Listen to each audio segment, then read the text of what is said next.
Round 6 of the 2021 GTR24H EEWC season, Le Mans, is presented in partnership with Viper Gaming by Patriot, Azatec, Global Flix, Film Vault, ESTV, and Motorvision.tv.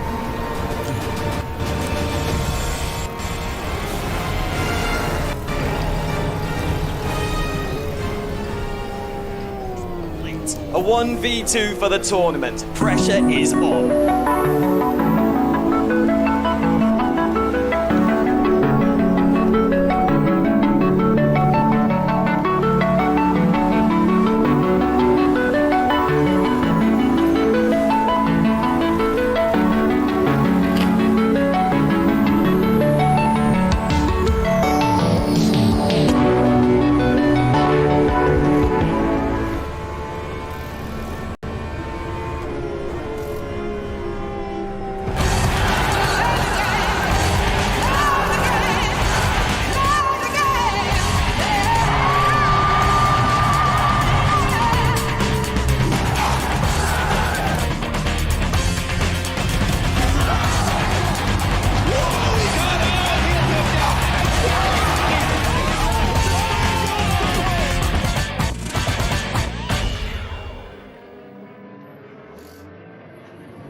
Racing for Green is here to help you carbon neutralize your racing.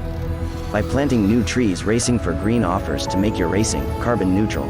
We already have the calculations, contacts, infrastructure, deals and solutions ready for you to easily buy carbon neutral laps on any racetrack. It doesn't matter if you are a racing fan, team owner, driver, sponsor or partner. Anyone can buy CO2 neutral laps in the Racing for Green webshop and trade CO2 emissions for New Forest. Racing for Green.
Monsieur, einen wunderschönen guten Abend, meine Damen und Herren, and welcome, everyone.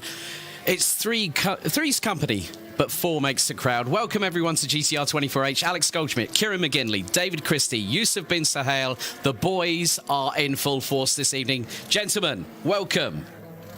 Hi guys. Perfect, nailed it. Yeah, it's fantastic to be here again. Obviously, we had the test session last night. Kieran, it's fantastic to have you in the studio. And Yusuf, yeah, it's brilliant to have you. Still here. What can I say? They haven't got rid of me yet, but what a night we've got in store for us, guys. Well, Kieran arrived here this morning. How's your experience been with the team so far now that we're actually in this studio? It's amazing. You know, it's so much different to actually get to know everybody in person now. It's been quite a few weeks now. We've all been behind a screen in our own homes, but now we get to bring the trouble into an actual studio. I'm I like that. Bring the trouble into the actual studio. It's been fun and frolics all the way through the last couple of days. But you people out there have the chance to be interactive with us. Use the hashtag GTR24H.org because in just 25 minutes time, we host our official Le Mans Round 6 EEWC official press conference. We have got team bosses, we have got drivers, and guys, this is going to make this the kickstart of what's going to be a fantastic twice around the clock race come 3 p.m. on Saturday. Absolutely, and it's almost like we're getting that little bit cooler and cooler with every single broadcast. Now we've got the official press conference, and I'm really excited to hear what the teams, what little snippets of information the teams can give us ahead of the Le Mans race that is, well, just around the corner now. And yeah, as Alex said, make sure to use the hashtag GTR24H. We'll be opening it up for viewer questions as well towards the end of that press conference. And Kieran, this is going to give us a real good insight into how the preparation has been up until this point. I know that I've interviewed the likes of Mugen Sim Racing's Adam Storage, who said, well, the practice is just about starting, but there are teams that have been chomping at the bit to tackle this 13.626 kilometre circuit. Yeah, but don't expect them to give too much away about how they prepared and what their strategy might be coming up. They'll keep those cards very close to their chest, but it'll be an interesting insight to see what on earth goes on in preparing for twice around the clock. Indeed. You can catch up with live timing.gtr24h.org to keep an eye on what's happening in the four classes: DPI, LMP2, GTE and GT3. David, this is the first time we had open practice yesterday evening and this morning. It's now official practice. No doppelgangers. It is one car, one driver out on this circuit. This is going to be a true indication of what's yet to come.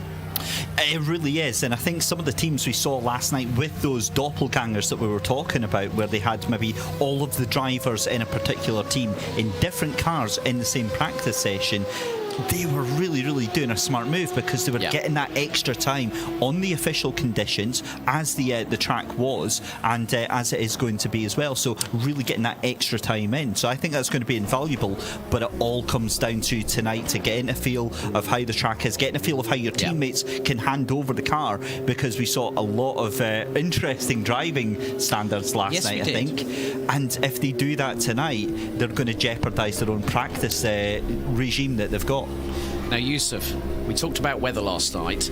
I see a little bit of a weather front coming over from the United States over the English Channel. You say a little bit, Alex. I'm seeing a fair amount of rain that is heading this way over the weekend. I think the clouds, or I should say the heavens, will open, and this weather map that we're seeing is not doing justice to how much rain is going to come this weekend. It's going to be on and off, and the first real douse of rain that we're going to be seeing this weekend is at the start of the first qualifying session. It's going to be raining in Le Mans before that opening qualifying session, and then it's going to be drying up over the course of the session, and that's really exciting, because it means the track's going to be drying up and the drivers are going to be having to constantly push throughout the session just to find those little extra snippets of grip.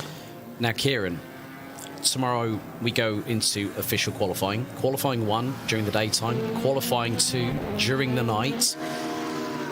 Up until this point, it's been the standard circuits. Now here comes the Leviathan of Le Mans.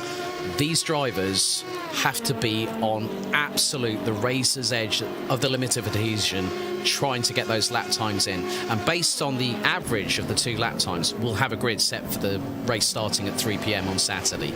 You said it. I mean, we're looking at, over 3 minutes you've got to put together the perfect lap. Who's going to unlock their inner Kamui Kobayashi and really conquer this circuit? I mean, it's going to be absolutely brilliant to see them on full attack for the whole of those 3 minutes. Let's just see who comes out on top. And as you said, it's over the 2 sessions as well, with the lap times combined, then divided by 2 to give us our average. So over a day session, over a night session, maybe a little bit of weather thrown in just for fun.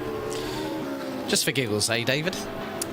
Well, there's usually another word that I put before that, but we're not going to mention that on the screen tonight.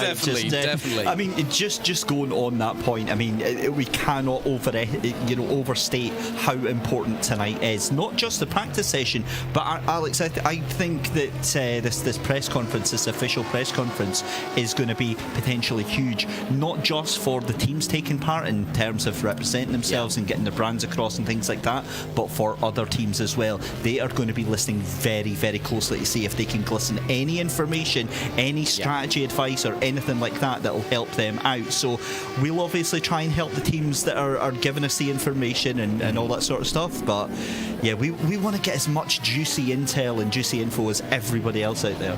And just like the teams, Yusuf, we're going to be reading between the lines as well, aren't we? Yeah, absolutely. And to kind of follow on from what you were mentioning, David, I think it's interesting as well, because all of the interviews, all of the podcasts we've done have been with one driver, one team member by themselves, and now you've got multiple team members. Now, when the shade starts getting thrown, everyone else is in the call at the same time, and it allows for a bit more interaction between the teams. We get to see a bit more where these rivalries really do sit. Indeed. We've had some driver changes, Kieran, most notably Axel Sports. Alex Young, the team manager, has thrown his son into the car this weekend. Alistair Young, very, very quick driver. He's along with the likes of Mikko Nassi. Mikko Nassi, I know through my travels in Rotax, he's a Skip Barber iRacing champion. We've got pretty much a very competitive field here today and over the course of the weekend. Definitely.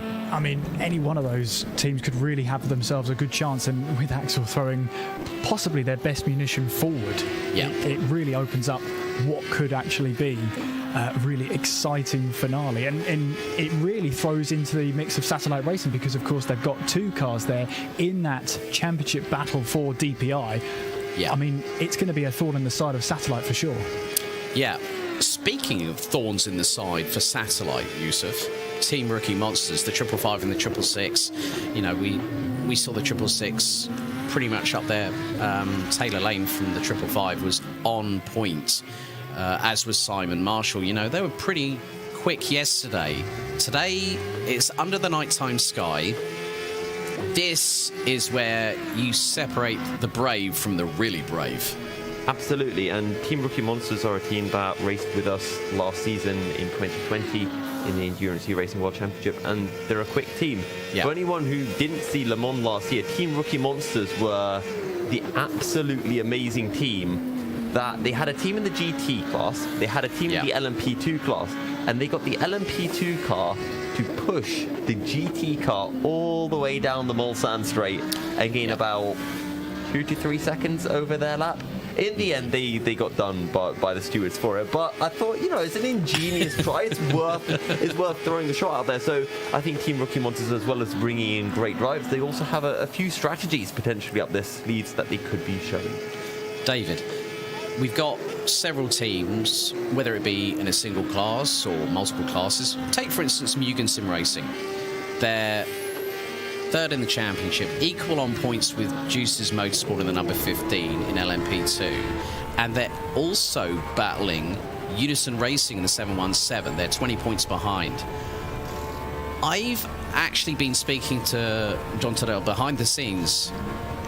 I don't think there's ever been one team that has won 2 classes in the same season.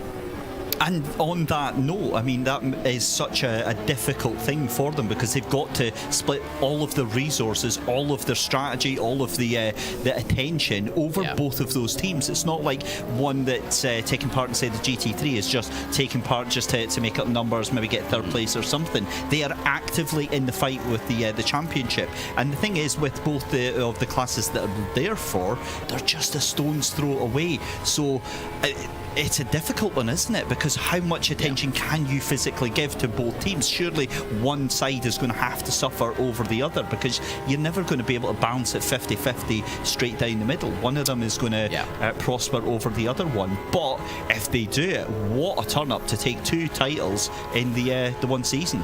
Well, we do actually have to send get well soon wishes to our very good friend Chris Buxton, who's at home.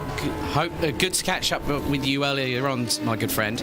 And hopefully he may, depending on how he's feeling, might be able to join us for the first couple of hours of the race itself on Saturday. Kieran, there was a very interesting article. Big thanks to our news hound, Ewan O'Leary. Fantastic job that man is doing. Our voice of the European Hill Climb Championship. A very good quote from Alexei Mizin from Unison Racing. And I think this speaks for all of us. We're all going to agree on this. Patience is the key at Le Mans.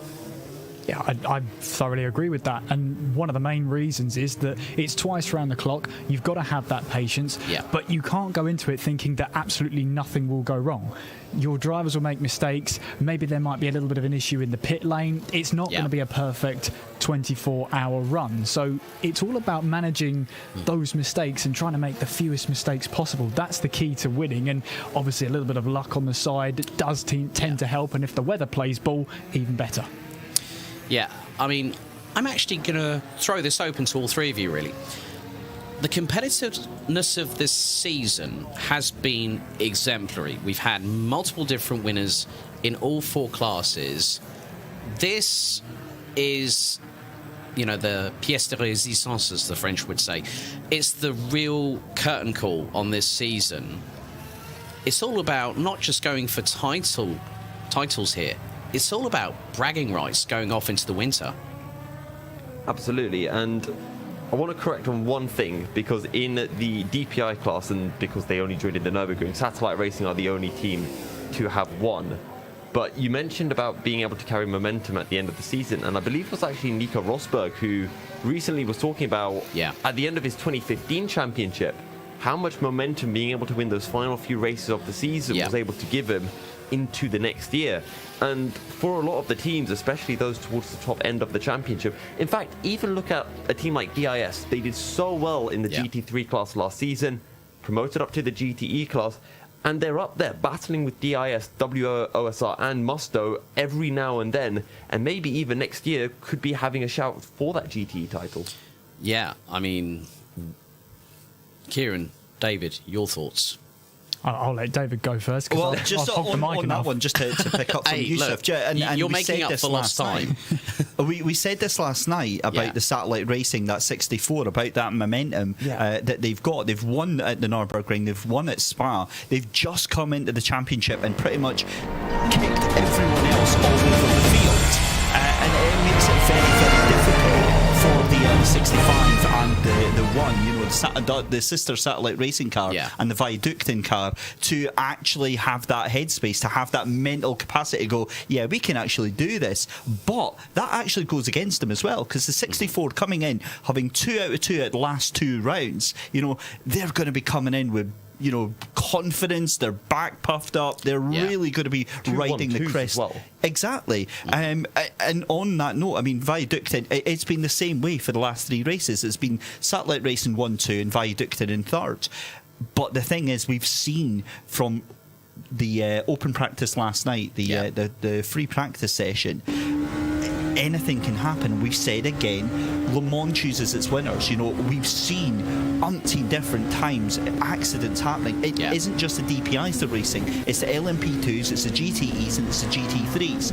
And anything can happen as we go twice around the clock. So, yes, they come in with the momentum. Yes, they come in with a lot of potential. And yes, they are probably my favourites to take the win, but does that mean they're guaranteed? Not a chance, and that is what makes it so exciting, because it puts all the pressure on their shoulders. And at the end of the day, you've got to get that car over the line after 24 hours. It's no good if it's 23 hours and 55 minutes. You don't get anything for that. You've got to make sure that car crosses the line in the healthiest possible condition to get yourself the biggest points of the lot. Yeah, I mean, we've seen it in real life where races have been decided on the final lap. Number 31, Team WRT this year in LMP2, lost it because of an issue with the car. It happens here in sim racing, Yusuf. We've seen, like, say, Mugen Sim Racing in the 41 McLaren 650S GT3, the double downshift that blew the gearbox and put them in the pits. And they were on course for winning the opener, and it fell into the laps of Unison Racing. Here it's even more pivotal. And we've seen it not just with them, but with the likes of Deuce's Nick Newcomb, who we'll be speaking to a little bit later as well. He had that PC issue in Indianapolis. Nothing he can do about that. Sometimes these things happen. Same for Musto as well in Indianapolis. They had a disconnect. All of a sudden, they crashed into a wall. Nothing they can do about it. There are circumstances that are sometimes in their control with regards to how much stress you put onto the car, and at the same time there are certain circumstances outside of their control. And as a driver, and the same in life really, you know, life lesson for everyone out there. There are some things you control, you can control. There are some things you can't. No point beating yourself up about those that you can't control. Yeah, true. I mean, let's have a look at what's happening on track, because we've been talking for about 20 minutes and it's already flown by, hasn't it, guys? It absolutely has. I mean, I've just jumped into the hot seat and it's absolutely flying by. Out of the frying pan and into the fire, buddy. Absolutely. Okay, well, Hypercar at the moment, Viaductin have already put in a lap time, 3 minute 27.2. Mark Weitz has been out for the 666. Not yet seen the 555 out on the circuit. LMP2, Roy de Muink from Juices leading the way, 3 minute 26.8. Turnler has also been out on the circuit. Gabor Hevesi in the number 22 Mugen Sim Racing LMP2 car, third ahead of DEAC's Zoltan Vargoni. Matt Webb from E-Team Brit rounds out the top 5. Yellow out in Sector 2. Massive moment for... That was turn lower. Lost it big time. And that was coming through the final part of the circuit. Yusuf, I've just seen that on my screen. Here in the night time, it takes no prisoners, does it? No, absolutely not, and hopefully we do get to see a replay of it as well. But in the nighttime, we talked about this yesterday as well. It's so hard to see your braking markers, and sometimes you just miss it. You get a little bit greedy, also a little bit colder as well, which can sometimes just mean you've got a little bit less grip in the tyres and can catch people out. Yeah, Mattia Krupi for Musto GD Esports in the current championship leaders, the number 53 car, ahead of Yumi Nisula from Satellite Racing, Borja Milan from World of Sim Racing, iZone Performance. Rounds out the top three in the 51 Porsche 991, DIS SR Lab, 3 minute 51.9, and Pauli Ahonen, Yusuf's favourite driver to interview, has put in a 3 minute 52.562. And Yusuf, we saw HM Engineering with us at Indianapolis. It's great to see Valdemar Eriksson, 3 minute 56.9. The 720 DIS SR Lab, that's the number 46 car, 3 minute 56.9. Martin Milotai, 3 minute 57.0. Andres Nagar rounding out the top five in another 720. That's the 177 of ID Sim Sport. Guys, just really, I mean, we're about 7 minutes away from the press conference. This session, as I said earlier, it's going to be an interesting one. What are your thoughts coming into this? Because we've had a lot of discussion already. There's a lot that we're going to be divulging and analysing over the course of the broadcast. What are your thoughts of how iconic this circuit looks at night time? I'll jump on that one because it just looks absolutely resplendent. Obviously, it's a fantastic recreation that we have here in our Factor 2. Almost identical to the real thing, whether it is the wonderful digital start gantry with the timing board on it, even down to the back straight and the minimal lighting that you have through the rest of the circuit. It really transfers and conveys just how challenging a circuit this is. I mean, obviously we're looking at DIS SR Labs going through the first chicane here, and again, the other thing that it conveys is not just how amazing the circuit is, how frightening the circuit is, because you're in a GT3 or a GTE car and you have an LMP or a DPI car coming, and all you can see is these headlights just rapidly getting bigger and bigger and bigger. And this is in open practice. Now imagine this in the race where it's just happening 10, 15 times a lap. It is going to be so daunting, but I mean, look at that. That is such a beautiful, beautiful view in real life here in the sim racing world as well. And hopefully by the weekends, we're going to have those virtual seats very, very full indeed, Alex. Yeah. Guys? I mean, I was looking at the DIS car and I noticed something rather cool. When you see it coming down the Mulsanne straight, and you might see it here, if you look on the right on the arm curve barrier, you can just see the flashes of light, of fire from the exhaust reflecting off that arm curve barrier.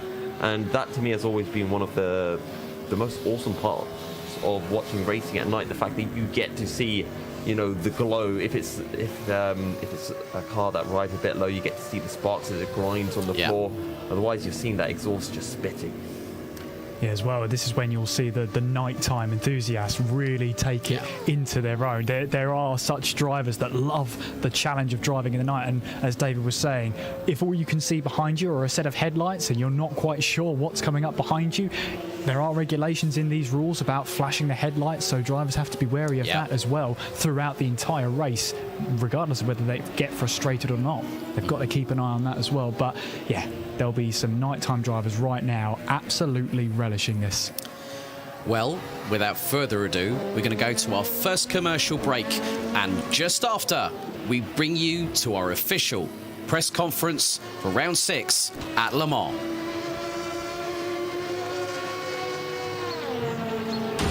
Round 6 of the 2021 GTR24H EEW season, Le Mans, is presented in partnership with Viper Gaming by Patriot, Azatec, Global Flix, Film Vault, ESTV, and Motorvision.tv.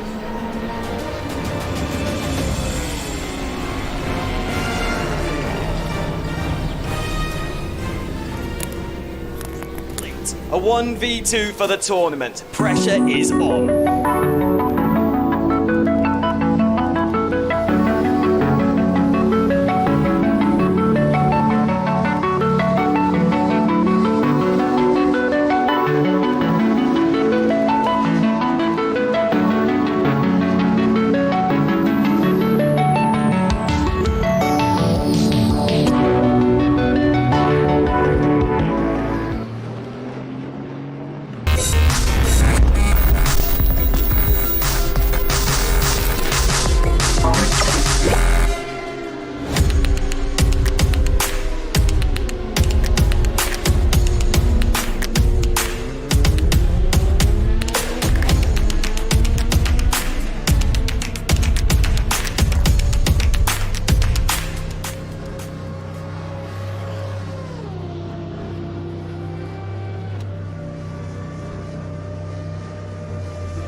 Racing for Green is here to help you carbon neutralize your racing.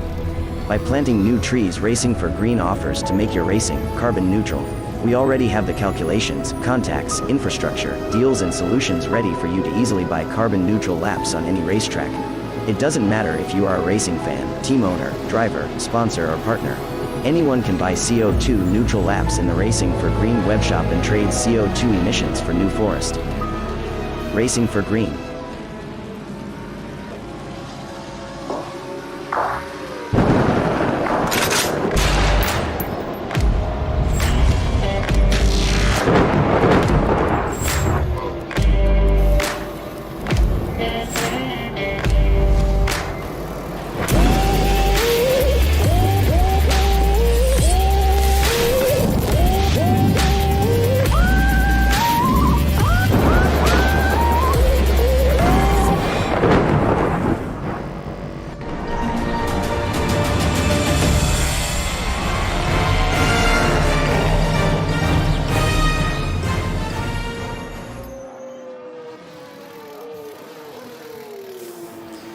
Ladies and gentlemen, welcome back, and a very warm welcome to us here at GTR24H.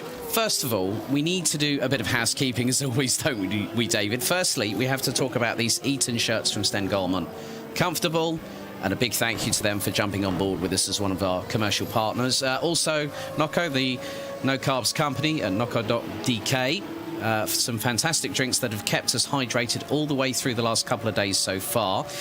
We've got the likes of Film Vault, Motorvision.tv. We've also got quite a few others as well. Azatec, Global Flix, ESTV, Motorvision.tv, Viper Gaming by Patriot. And now, ladies and gentlemen, a very warm welcome to the official first EEWC press conference here on GTR24H. And without further ado, let's see if we can see in our Google Meet who is going to be joining us this evening. Hopefully quite a few drivers and maybe some team bosses as well. They've got last minute nerves. That's what's happened. They've gone a bit shy. Heard that you want to have a chat with them, and they've just decided not to at the last minute. Well, shall I open the floor? Firstly, let's bring in the team manager and also one of the drivers of Juice's Motorsport Club, Mr. Nick Newcomb. Nick, good evening. Fingers crossed. There we go. Hello, mic was off. How we doing? Oh, good Good buddy. evening. Good evening, everybody. Well, welcome along, mate. How are you? Keeping well? Yeah, good. All ready for the weekend, and the team's ready, I think. Yeah. What we've got to do. It's all busy. Yeah, you guys have been busy. What's more, they've been very, very rapid. You know, equal second on the championship coming into this round. We had a bit of a chat on Discord DM in the run-up to this. Yeah. The guys have been looking quick. They are chomping at the bit, and, you know, everyone's out for blood. Everyone wants to get that title at the end of this race come 2 p.m. CET on Sunday. Yeah, it's gonna be tight. Obviously, the 95 is pretty quick as well. I think Ramada could still be there also, but we'll concentrate on what we have to do. And obviously now we've entered the number 16 to try and get the 15 a hand, which is looking pretty quick as well. We'll see what happens. The last qualifying practice we're going to do tonight. Obviously, we had an 8-hour race on Sunday just gone with a couple of our drivers testing out the setup, and we won that. Yeah. So we're looking pretty solid. We did a couple of changes to the setup in regards to the weather that possibly could come ahead, but we're still averaging really good lap times. Qualifying's going to be really quick. 16's going to be as quick as 15, and that's the main thing. After the qualifying's over, we'll hope to be near each other so we can help each other along, and that's the main plan. So no GTE like we've seen earlier on in the season. It's a full LMP2. Full on LMP2, yeah. It's full on LMP2. I mean, see what we can do. Yeah, definitely. I mean, with that effort, I think it was the PSG Towers of Le Mans, wasn't it? Yeah. So, we think that if all goes to plan, it should work out. Hopefully anything can happen in a 24-hour race. We don't want any incidents or anything. There's Big Simon joined the chat. Good evening, sir. Yeah, it's looking good as long as we can stay clean. Obviously, no engine blowouts, which didn't happen at the Spa, which we're happy about winning that one. So we're mainly happy about that. I started the P2 squad only in November in 2020, and we've had a win in every competition we've been in, apart from VEC at the minute, which has just kicked off. And to win finally in GTR, the last race was a really good one. At 24, it kept winning the hunt, and it's helped we get along to where we are now, where we stand a chance after race one, which didn't go really well. I think we only scored a couple of points on that one. Yeah. But since then, we've been pretty solid. We've got a solid 5-man crew. We moved through from 16 to 15. I jumped in on the 16, and Zhao, who was part of the winning team at Spa, has jumped into the 16. So Turn and Dylan are still there. So it's a pretty decent little squad, even if I'm in there. You know what I mean? I'll be doing as little as possible, leaving it to the fast boys. So you're effectively going to be putting your feet up, Nick, when you get the chance then? Nah, to be fair, I'm doing more driving now, obviously, after the last 16, 18 months. Yeah. And the pace is starting to come back. I dropping into the 28s. A little mistake yesterday. I would have been in the 27s yesterday, so it's there. Hopefully tonight it'll all come together, and I'll start being more consistent in the 28s, and hopefully drop into the 27s early in the stint or later, low fuel run. So we'll see how it goes. But the main thing is the guys that are performing are doing the times, and that's what we want. Nick, we can only wish you and all the team at Juices Motorsport the very best of luck this weekend. Yeah, thanks very much, guys. Same to you. It's a good weekend indeed. You'll enjoy it.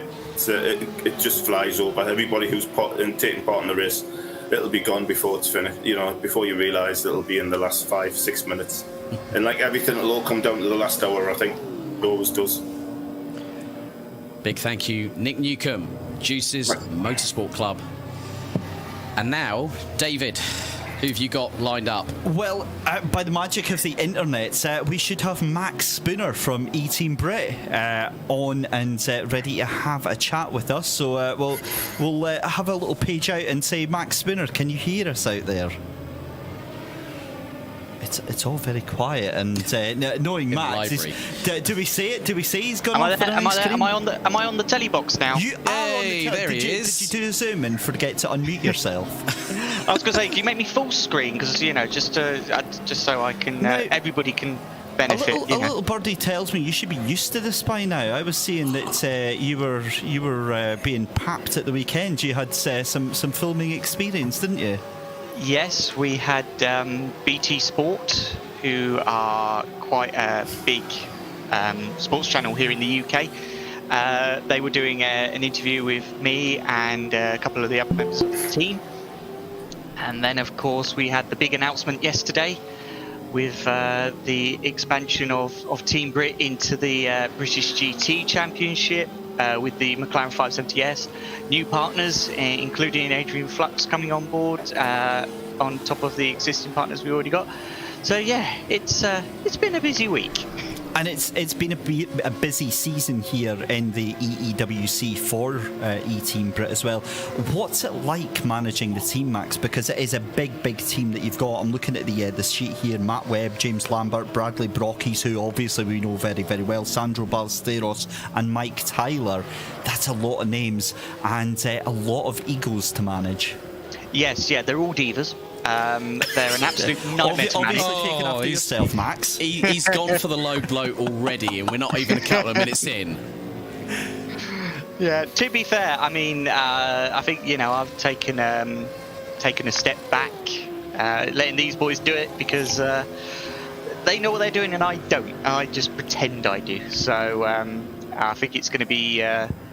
we're going to certainly be more competitive. We haven't got Bobby Truntley this year, who, as we all know, is an absolutely fantastic driver in the team. But I think everybody has stepped up, including Sandro and Bradley, who were in the car last year, to really make up for that shortfall. And I'm hoping we're going to have a really strong race. And on that note, obviously, how important are nights like tonight, the open practice session, in terms of setting yourself up and setting the team up for the weekend? Not very, because we're pretty much ready to roll. The correct answer was very. These are critical to your data analysis. But on that note as well, obviously, we want to get some juicy inside gossip. What's the main strategy that E-Team Brit are going to be going for in terms of how you're going to be running your race? Are you going to be gunning it from the start, or are you just purely looking to pick up what places you can?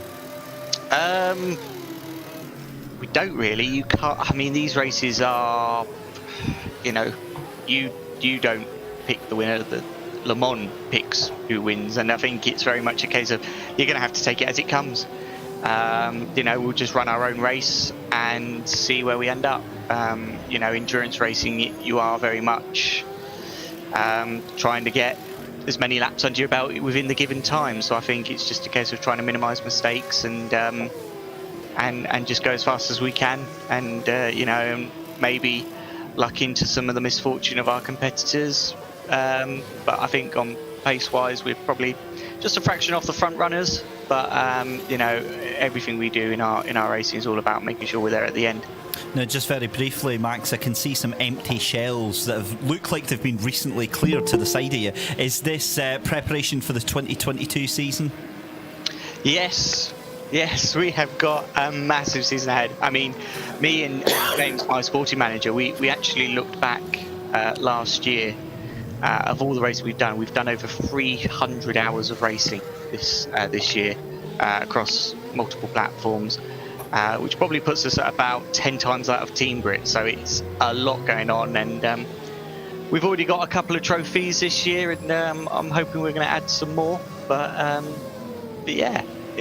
Next year is looking really good for us. As I say, we've got the new partners on board. We've got a new look, which we unveiled yesterday, and that's going to be we're feeding that into our cars for next year, and just build on the success that we've had so far. Develop our drivers. Bringing in new talent. So we've got a couple of drivers who have joined us recently, James being one of them, who we're fielding into this race. He's got a lot of experience with R-Factor 2, so we're hoping he's going to be able to put that to good use this weekend.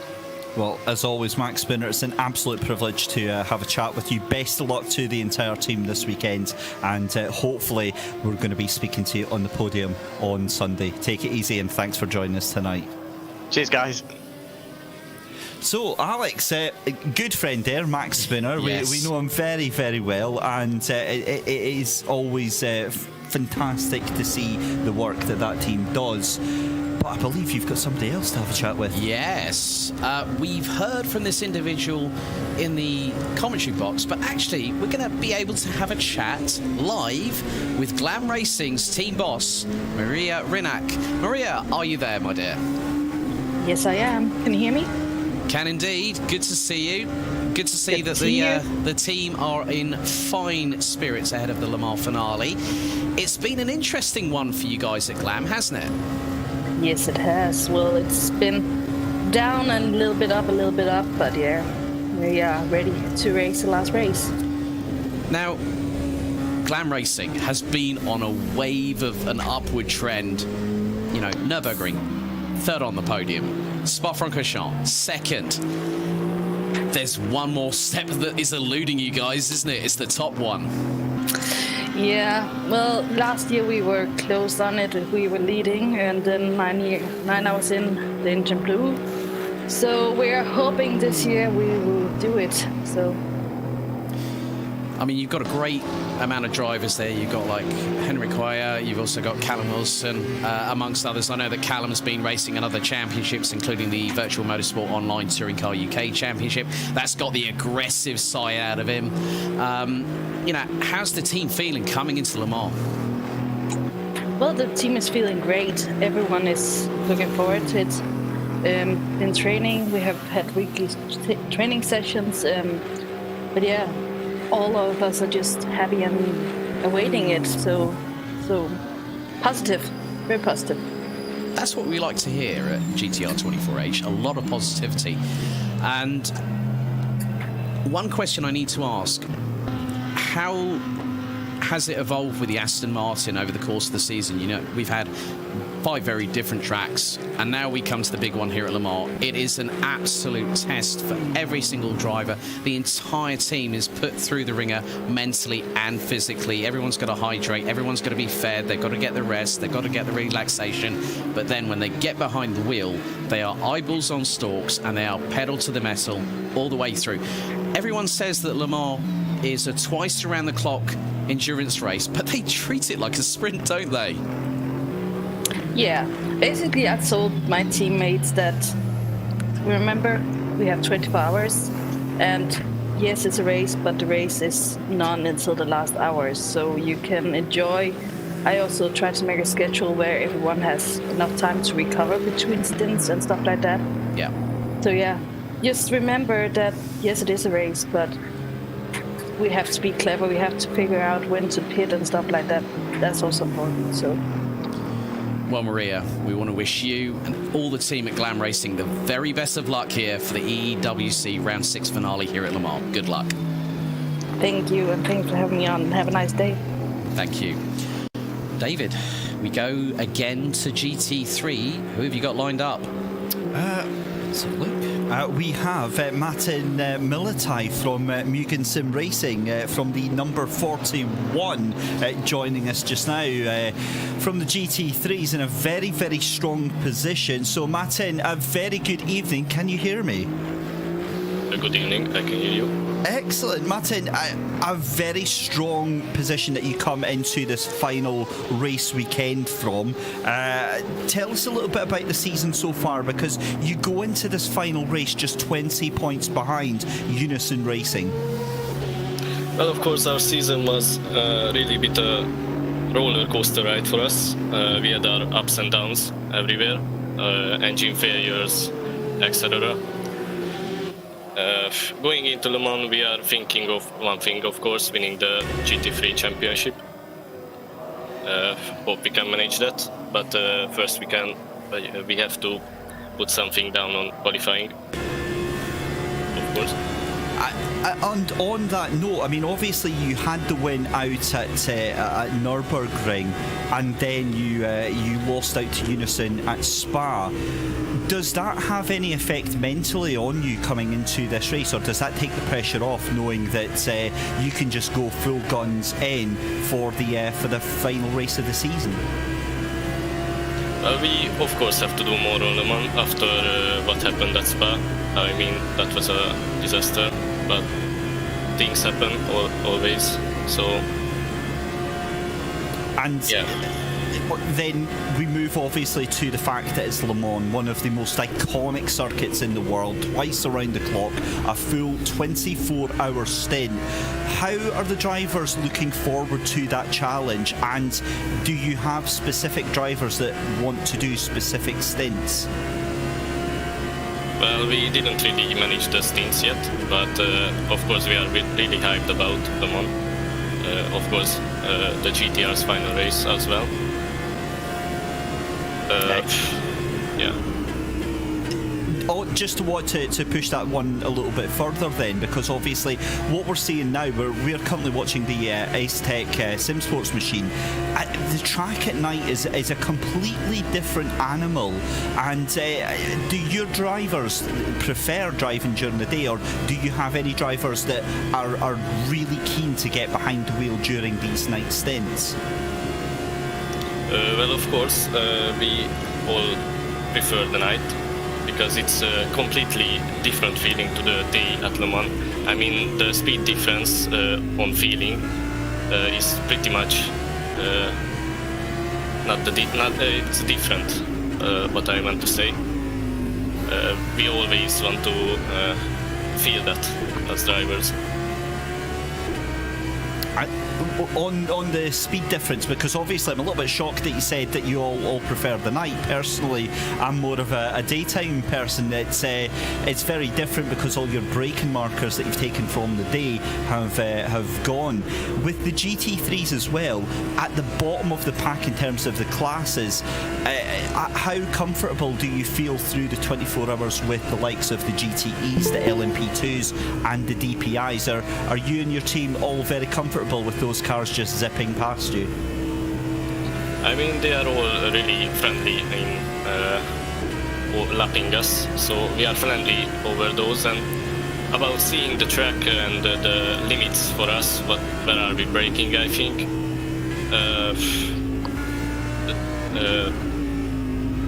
I can't really say, but I don't know.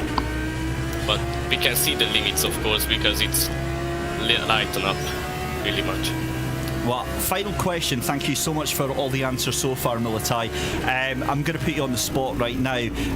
Given that we're so close to the final race of the season, are we going to see Mugen Sim Racing taking away that GT3 championship on Sunday?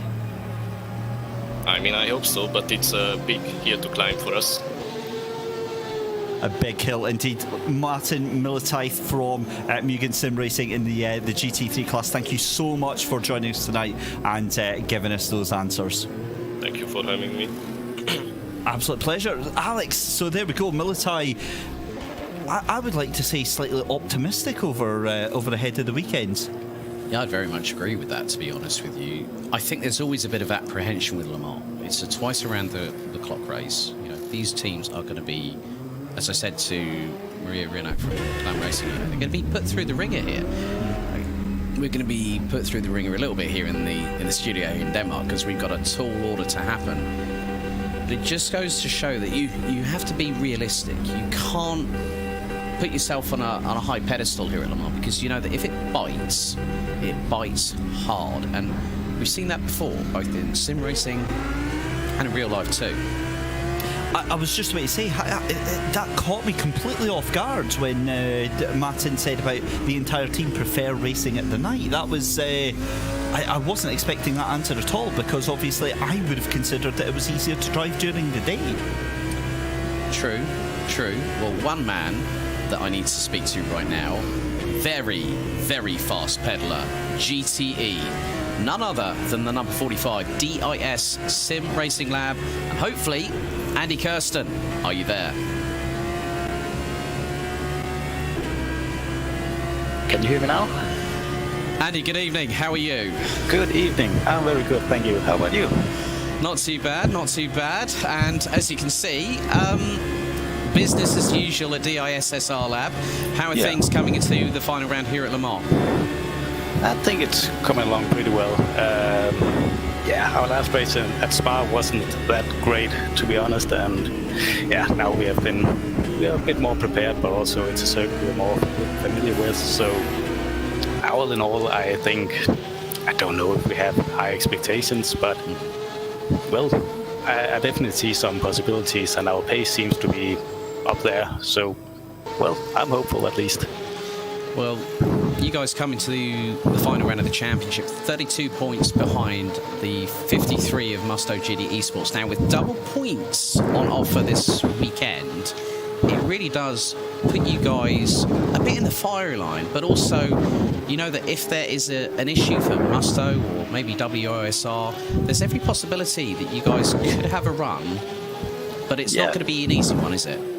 No, definitely not. We can't expect to get up higher than third place, I think.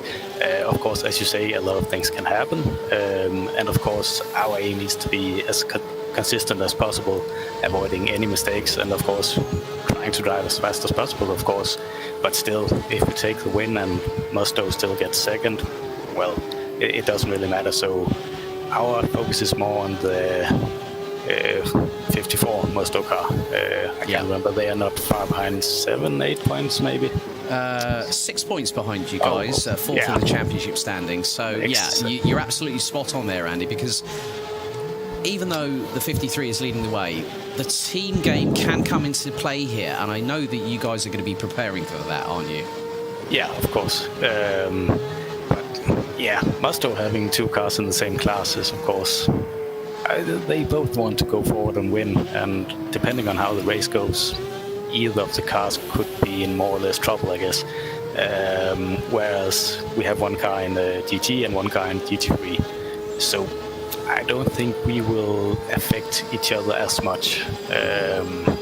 We will be driving our separate races mostly, at least. But of course, yeah, I don't know what to say. A lot of things can happen. Lost for words there, Andy. Yeah, basically. Really, one final question. The team have come into this fully prepared, ready to mount a serious attack over a 24-hour period. What's the feeling in terms of the drivers of when they like to drive? Is it during the night? Is it sort of going through from the night time to daytime transition when happy hour happens? The track evolves, it rubbers in, the cars get quicker, it really does pay dividends. What's the feeling and what's the preference for you guys at DIS? First of all, between the different drivers, I think we are quite lucky that we don't have that many preferences. So it's not like we hate one specific time or one guy really loves one specific time. Of course, there's something magical in the morning when the sun rises, and I think secretly most of us actually like to drive in the night when the other guys are sleeping and we're just 4 hours straight, not talking to anyone, just sitting there driving. But I'd say most of the race is fun. Also, Le Mans, the track is pretty well lit, so there's not many problems seeing where you're going or spotting brake marks or anything. So it is not the most difficult track to drive at night either. So yeah. Well, Andy, we'll leave you guys back to it. All the very best of luck this weekend for the final run of the championship. Thank you so much. Right, well, that's part of the press conference completed here in GTR24H for round 6 of the EEWC for 2021. We're going to go to a brief commercial break, and hopefully we'll be speaking to more of the teams during official first free practice.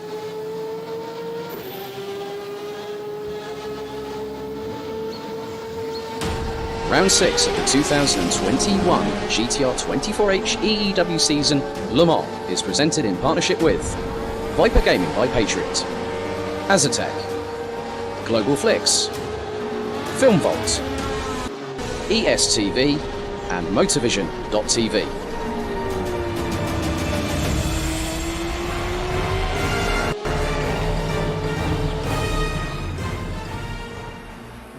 Racing for Green is here to help you carbon neutralize your racing. By planting new trees, Racing for Green offers to make your racing carbon neutral. We already have the calculations, contacts, infrastructure, deals and solutions ready for you to easily buy carbon neutral laps on any racetrack. It doesn't matter if you are a racing fan, team owner, driver, sponsor or partner. Anyone can buy CO2 neutral laps in the Racing for Green webshop and trade CO2 emissions for New Forest. Racing for Green.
A 1v2 for the tournament. Pressure is on.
Caceres welcomes us back as we continue our official press conference here on GTR24H for round 6. The sixth and final exciting instalment, Mr. David Christie Le Mans, twice around the clock, come 3 o'clock on Saturday afternoon. Wow. It just feels like it's been so long building up to this. We're finally here, and it's gone by so quickly. It really is. Yeah, again, we have to thank our commercial partners and backers as well. Noco.dk, our fantastic no-carbs company drinks, which have been, as I said, keeping us hydrated. Film Vault Limited actually sponsored the second round of the championship back at the 12 Hours of Silverstone earlier on this season. We've also got the likes of Viper Gaming by Patriots. We've also got Azatec, Global Fix, Film Vault Limited, ESTV, Motorvision.tv. Stan Goldman referenced the fantastic Eton shirts that we are wearing all the way through this weekend. And now we turn our attention back to the press conference. Let's have a chat with, from Team Rookie Monsters, Simon Marshall. Good evening.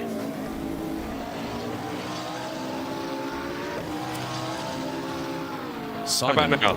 You hear me now? There we go. Hear me now? Yes, I can. Good evening. How are you? Yeah, I'm good. I'm just about to start a race in half an hour, like a little league race. So thanks for squeezing me in early. No worries. We've got a couple more drivers to speak after you as well. Great to see Rookie Monsters back in the championship. And the team brought 2 DPI cars for this weekend, the 555 and the 666. What was the impetus of returning to the EEWC? We kind of missed you guys all year round, really. We thought we'd come and join in the last round, seeing as we're defending P2 prototype champions. We thought we might as well show our face. How's the DPI been to handle over the course of the build-up and obviously through open practice so far? Yeah, it's pretty good. We've got a really good setup. We think it's good. We don't know how good it's going to turn out to the competition, but there's rain forecasts, you never know. Le Mans, always an iconic track that everyone wants to race at, and here in the sim racing world it's no different, is it? Yeah, exactly. It's one of the staple classics that everyone loves to race at. That's probably one of the reasons why I've had so many drivers come to me saying, come on, what are we doing? So, you know, I was pressured into entering the 2 cars, so here we go with 2 cars. And how's the feeling at both camps, the 555 and the 666, as we see Mark Veit currently out in the 666 at the moment? Yeah, 666, number of the devil. Probably not many of you know that 555 is the kind of polar opposite, the number of the angel. So, in case you didn't know that, now you know. Well, Simon, thank you very much for joining us. All the very best of luck, and have a bit of fun out there, will you? Oh, we will certainly have fun, thank you. Cheers.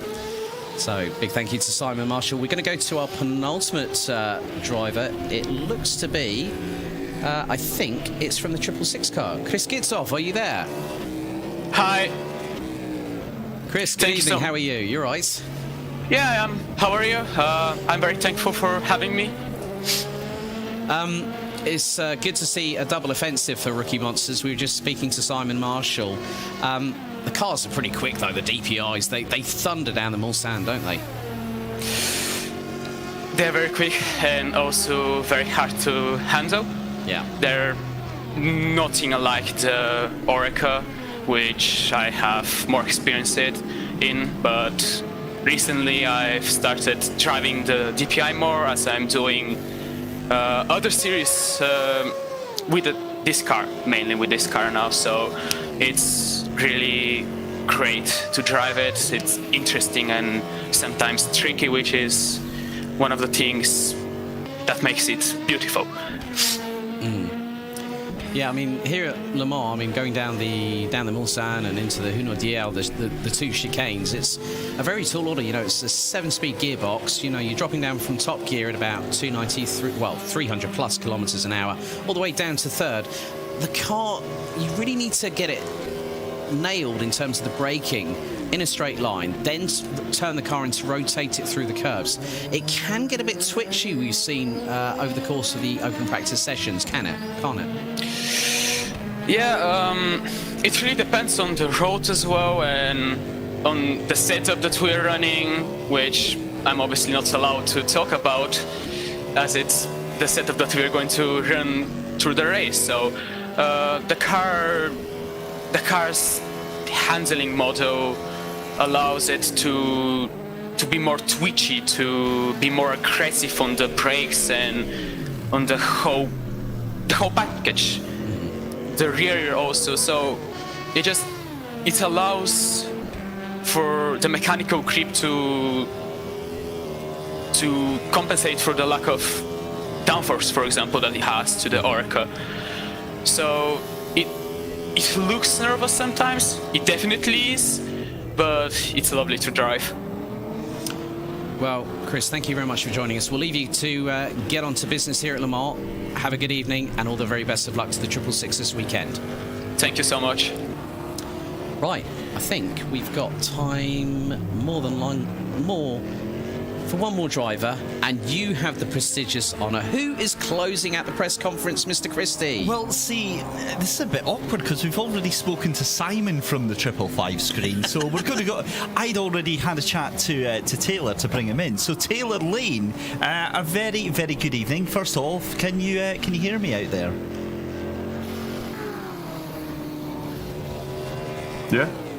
Yeah, there we go. There's the good old typical welcome from my fellow man. But Taylor, you kind of lit the screens up last night on practice with the time there. How is the car feeling? Because obviously we just spoke to Chris from the 666, your sister car.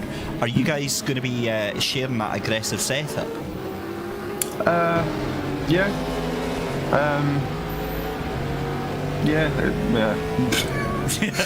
I know you can't speak too much specifically about the setup as well, so that kind of answers everything that we were looking for. Right, the first thing I have to ask is, we spoke very briefly over Messenger last night, and you told me you've only been on R Factor for 5 days. How is that even possible with the times you were putting in last night? Well, I've not been on R Factor 2 since the Le Mans rounds last year, where I stepped in last minute there as well. So last Friday, Simon approached me and was like, do you want to do GTR24 Le Mans rounds? I was like, yeah, of course. Ended up having to use, so P1 had 12 hours of Sebring last weekend. Had to use that as practice to get up to speed with the car. Thankfully, found my feet quite quickly with that car. Yeah, it's been flat out this week so far, trying to build a setup, get used to the car, and obviously it's very different from what I'm used to, being predominantly an iRacer. So yeah, it's been a fun week. It's been a busy week for sure, but obviously with tonight it now means that only one driver can jump in the car in the time, to simulate actual practice. Given that you are so desperate to try and get some seat time, do you guys have a rota of who's going to jump in the car, or is it just a case of you'll jump in whenever? Yeah, so I believe we've already got the schedule already planned out.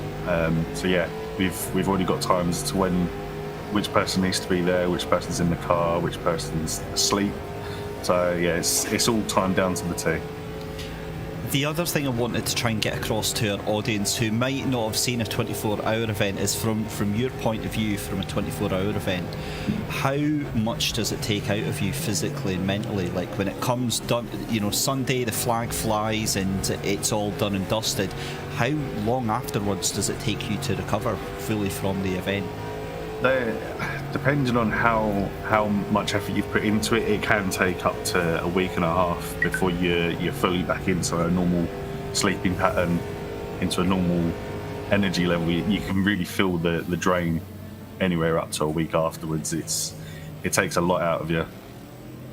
And given that we've not really seen too much of the rookie monsters lately, you're certainly making up for lost time this week. What is the plan? Are you both going out for a Rookie Monsters 1-2? Oh, of course, we're always there for wins. But yeah, we'll just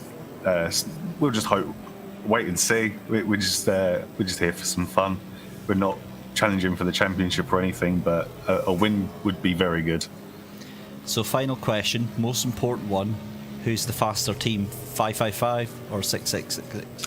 Definitely 555. Is it your superior talent that's going to make that work?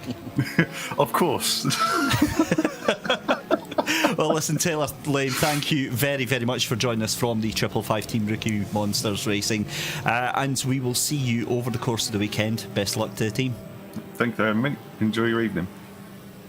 So there we go, Alex. That is terrific, to say the least. Look, a brilliant insight there from Taylor. I mean, a week and a half to recover. That is pretty much on par from what I've experienced doing 24 events. And the week after is a write-off. Well, very good point that Taylor said. It takes you about a week and a half as a driver to recover. Your bones, your muscles, your tendons, your cartilage in your joints, it's all shot to pieces because you have been at the absolute limits of human endurance and endeavour around this track. And the other thing that I was going to bring up and I didn't actually remember to was the fact that the other thing you've got to add to that, Simon Marshall with a VR headset on, so he's obviously planning on doing his stints in VR. That's how I've done endurance races. That's almost twice, even more so, as much physical exertion, mental exertion. The eye strain is intense. It is, especially at night, because looking around this track, it is going to be a tall order. Through, like, say, the Mulsanne down the Hunaudière, you're literally in pitch black. It's the headlights on the car that is really going to be your true guide. You're not going to be able to see brake marker boards going to corners like, say, Arnage and Indianapolis, and those are two of the main points on the circuit where we have seen drama, and cars have gone straight on, outbrake themselves into the wall, and that can compromise their race. It's better to get it out of the way now before we get qualifying one underway, which starts at 6 p.m. Central European Summer Time tomorrow night. I think we need to address the elephant in the room. Team Rookie Monsters against Mugen Sim Racing. Where do we start with that? And the reason that I'm bringing that up is obviously we were speaking to Simon earlier on, but I'm also looking at the timing screens, and this is ridiculous. There is an absolute dogfight going on for the top right now. David Kalaksai, 3:24.688, taking the scalp for Mugen Sim Racing, and it has been going back and forward over the past 20 minutes. Team Rookie Monsters now down in second place. Mark Veit doing a 3:24.695. The difference between the two cars, 1/100th of a second. This is only free practice. There is a lot at stake here. The speed differentials between the two cars is absolutely minimal. Top speed from David Kalaksai in the number 22 Mugen Sim Racing car, 329 kilometres an hour. Mark Veit from Team Rookie Monsters in the 666, 331. Martin Hemmingson has just appeared as well in the 64 Satellite Racing car, 3 minute 25.664. 334 kilometres an hour. I'm seeing a car. I think the lowest speed I see between DPI and LMP2 is E-Team Brit at 325 kph. That is, ladies and gentlemen, that is in excess of over 200 miles an hour for every single car in DPI and LMP2. It is going to be close. Remember when I said yesterday that there is a possibility that an LMP2 car could take an outright win here at Le Mans? And it could happen. We've seen it nearly happen in real life before, haven't we? Who's not to say it's going to even happen in the sim racing world? It could happen this weekend. Yeah, I think there's a very good chance. Certainly, if it is going to happen, it's going to be this weekend with the quality that we've got between the hypercar of the 666 and the 22. It is all to see. And there you go, David Kalaksai for Mugen Sim Racing. That lap is just absolutely unbelievable. 3:24.688, and that's actually on par with the pace that we had last night during the daytime, in much brighter conditions, and on average the laps have been dropped by about 2 seconds a lap on here, so that's huge. I think also one of the things we need to talk about with regards to night racing, the temperature goes down, the air gets cooler, the engines start to breathe in a little bit more air, adds to the fuel mixture, gives that extra bang in the cylinders, the power delivery. It makes the cars quicker, they respond when they modulate the throttle coming out of the apexes. And David Kalaksai from Mugen Sim Racing is showing that LMP2 is a tour de force this weekend. Now, let's have a look at the times in the respective classes. First of all, DPR. Mark Veit from Team Rookie Monsters in the 666 leads the way on a Well, he's just gone and put in a 3 minute 24.695. Martin Hemmingson, a 3 minute 25.664 for the number 64 Satellite Racing crew. Also, I've had an email, funnily enough, to the from the team manager of Team Adrenaline. A big thank you to Arturas Mazaitis, their team leader, who's Lithuanian and German by descent. There have been, we have to say that we have to send our best wishes to the people that have been affected by the flooding in Sicilia as of this weekend. There's floods, there's power outages, which includes telecommunications and electricity. We have to say our very well wishes from us here at GTR24H to those affected. Sebastian Deville in the number 33, one of the Swiss drivers in this crew, is out on the track at the moment. You've got Ramon Signor, also from the same team. Ian Pfeiffer from the number 65 car is currently out on the circuit at the moment, and Mazaitis has been briefly out. LMP2, well, David Kalasai we've already talked about. Roland Zux from DEAC Hackers in the 95 is second, ahead of Roy de Muink from Jesus Motorsport. Gabor Hevesi and Zoltan Varkonyi ran at the top 5, and it is effectively 3.1 seconds between the top 5. The DSR Nightmare crew rounds out the top 6 ahead of Joao Barbosa in the number 16 Juice's car. Rui Reis in the number 15 Juice's car, 8th ahead of Matt Webb for E-Team Brit. B32 in 10th ahead of James Lambert, Michael Tyler, and Nick Newcomb is currently out on the circuit, having fulfilled his official press conference duties this very evening. A big thank you to everyone that was able to join myself and David Christie for the official press conference. This will be a regular feature here on the EEWC starting now and going into 2022. Jose Berengoya for World of Sim Racing iZone Performance leads the way in the 991 RSR Porsche. 3 minute 50.773. Mattia Krupi from Musto GD Esports, the number 53, who did that fantastic hot lap description in the dry in the BMW. Rounds out the top 2.286 seconds behind. Yimi Nitsula for the 128 of Satellite Racing rounds out the top 3 ahead of Borja Milan. DIS SR Lab, led by Andy Kirsten, who we had a chat with a bit earlier on. Good to hear from him. ID Sim Sports, who have brought 3 cars here this weekend, ran out the top 6 in GTE. And the last car that has not yet set a lap time currently has Marco Mazzetti in the number 54 BMW M8 GTE. Donat Diesner from Mugen Sim Racing, and Adam Surej, who is the team boss and manages 3 teams. That's including the 2 that are racing over the course of the weekend. They ran at the top 2, 1.8 seconds the pace in differential. Azatec Sim Sports in P3 in the Seoul Audi in GT3 ahead of the number 46 720S McLaren from DIS Sim Racing. Martin Militai, who you had a chat with earlier on, 5th. Henrik Hoyer from Glam Racing, and Kuba Jakub Kowalski is the last driver in the top 7, but is yet to set a lap time. Again, we talked about sandbagging, that sports car term that has been doing the rounds, isn't it, David? And we don't know how many of the drivers are going to be, I wouldn't say sandbagging, I would say holding something back. Absolutely. I think that is a very, very good question. One thing that I also wanted to pick up on is that interview you did with Chris Kitsoff from the 666 team Rookie Monsters. Now, I think he let a little out of the bag setup-wise for some of the other teams in that DPI class, saying that the team wanted to take advantage of the handling characteristics, that the car looked twitchy. Now, what that would suggest to me is that they're going for a slightly harder setup, maybe stiffer springs, lower springs, and making that car as flexible as it possibly can, because the more the car can drift, the more it'll be able to take advantage of that DPI's handling characteristics. So that might give an idea as to how the race is going to be handled by that team. Now, interestingly as well, I wonder how much that's going to impact on their tyre life, because obviously the harder they push the car, that's fine, and they may be able to get a bit of extra grip out of that and a little bit of extra time, and that may explain why they're doing, the times that they're doing, 3:24.6 right now.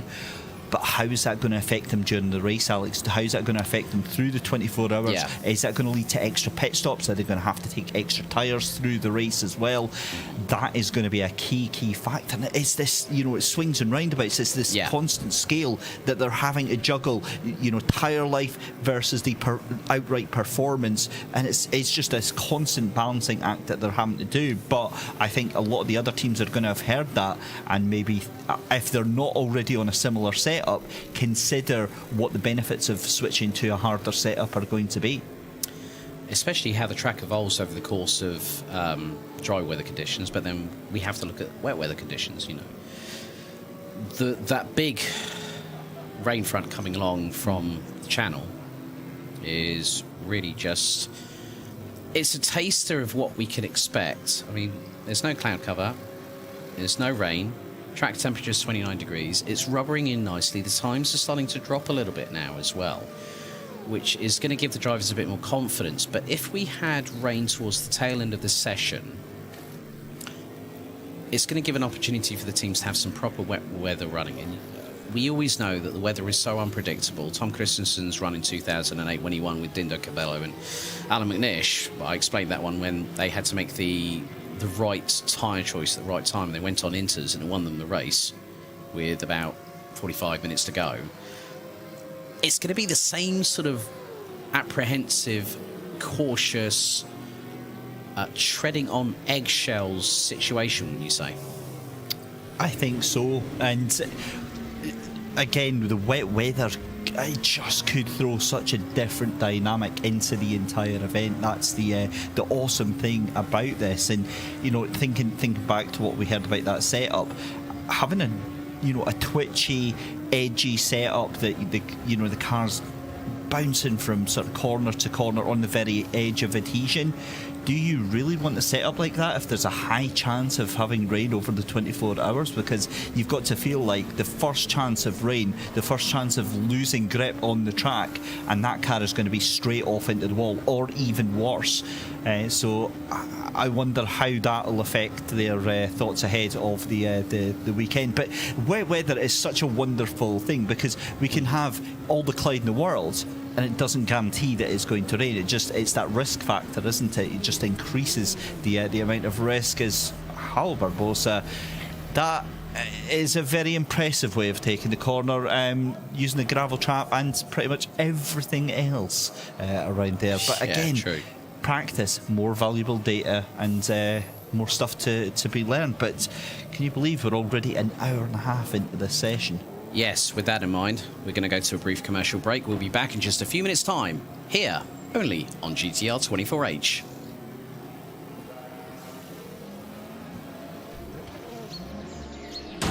Round 6 of the 2021 GTR24H EEW season, Le Mans, is presented in partnership with Viper Gaming by Patriot, Azatec, Global Flix, Film Vault, ESTV, and Motorvision.tv.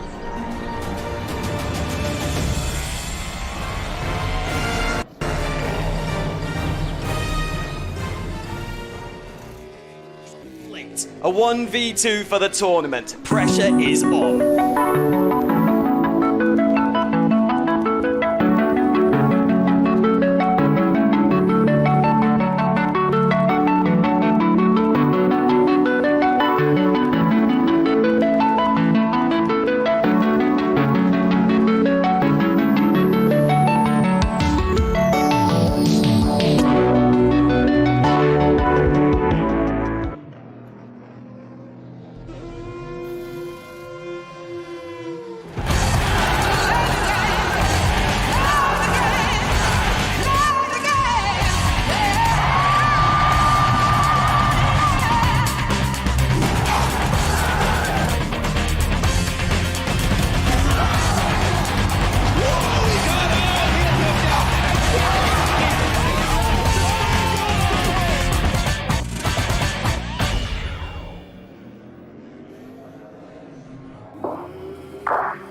Racing for Green is here to help you carbon neutralize your racing.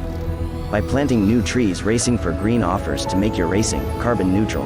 We already have the calculations, contacts, infrastructure, deals and solutions ready for you to easily buy carbon neutral laps on any racetrack. It doesn't matter if you are a racing fan, team owner, driver, sponsor or partner. Anyone can buy CO2 neutral laps in the Racing for Green webshop and trade CO2 emissions for New Forest. Racing for Green.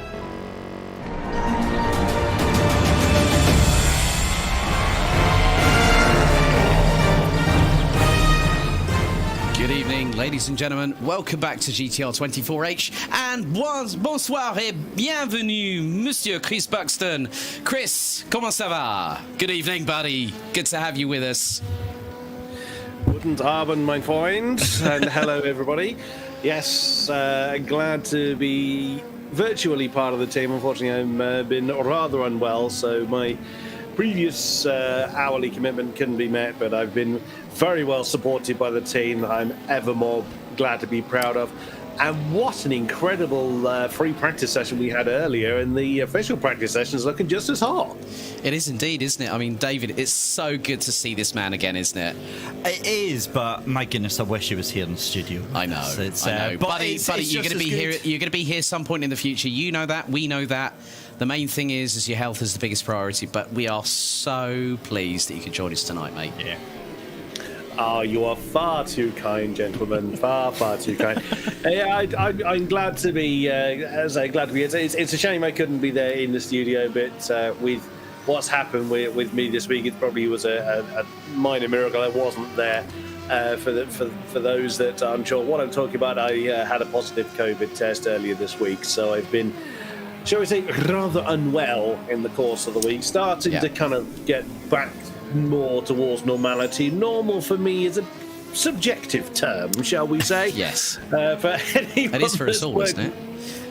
Well, that's surely an important prerequisite that normal is discarded before the beginning of a show, is it not? True. Very true. Very true. But Chris, really, getting on to brass tacks now, buddy. What have you been keeping your keen eye on tonight here at Le Mans? Oh, that's a tricky one because there's so much to keep an eye on. A lot of competitors, a lot of familiar names in the endurance world. From the likes of Mugen, Unison, several big names that we've seen before in drivers as well. I loved it when he was speaking to is it Maria that heads the Glam Racing squad? Yes. I love the fact that one of the drivers is such a character. He's listed on the driver list twice. There you go. He's such a character that he needs two cars. Or two slots. He's getting a bit greedy, isn't he, in the evening's proceedings, mate? Yeah, I know. We're all looking forward to this event. Come on, share and like. No, there's so much to be looking for in across the three categories as well.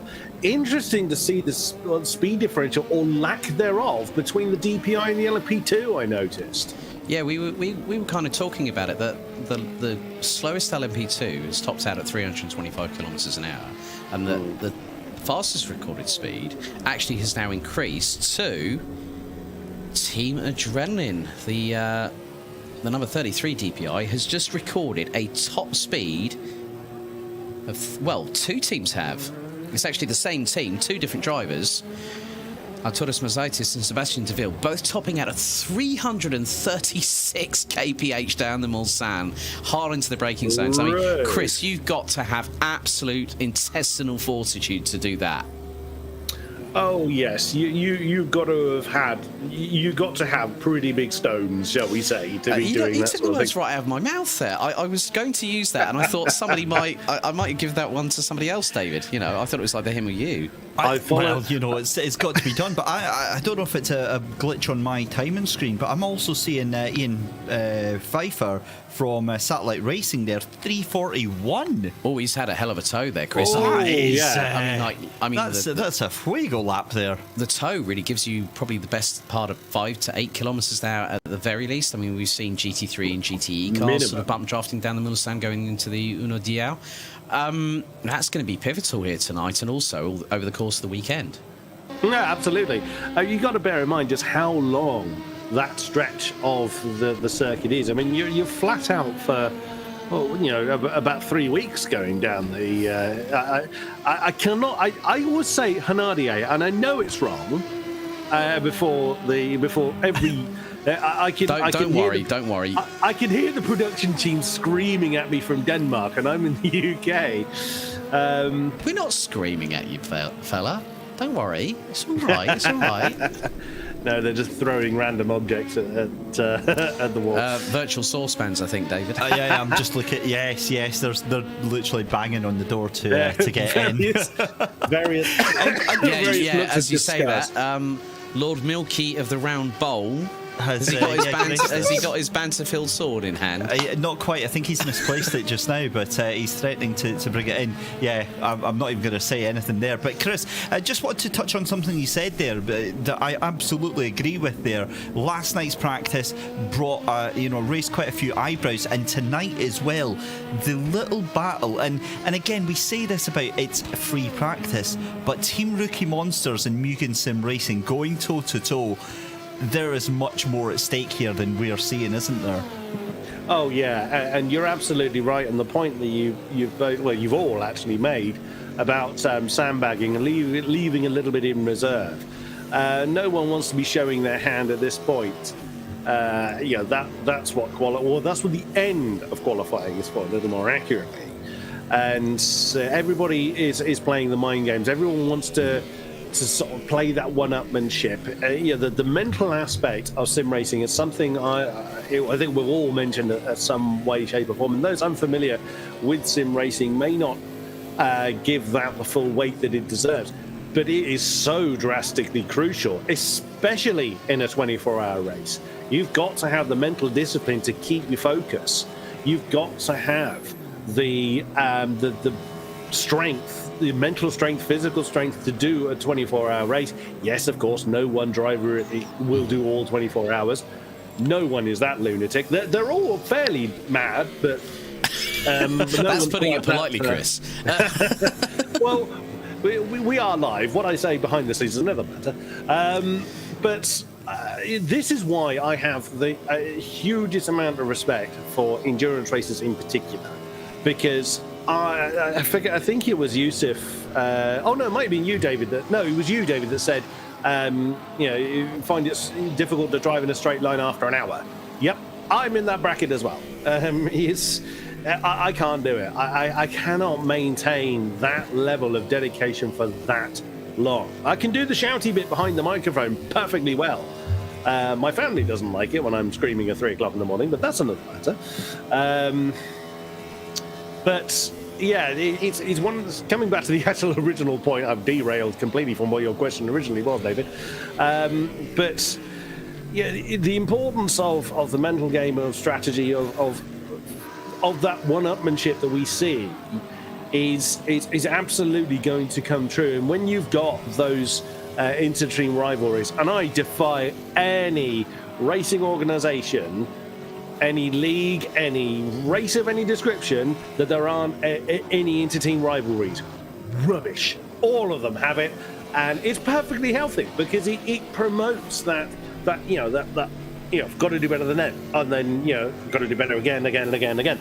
So yeah, that's what we love as commentators and spectators. So yeah, bring it on, and I very, very much look forward to how it's going to play out as the week continues. As we all are, really, to be honest with you. It's quite interesting how menacing these Cadillac DPI VRs look, don't they, Chris? It's the sound of them I love as well. I'm a man after my own heart, really. Oh, there's the noise of them. What keeps confusing me, especially in the dark, they look a little bit like the LMP2s, and they have a very nice, and very distinct noise. There's more of a scream. These things roar, and they roar with the ferocity that will rumble your guts. It's that deep bellow that only the Americans do. It's such a great noise, and we've seen some brilliant camera shots from our production team already, on board, on the nose, etc. I particularly love we're looking at one of the Porsches from the front left corner of the car. I mean, that's some impressive drone flying, if ever I've seen it. Yeah, that was probably the 45 DISSR lab. We had a chat with Andy Kirsten on the press conference earlier on, and he was very... I think we've been trying to read between the lines. No one's going to play all their cards to their on the table here, Chris. You know, you're not going to try and go straight away for, you know, a straight flush or, you know, a pair or something, or two pairs or something like that to beat the opposition. You're going to wait until you know that you can put that hand down, and when it's done, it's too late for anyone to respond.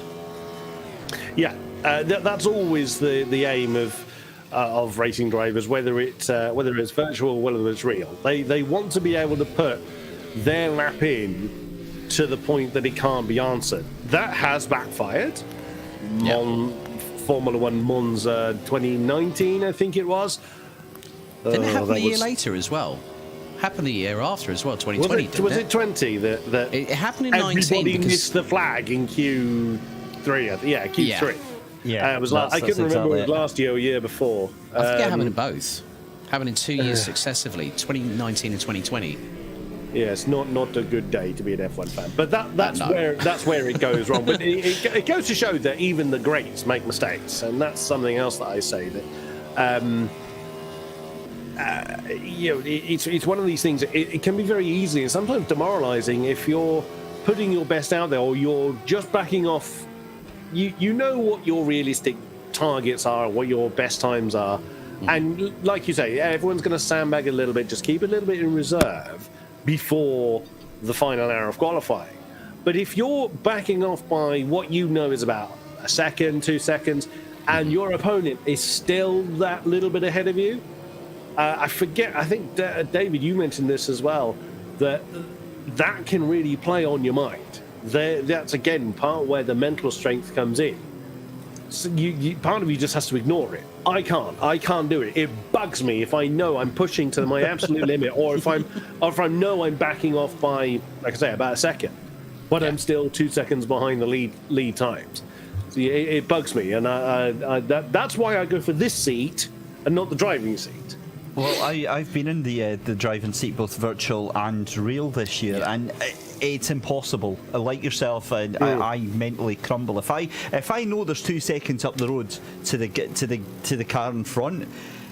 I'm not waiting. I am pushing with every single fibre of my body wants to catch up to that car in front, but it doesn't always happen that way.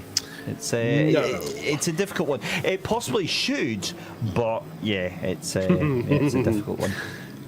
That's the thing, and you then end up in the position, and we've all seen it, where someone is pushing clearly too hard to gain, to gain those few tenths, to gain a half a second, what have you.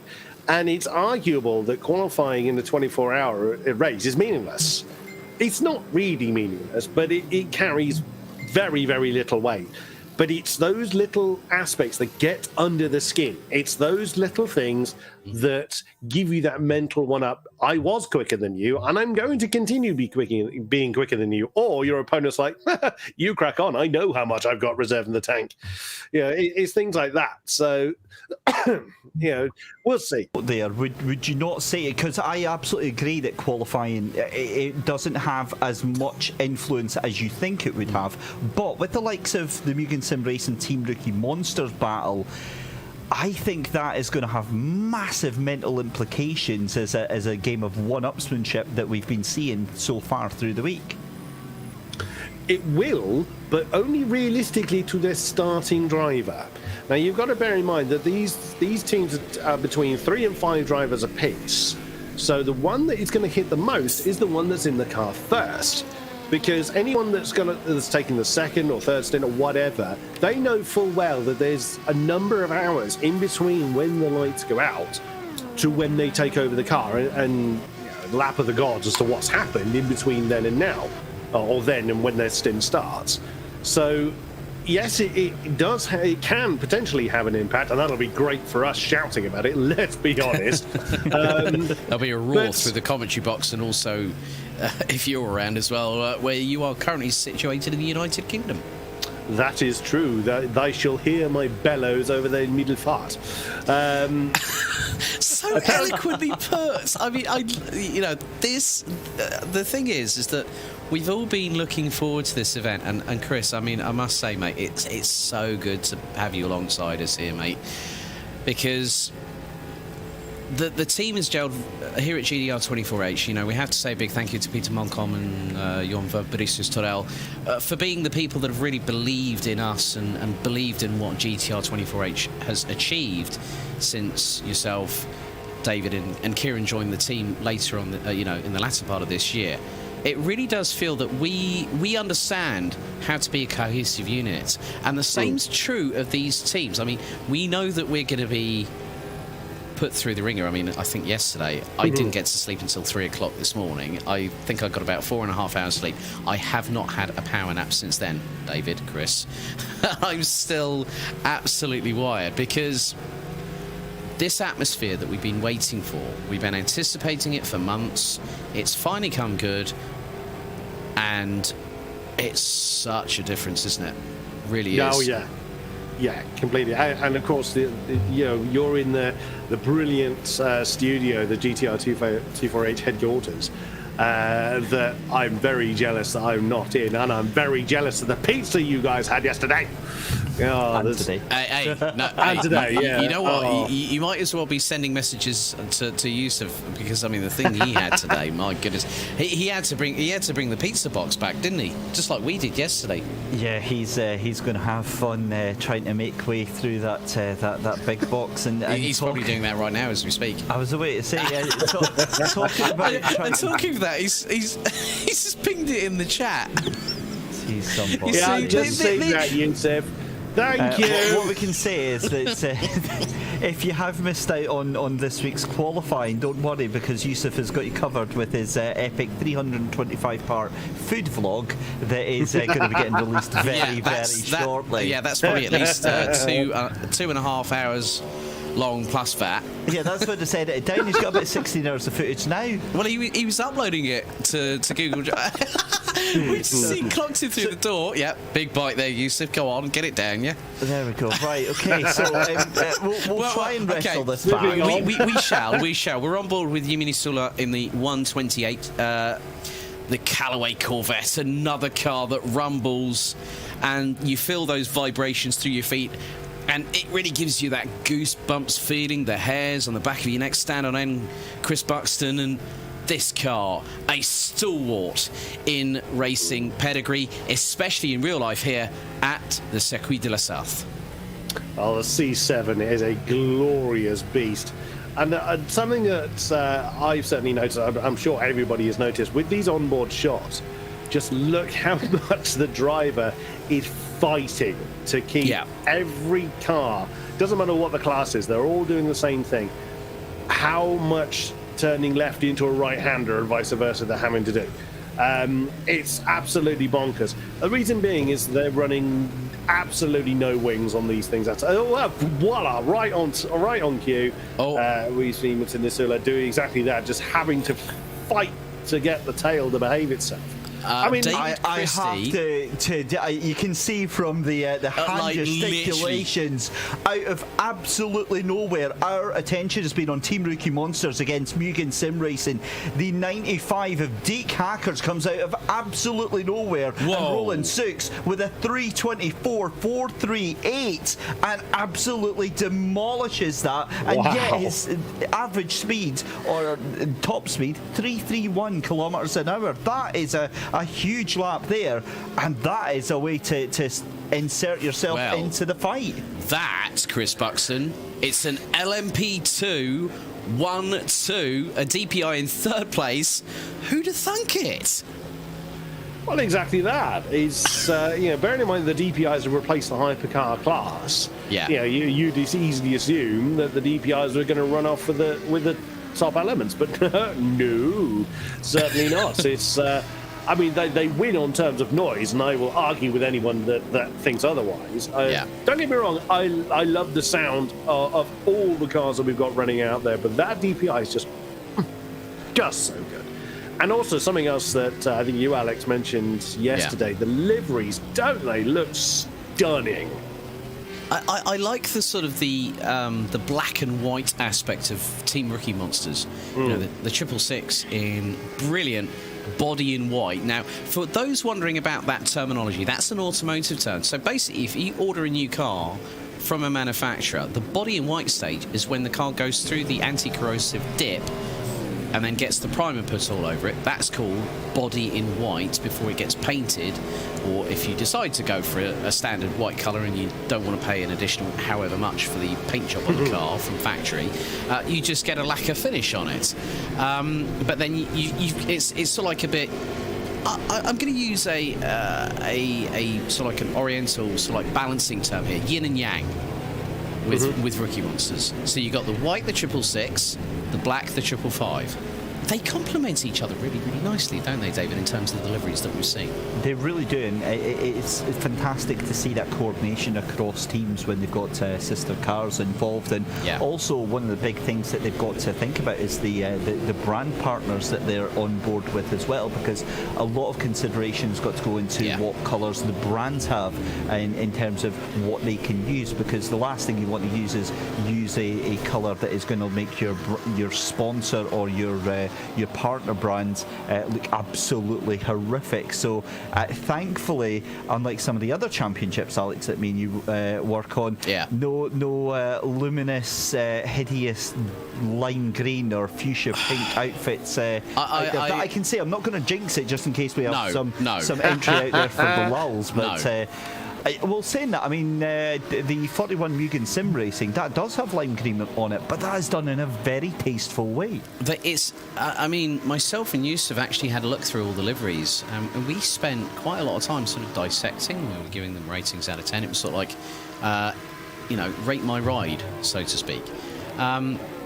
But the thing was, we were looking on a side-on view aspect here.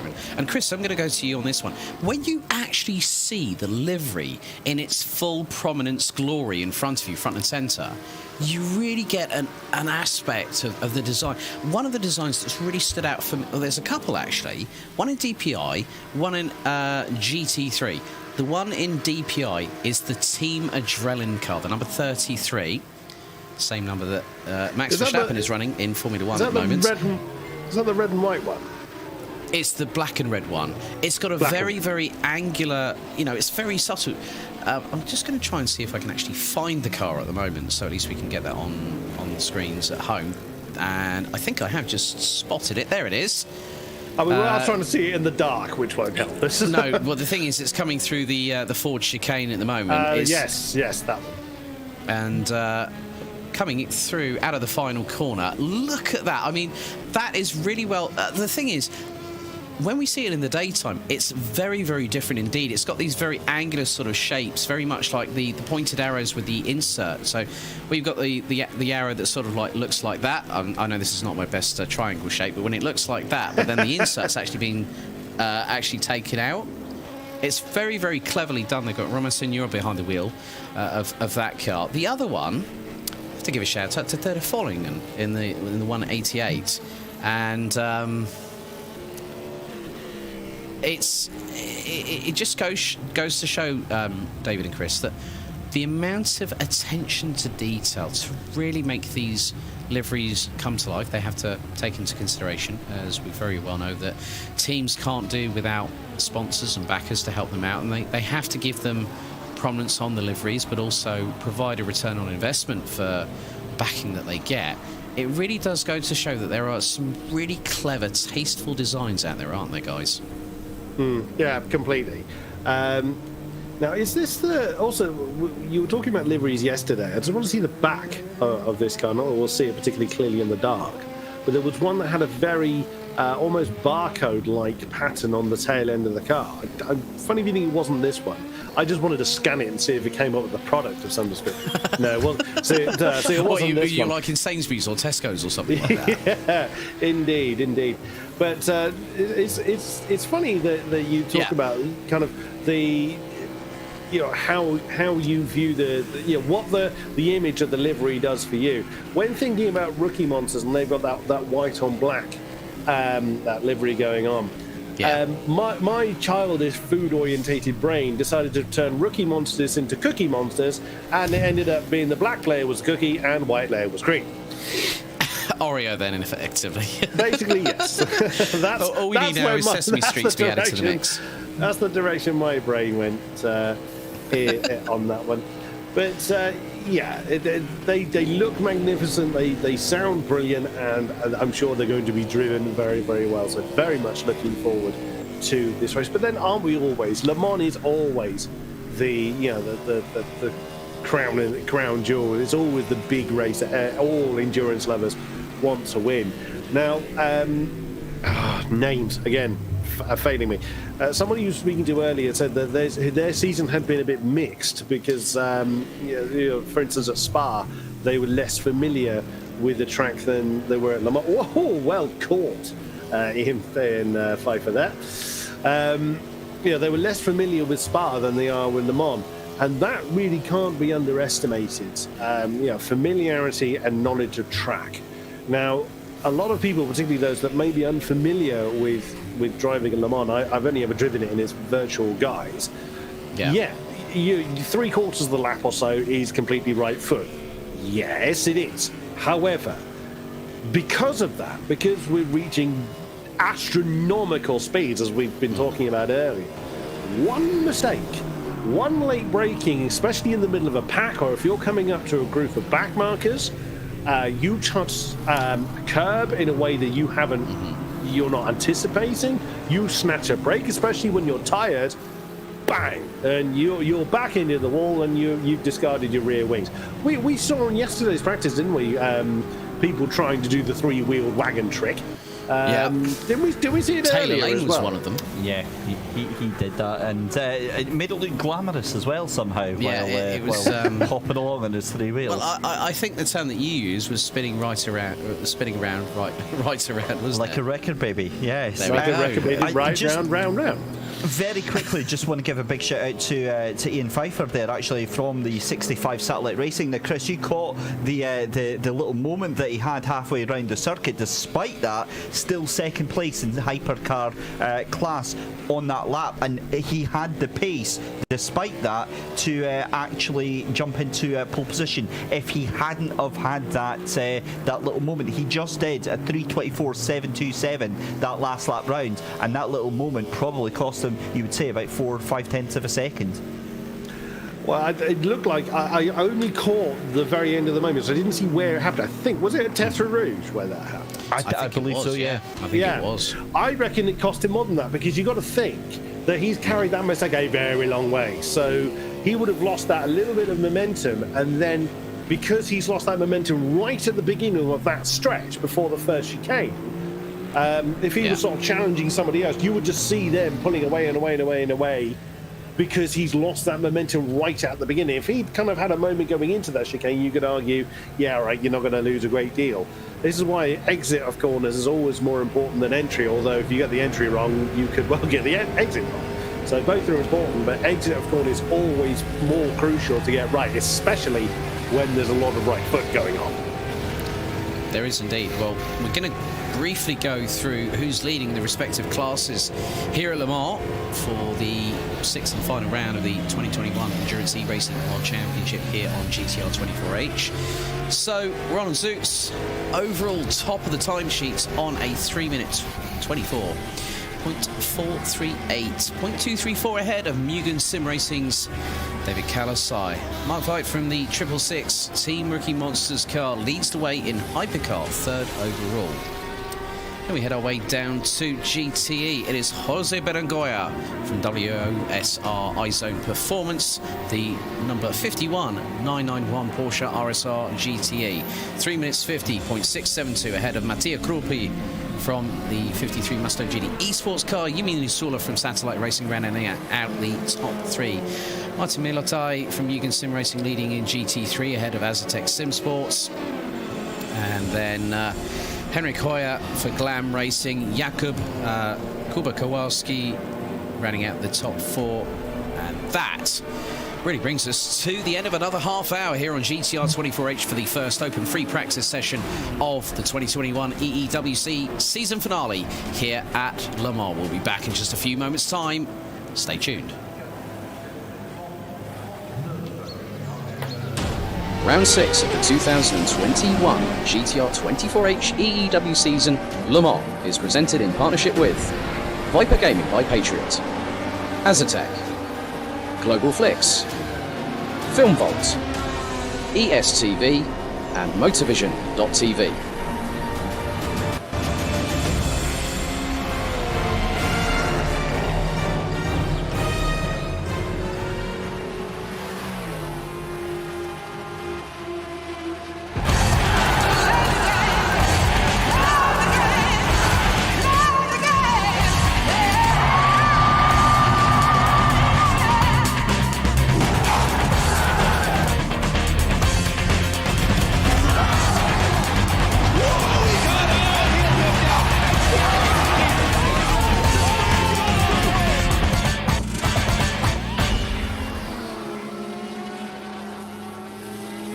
Racing for Green is here to help you carbon neutralize your racing.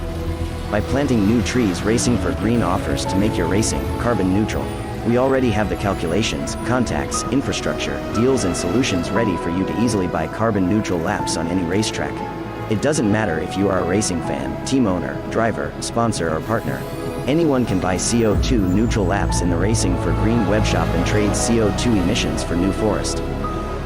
Racing for Green. A 1v2 for the tournament. Pressure is on.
EEWC season finale here at Le Mans under the night sky. Myself, Kieran McGinley, and Yusuf bin Suhail taking you through the next couple of stages. And Yusuf, it was great to hear from Chris. Sadly, he can't be with us for the event. I'm sure he would have loved to have come along, but we've still got a season ahead of us full of Chris Buxton goodness for sure. Absolutely, and next year ahead as well. Who knows what's waiting for us? And we keep talking about the potential land that could be waiting in 2022. But for now, I'm going to be honest, I'm glad I've got some extra bed space. So it's a mixture of emotions. A mixture of emotions. Yeah, couldn't have put that better myself. Well, obviously we had the press conference tonight as well. Some interesting stats and figures came out of that. More so about you talking about pizza, to be honest. It was quite a press conference in itself. And then we had use of some pizza talk to round that off. But we've also had interesting, pretty much across the board. We spoke to 3 of the Rookie Monsters team. They're running 2 cars in Le Mans because of the inundation of drivers that are actually wanting to drive around this legendary circuit, Yusuf. Yeah, and I do want to jump in on that about Team Rookie Monsters, because I thought it was rather unfair, something that they did during that press conference, because we saw Mugen Sim Racing coming on in that press conference rather early on, and then Team Rookie Monsters jumped in. Simon Marshall, he had that meme about how he was, burying up Mugen, but I think they're in the hype, they're in the DPI class. They can't exactly meme Mugen Sim Racing for being in the LMP2 class, and what is it? Barely, not even being faster than Mugen. So Team Rookie Monsters, I don't know what's going on with you guys, but you need to up your game, folks. Well, we'll have to see. It is only practice. Just be careful with what you say there, Yusuf. But we'll see how that develops along for the rest of the weekend. That is for sure. But yeah, interesting to get a speak to Simon Marshall as well. He was saying about with the rain forecast here at Le Mans, you just never know. And one thing we do know, Yusuf, is that there's plenty of it on the way. Absolutely, and one of the big differences between the Endurance Racing World Championship and something that our viewers might be more familiar with in the form of F1 is that drivers can change their setup between qualifying and the race, and you've got 2 sessions of qualifying. So if one qualifying session is dry, the other one is wet, you can alternate. The big thing though is during the race itself, that's when you can't change your setup. That's when you have to lock in. That's when you have to look at the weather forecast and think to yourself, is it going to rain? Is it going to be more wet than dry? What is my more stable setup in both conditions? And you only find that out in the race, so qualifying doesn't always give that full picture as well. Yeah, that's going to be a real challenge for the drivers as well, is that if there is rain that will possibly disrupt the race session, I mean, you would think that drivers and teams would be opting for a dry setup and just hoping that the rain holds off as long as possible, because a wet setup surely puts too much drag when you go down the Mulsanne straights. You're just going to leave yourself as a sitting duck. So a couple of the differences that you have between a dry and a wet setup is one of the things that first springs to mind is in the wet, your car, your brakes, your tires get cool very, very quickly. So one of the things that you can do is you can close, I forget what it's called, but it's the vents on the brake, and this just helps to retain a bit of heat. But if you do that in the dry, those brakes start to get a little bit too hot, your tires overheat as well. So I definitely agree with you on that one, Kieran. You would want to be sticking with that dry setup, but at the same time, that will mean that you will be finding, or the drivers will be finding, that their car will have a whole bunch of understeer heading into corners and not really reaching the max length of their rev range. But it's endurance racing, so they don't really want to do that anyway. It's a long, long race though, that is for sure. So picking the right setup from the get-go is going to be critical over the next 24 hours, especially when the racing gets started on the Saturday. Obviously, Rookie Monsters entering 2 cars. They've got the Treble 6 out there, but they've also got the Treble 5. And we were, in the press conference, Taylor Lane was saying that, he's not run R-Factor and he's not set laps on R-Factor 2 since the last Le Mans. So, pretty jealous that he can get into a car like that and just be that quick, that quickly. That's an amazing skill set to have. Absolutely, but I think it's also a testament as well to just the level of quality of a lot of the sim rigs that are out there, because I think, while we do talk about, this sim rig is a little bit better than this, and the debates can go on forever, right? Because it comes down to driver preference.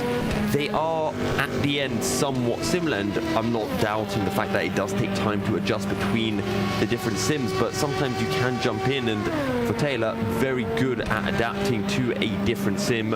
I know some drivers, sometimes it can be a week. Other drivers, they can just jump in and after half an hour be up to speed. And we'll have to see whether Taylor has any more time to find, because with different sims, there are sometimes those little different tricks that you can pull out just to find those few extra tenths, which is what drivers such as the Varga folks of Marcel Chinchik and Yuri Toman are able to do. Yeah, definitely a battle to watch there. Also we were talking, you said about Mugen before. We heard from Martin that they've had their ups and downs, but they are fully focused on winning the GT class, and they were saying Spa was a disaster. They've got to make up for it here at the season finale, and no better time because double points, of course. And that round back at Spa was their worst result of the season. Just checking here, the only time that they were outside of those top 3 positions, and they will be wanting to bounce back. And looking at the championship now, 20 points behind. If it wasn't for that mistake, they could be finding themselves right there. But when you look at the championship, if they win, with the likes of Unison Racing finishing in 2nd place, that's 14 points right there. You couple that with them getting a pole, 16 points. So if they win, they've done all they can, and they pretty much get themselves that championship win as long as Unison don't finish second. But we know how quick Unison are, and it will most likely require a mistake from Unison. But then again, you're looking at the likes of One Move Esports, Glam Racing, two teams I think definitely have the pace, and if they can keep it neat and tidy, can keep it consistent, can it definitely throw a spanner into the works in terms of the championship. Definitely. Couldn't have put it that better myself either, but we were hearing from Eugen that all of their drivers prefer the night stint. That's a new one. I haven't heard that one before. Sometimes it happens, and I was mentioning on the previous day that I thought it was one of the drivers, I thought it was from DAC Hackers, but it might have been Mugen Sim Racing that I was talking to or interviewing about half a year ago, who mentioned it. And it's just a case of less distraction sometimes out on the circuit. You can kind of focus on the track ahead, and also sometimes when you look in your rear view mirror during the day, you don't always see the car behind coming. You could just be that focused that you're not really looking behind you, but in the night time, much easier to see those lights, much easier to see a car coming up from behind. And again, you can get your head down, you can focus on the track ahead. It's almost romantic in a way. It's just you and the car for a lovely leisurely night stroll. Leisurely night stroll, as said by that's a very nice date idea. Yeah, very nice. Did you think of that one yourself? Maybe. Yeah. Inspiration from somewhere. I just can't remember exactly. where. It's what I remember last year, and our producer Peter Monkle and John Terrell will remember this. Simon Marshall will remember this as well, because he absolutely aced this. We had, we were thinking on broadcast, okay, how can we make this more interesting, the show more interesting? Because we had hit that point in the race where we weren't getting that many overtakes. So we got drivers to come in and we asked them for their dating advice. And we got some absolutely fantastic stuff. So maybe this is inspiration from something from a year ago. So you're recalling all of that, what happened last year, just trying to find something. It's like when your life flashes before your eyes, it's your brain trying to find the information. I just imagine that's probably what's going on in your mind, trying to find that advice, but I could be wrong, could be very wrong. We are seeing as well Ryan Nash driving the number 65 Satellite Racing. Now, I don't think we got a chance to speak to Satellite during the press conference there, but they're running two cars, and Axel Sports, we were mentioning earlier, fielding a star-studded lineup. They could be a real thorn in the side, as we were alluding to earlier on. How do you see the DPI battle emerging? Because two Satellite Racing cars up there, they're both in with a shot of that championship, but they've also got Axel Sports to worry about, who are just going out there to try and grab themselves the victory. The weird thing I find for myself coming into this round is, so far this season, and I've been saying it every single round, GT is the class to watch out for. GT is going to be the really cool battle throughout the championship, and it is very tight. But I genuinely think if you remove the championship standings and you just look at this from a pure race perspective, I honestly think the hypercar or the DPI car class is the most exciting. I think both of the Satellite Racing cars have been relatively close. I think we saw a glimpse, a potential of what Axel could bring out to the party. And now with Team Rookie Monsters, Team Adrenaline as well, I genuinely think we've got a 4-5-way battle for the win. It should be a really interesting watch to see how that all develops later on down the line, and what will be interesting as well is seeing qualifying tomorrow, at least the first session of it. One daytime qualifying session, one nighttime qualifying session, and we've said it before, we've said the R word before, rain. It's high on the agenda and it could hit tomorrow.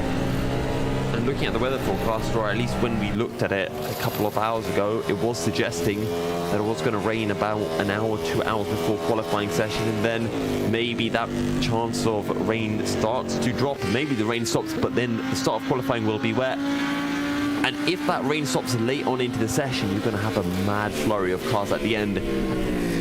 And for me, I think that's the best part to really be watching as a viewer, because you're watching the drivers really having to push to the limits. And this isn't a case of, oh, it's a pure wet track or it's a pure dry track, where, let's face it, the drivers have had plenty of driving time. They know exactly where the limits are.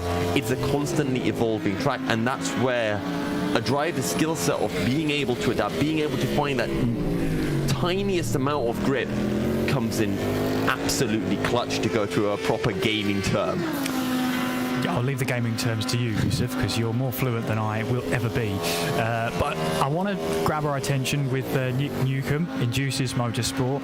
You know, he says the team's ready, the championship is going to be tight, they're going to concentrate on what they're going to do, but they've also entered the number 16 car in order to help out the number 15. So a little bit of teamwork already in the mix coming into Le Mans. I mean, talk us through that one, because the 15 car, if you're a member of that team, well, you're solely there to help your teammates.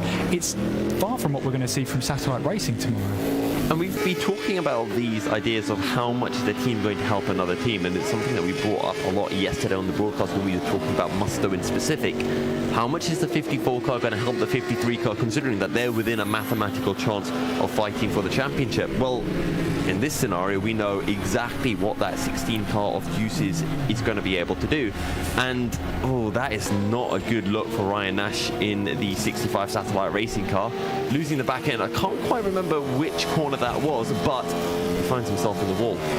Yeah, that was Pfeiffer in the wall as well. So both of them off. And if you're wondering why there's two 65s out there, in open practice, every single driver is allowed to run separately. Let's have a look here. Yeah, Ryan Nash just lost the back end, and that was it. No chance of saving that one, unfortunately.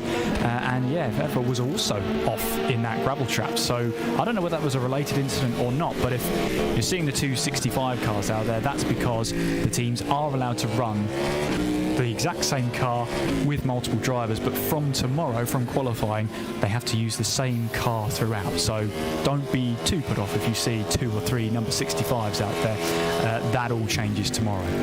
We saw yesterday as well the Mugen guys getting a couple of drives out on the track, and they were properly scrapping. It was brilliant. It was pretty much like they had just jumped into a 15-minute sprint race. They were pushing each other off some dirty little blocks and everything. So getting out of the system, that's what it was.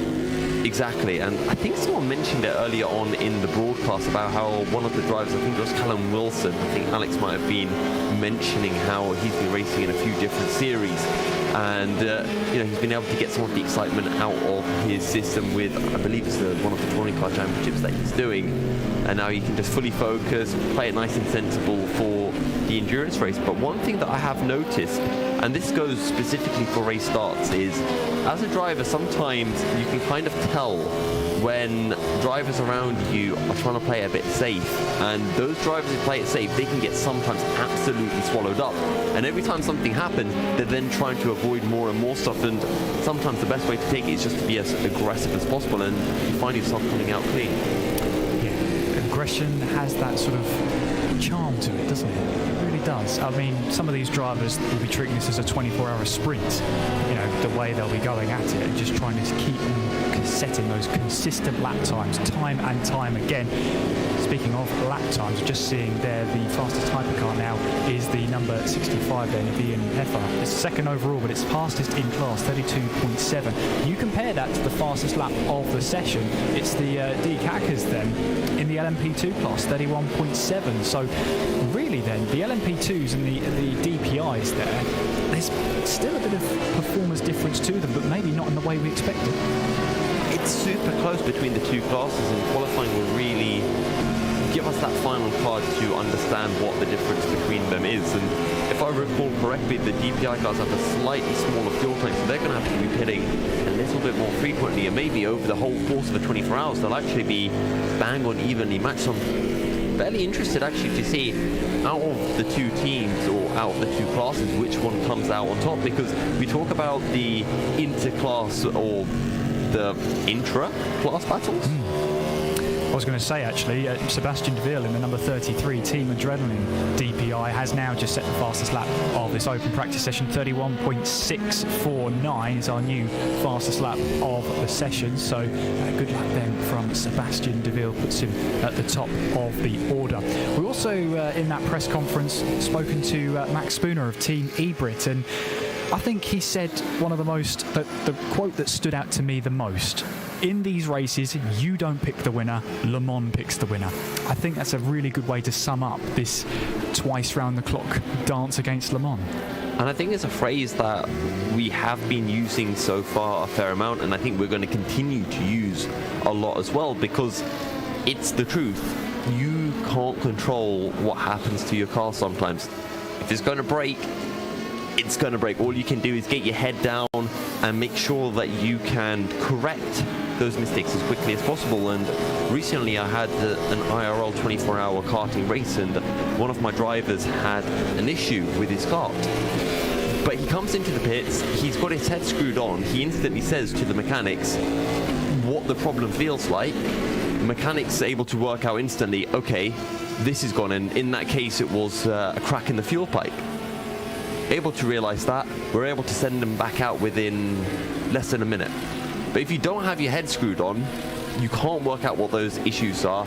You make more and more mistakes, and the similarity between that and the virtual or the virtual race that we have coming up is sometimes teams think, oh, we can save this car, when in actuality you can't. You have to hit the disconnect button, you have to rejoin, take that 3-lap penalty. But sometimes you're just in the moment so much you don't think clearly, and that can cost you 30 seconds, a minute. We've seen it in previous races, and just being able to sometimes say it's over, pull the plug, is such a huge skill, as that's a VRS car of Nella Pastorino going completely wide. I think that's on the exit of the Porsche curves. Yeah, big time loss there and straight backwards into the wall. So that's not good then. But in these open practice sessions, you can hit escape and go back like nothing ever happened in a completely new car. That also stops tomorrow as well.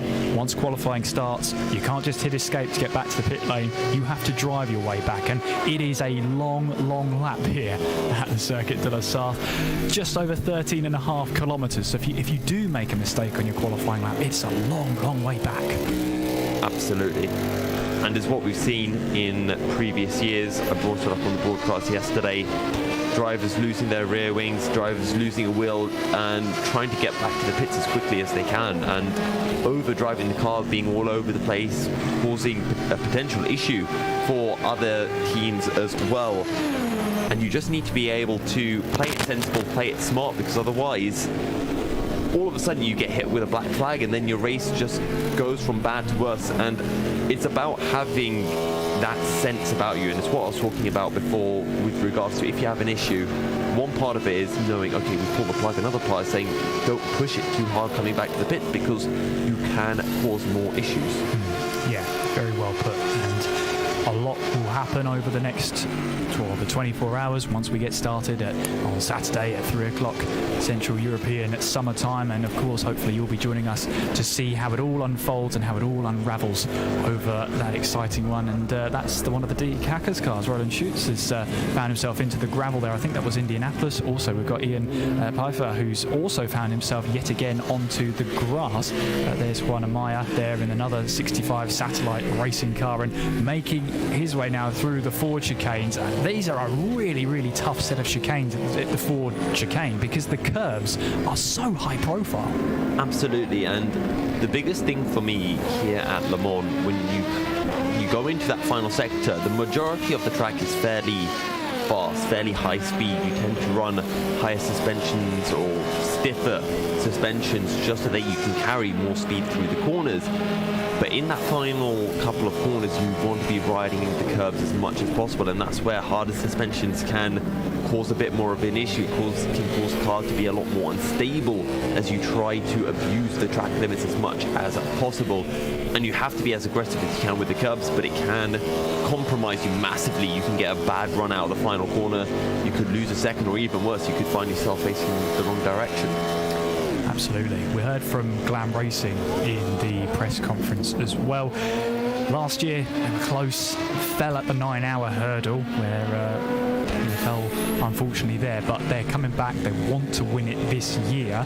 Team's feeling great. They've got those weekly training sessions. What do you think their chances are then for Glam Racing? How well do you think they can do this weekend? I think they have a really good chance, to be honest. And usually I talk, whenever I hear the term, oh, it's a rookie in this league, etc., I just tend to think, yeah, but no. But I think with Le Mans, it is such a different challenge, especially with it being a 24 hours when the rest of the races that drivers get used to in terms of endurance anyway are 6 hours or 12 hours. I do think it is a huge experience, and you do need to go through a race just to kind of prove to yourselves, just to kind of get a feel for the race as well. And Glam Racing this season have been so consistent. They've been one of the most consistent teams of any class this season, not making many mistakes, being consistent throughout the majority of the team in terms of pace, and slowly getting quicker and quicker, finishing higher and higher up the standings in the GT3 class. They got the second last time out, and the only step up from there is being able to pick up a win. So I think they are a huge threat. And we already talked about Mugen and Unison. If Mugen want to win the championship, they need to win the race, and they need a team between themselves and Unison, and Glam Racing can fit that bill. Glam Racing, as you know, as well as Unison, as well as Mugen, they have a new challenger on the horizon. That's Acetec Sim Sports. How do you assess them? Because this is obviously, they're dipping their toe now in at Le Mans. Well, how do you rate their chances, considering that one of their drivers is fastest in class? It's a new team, a new set of drivers. I mean, with a name like Acetec, you're expecting big things. So far in the practice, they've given us everything we could really expect of them. I think they'll carry that pace through, and this is why, as a commentator on the Endurance Racing World Championship, and I think this is why, as any fans of the Endurance Racing World Championship, it's really exciting to get to Le Mans, because as Sebastian Deville has hit the wall on the run down to Indianapolis. I think there was contact there for the Team Adrenaline car. We'll have to we'll see if we can get a run back of that one, but I'm pretty sure he got tangled up there. I'll bite my tongue for now and see what happens. But yes, definitely facing the wrong way, not ideal at the moment, but it is the practice session, so it's not the end of the world there. 3:24.266 is the fastest lap of the session so far, and there's Christopher Kianek then for Mugen Sim Racing, the LMP2 class, who's gone off in Sector 2 there, I believe that was. It showed briefly yellow flags in Sector 2, well, that doesn't really narrow it down much, because Sector 2 for an LMP2 car is around 80 seconds, so 80 seconds worth of track. Somewhere there, Kianek has gone off into the gravel. In fact, he hit the wall. And I just actually want to pick up a brief replay of this, because I think this really highlights that this was coming out or heading into Indianapolis, because it's such an easy place to make a mistake, because you're carrying so much speed. And when you go through the fast right-hander, you want to be keeping it as tight as possible, and that's what he does, and the back end just steps out on him, and it's so easy to do. He clipped the grass. Did he clip the grass? Yeah, he did. Just on that left-hand side. It's almost like a Danny Kvyat in Japan all those years ago when he was driving the Red Bull. So dependent are these cars on aerodynamics that if they get disrupted, if that airflow gets disrupted, all it takes is that one bit of grass, and just when you're trying to turn right, you're asking too much of the car then, and round they will go. So, but a 1 for Christopher Kianek then as he exits the pit lane and rejoins this session. The great thing about it though is if you do make a mistake, well, this is the perfect time to do it, because hit escape, try again. As what I was saying yesterday, he's actually the winner here. He's found the limits of the circuit, because, well, you can interpret it in however way you want, but you have found those limits. You know, okay, don't touch the grass on the run into the corner. Myself and David, we were lucky enough to jump on to Peter Simrig, and we were actually in the DPI class, you know, getting some good laps in. I know you wanted to jump in, so I broke the wheel before you could jump on. Before I could show you both up, yeah, so that was a shame. But one of the big things with these cars is that run through Indianapolis, because it is practically flat out. And some driving tips that I was noticing and I was planning on giving to David, but in general, I've seen this with a lot of sim drivers, including myself, and it's one of the places where I really struggle. You don't have confidence in the car through the high-speed corners. And that run into Indianapolis is one of those places where you have to believe, you have to trust in the car, that when you throw it in, it sticks. Because if that car does not stick all the way to the right, your run into Indianapolis, the tight left-hander, is completely off, because you want your car in as straight of a line as possible when you jump on those brakes. And confidence is so key around a circuit like this. And you say Indianapolis relies so much on confidence. How confident are you? How much speed can you carry through? Because as soon as you're done with that right-hander of Indianapolis, then trying to find that braking zone, you've got the high-speed right-hander, then you've got to instantly slow the car down for the left-hander. So it's all about, well, where on earth do you start braking? Where on earth do you slow down? Do you lift going through the right-hander? If you're brave, you'll try and do your braking maybe midway through the corner. But that's the easiest way to lock up the brakes and send the car spinning around. It's risk and reward, but I mean, for most of the drivers, I'm glad I'm this side of a microphone rather than behind the steering wheel. That I can tell you, I'm very happy with that decision I've made. Absolutely, and again, going back to that whole run into Indianapolis, the reason why it is one of my favourite corners on the circuit is I've always been a driver who never liked to look at braking markers. I always just like to look at the corner and brake, and Indianapolis is one of those corners because depending on how you get that run through the fast right-hander, your braking point completely changes. You can't go for the same braking point every time because your line through the fast right-hander changes. And you mentioned about confidence. And while I talked about how for Christopher Kianik, he's learned a new downfall or a new potential pitfall of the car through the fast right-hander before Indianapolis, you can take a huge hit to your confidence as João Barbosa. He's into the wall, and I'm not quite sure where that one was, Kieran. Yeah, I just caught a glimpse of that. I think he was just lost the back end there, swapped on him, and once again goes backwards into the wall. We watch Zoltan Varkonyi then for Deke Hackers, then currently third in class at the moment, at least the third fastest driver. It's probably more accurate in these open practice sessions to say third fastest driver in class rather than car. It's a weird habit to get out of, and once we've got out of that habit, well, when qualifying happens tomorrow, we then do have to say, oh yeah, they're the fastest car out there. It's weird. It is weird, that one, but at least with the open practice, it gives the drivers that equal opportunity. They don't have to worry about any driver changes. They don't have to worry about having to sit out. They can just jump in, get the laps in that they want. And in these nighttime sessions, some of these drivers will be putting in the hours here because they'll know this track, they'll know this circuit like the back of their hand in the daytime. But once night falls, it's a completely different story. Well, at the moment then, Sebastian Deville in Team Adrenaline is leading the hyper class cars. Roland Shoes in the Deke Hackers leading the LMP2 class there, and with a 3:27 there, 3:24. It's come up on my telemetry, but yeah. Second here or there won't really matter too much. Leader of the GTE class then is World of Sim Racing at the hands of Jose Berenguer, and leading the GT3 class is the 585 Aztec Sim Sports. Unfortunately, we don't know the driver behind the wheel of that one, but whoever they are, they've said a 3:56.008, so they are currently top of that class.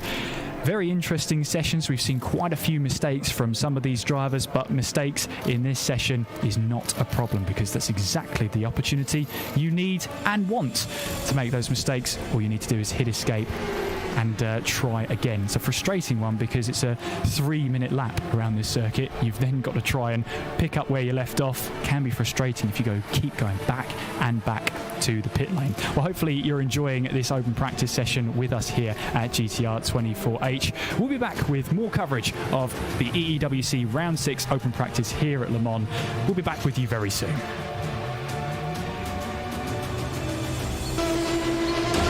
Round 6 of the 2021 GTR24H EEW season Le Mans is presented in partnership with Viper Gaming by Patriot, Azatec, Global Flicks, Film Vault, ESTV, and Motorvision.tv.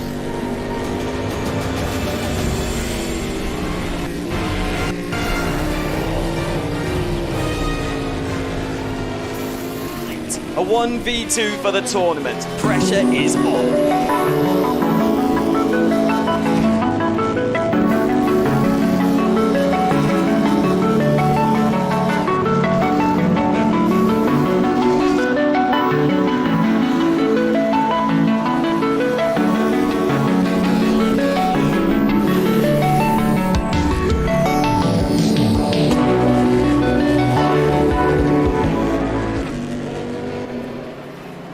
Racing for Green is here to help you carbon neutralize your racing.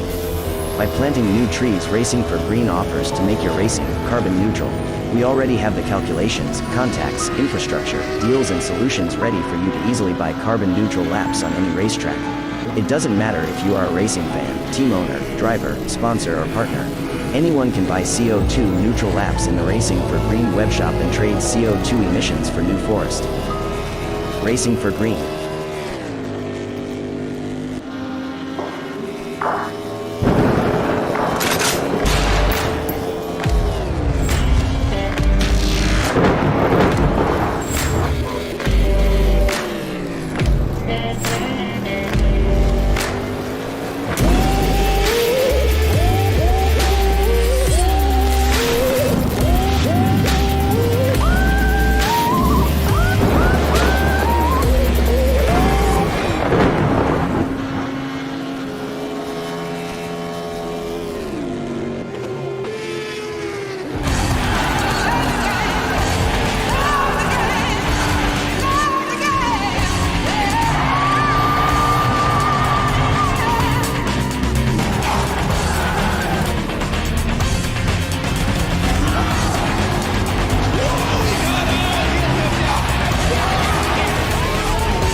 in to the GTR24H Endurance E-Racing World Championship. Round number 6, the finale here at Le Mans at the Circuit de la Sarthe. Myself, Kieran McGinley, and Yousef bin Suhail with you for this next part of the coverage. Pretty interesting open practice session so far. We've had a review, if you like, of the earlier press conference. If you did miss it, really recommend going back and watching it through, because we got a lot of insight from some of the teams and some of the team managers as well. So if you did miss that, well, of course, stick with us for now. Go back to it later. That would be the advice I would give you. Yousef, what have you sort of unpacked from this practice session so far? Is there any sort of standouts that we should be keeping our eyes on? I'm really glad you brought this up, because something I do want to talk about, and it's something that I brought up in the previous practice session, you talked about it so far today as well, is the fact that you get team sandbagging, and you can never really read too deeply into it, but you can sometimes get an idea. And I think the biggest thing that we can take away is the new teams that have joined into GTR24H for this final round here at Le Mans, because we are seeing what kind of pace they do have available to them.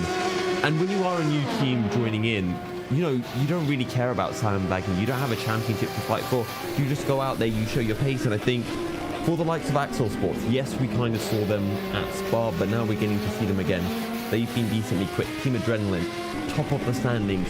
They're going to be throwing a spanner into the works without a doubt. Team Rookie Monsters as well in that DPI class. So 2 extra names to what was essentially a 2-horse battle for the championship. Really spices the series up. And again, in the GT3 class, Ace Tech on fire, on pace, and will definitely be affecting the battle, I feel, between Unison Racing and Mugen. Well, I want to actually bring it on to a little bit of Axel Sports in the DPI class. We've mentioned that they've fielded a very strong lineup, but yourself and Alex had the pleasure of actually talking to Alex Young a few weeks ago, which is available on our GTR24H YouTube channel. Highly recommend going and have a look at that interview. It's a fantastic insight into not only Axel Sports, but also into Alex Young himself. He's fielding his son in this lineup.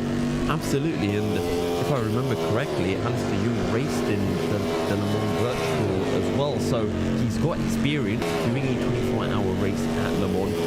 He's a quick driver. He's the son of a Formula 1 driver. I'm sure he's learned all of the tips and tricks from his dad. But that interview with Alex Young was something incredible. I was exceptionally lucky to be invited to do that, and he gave some really good insights. And I remember one of the big questions that I asked him, something that I've always been curious to find out from a professional IRL driver, is the difference between setting up a car in the game and online, or sorry, in the game and in real life. Because for me, I always look at virtual racing. I think, you know, you've got so much time. You've got as much time as you want to set up a car, but in an actual event, you don't have that much time available to you. You've got however much allocated practice that you have. But Alex said it's actually very similar in terms of how you approach doing a setup, despite having so much more time available to you. And that extra time is more just becoming more familiar, becoming more consistent, rather than making setup. Absolutely, and it was a fascinating insight. So once this open practice session is over, though, don't go clicking away just yet. We've got to annoy you a little bit more before you do that, that's for sure. I believe we've got one of the production team behind the scenes. We don't get to see much of him, John Fabricius. He works really hard behind the scenes, making sure everything runs as smoothly as possible, whereas you'll sort of see, well, I would say a swan above the water, but I don't know it's going to be that simple. John is definitely one of those that's the webbed feet underneath, trying to paddle as hard as he can. John, I believe you can hear us now, can you? Yeah, I hear you fine, man. John, it's a pleasure to have you on. You're not that far away from us, but a very warm welcome to you. How's it been so far? I mean, organising this massive event, talk us through it. What goes through the planning? It's been quite chaotic for Peter and I for the last couple of weeks. Stuff actually suddenly happened quite fast, meaning that we had to actually build up the entire studio and have it finished in time. having a ranging of you guys like being flown in, and lots of stuff, logistics, administration stuff, talking with partners and being on different meetings, and it's just been quite hectic. But when you love what you're doing and you have the passion for the field, and you're seeing all the happy drivers and the team being so excited about being here, it's just goes away all the stress, and you just love being here, and that's where I'm at right now. So quite happy about it. And after a year of sort of trying to build up, and we've had a year where a lot of the racing has been solely virtual. Everyone's in their own place. Even the commentary team have their own places as well. We're sort of taking the steps. We've got obviously the commentary team here. Hopefully the team's back next year. I'm kind of glad you asked that question, because I don't know what, but like 2 weeks ago, I kind of like start thinking about the physical event and how much I actually miss it. That's definitely one thing with the studio being built up, but you cannot compare to the physical event and how much it means to me and how much it means for the teams and stuff. Like, it's all about the communication, the friendship between the teams and the drivers, meeting up with people, the friendly hellos and stuff like that, like the late coffee at the night, and basically, having the teams in the booth, and it's just completely another thing, having those live events. But the studio is here, it's great. We are united again, and COVID has definitely made an impact in the entire world. And also for GTR, we have been over the past 6 months been refocusing a lot of how we actually do things around here. More exciting things coming from us in 2022 is gonna be the ground, like the braking stuff, where we will literally have some very exciting things coming. Of course the EEWC finale is like the peak of the mountain, and it's just so cool to be here, and I can't wait for the qualifying and the race this coming weekend. And by having the cool backup from ESTV and Motorvision airing our win live, it's just adds more stuff to it, and it's just so cool for the team, for the PR side of things, the brand awareness created for the teams. This is what we're about. That's the soul of GTR, is basically to try to, much as possible, doing brand awareness for the teams and create good PR for the teams, because these are the ones creating these unique events with their driving skills and the interviews and stuff like that. So I love it. I do it more of that, as much as possible, basically. And it shows. Always we see Pfeiffer finding his way off into the gravel. I'm going to actually hand over to Yusuf now, because I've been hogging the mic all this time, John. Yusuf, over to you. Thank you very much. You're very welcome. John, something that I should mention, because now we've essentially had 2 years where we haven't had a LAN.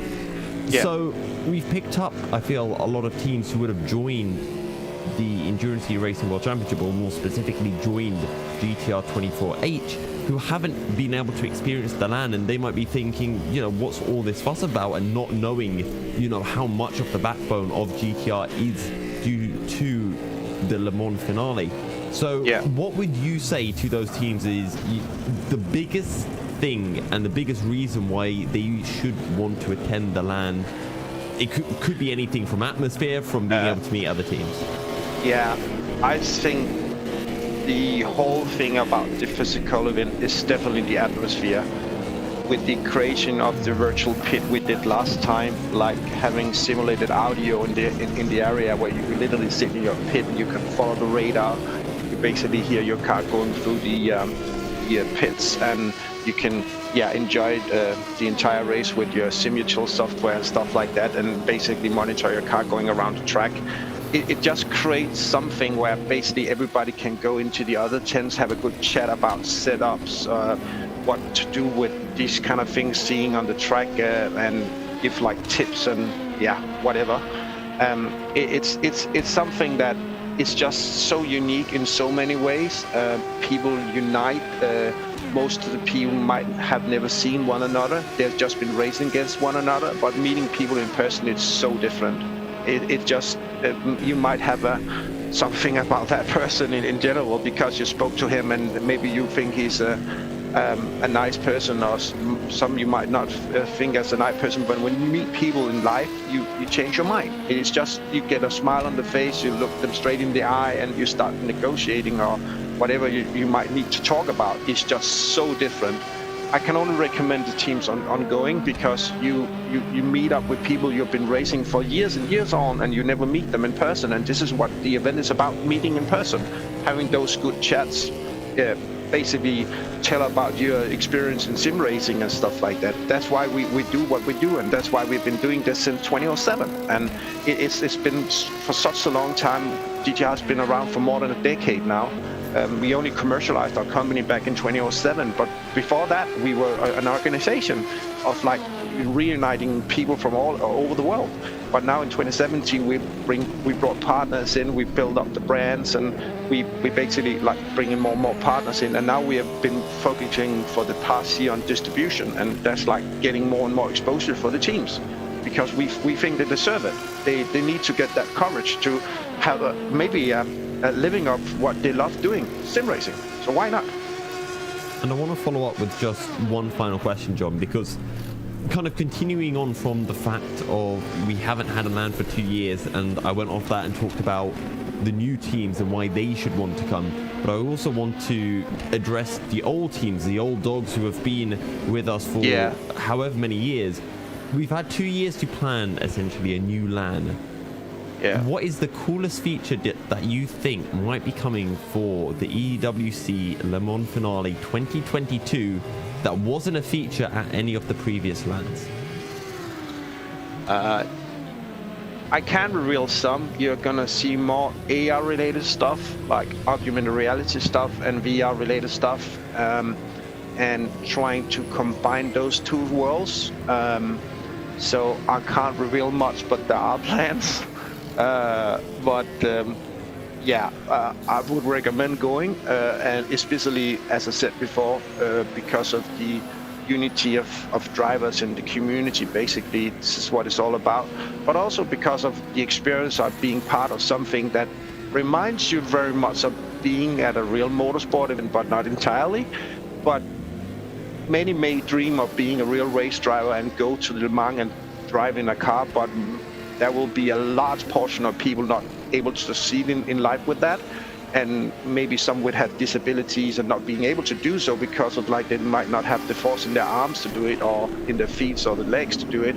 Sim races is just such a great place because for a small amount of money you can basically try your skills with other people who have a lot of money, and it's not the equipment who makes the difference, it's the driving skills. So this is why we said early in 2020 that the subscription fee to join our actually the competitions which should be free, because this is not the team who should be paying that. It's the sponsors and distribution deals who should be paying for the events to get going. So the only cost that will be for the guys going to the EWC in 2022 will basically be traveling or accommodation cost for them, and because we know it costs a lot of money to go here, so we want them to have the best possible experience by going to the physical event. So it's basically.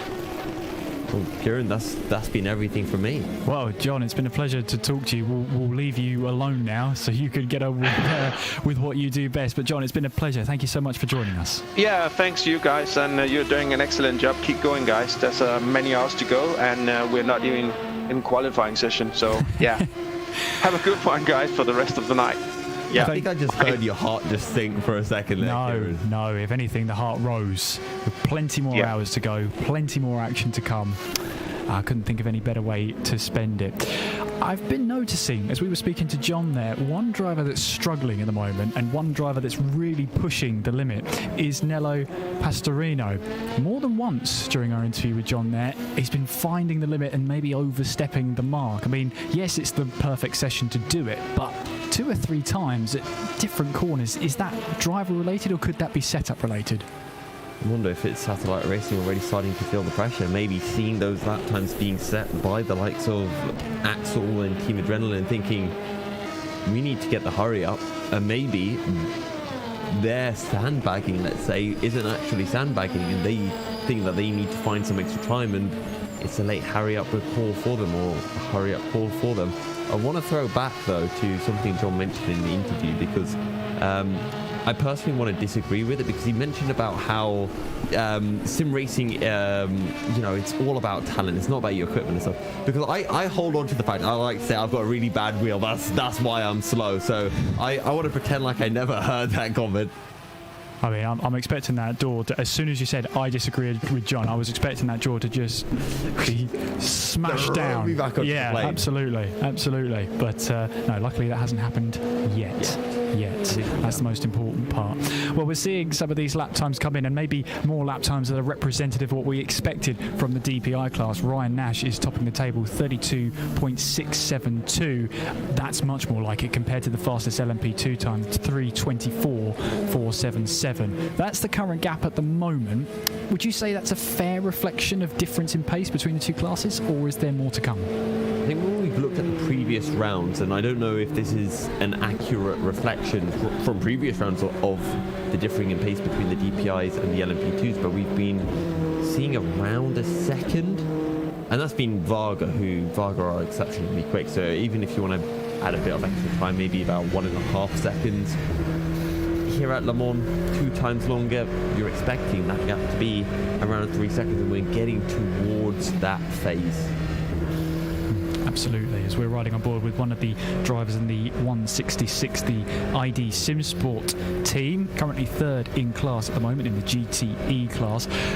ID SimSport, having a look back at them, I mean, from what I can see, they've got 2 cars in here, and this is their first event of the season, so really they're in a position where they've got nothing to lose. Yeah, and ID SimSport, I'm just trying to double check where they are in the championship, because they raced in the first 3 rounds of the season. They did, you're right. I'm not mistaken, because it's the 177 who've only scored points in 1 round. By the way, ID SimSport had been somewhat struggling until recently. I'm just trying to remember which was the team that Pauli had. Yes, Satellite Racing.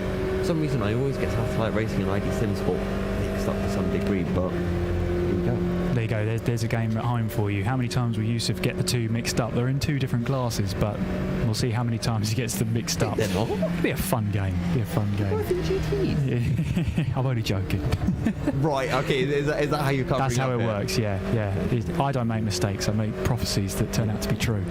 That's the saying, isn't it? Let's focus back on practice, because we've gone off topic. Yeah, Ryan Nash, though, in the 65 Satellite Racing. Now, we've been obviously talking up this championship battle between the 2 satellite racing classes in the DPI, 64 versus 65, and in this practice session so far, well, 65 is holding all the cards at the moment. Ryan Nash is currently the fastest driver out the team.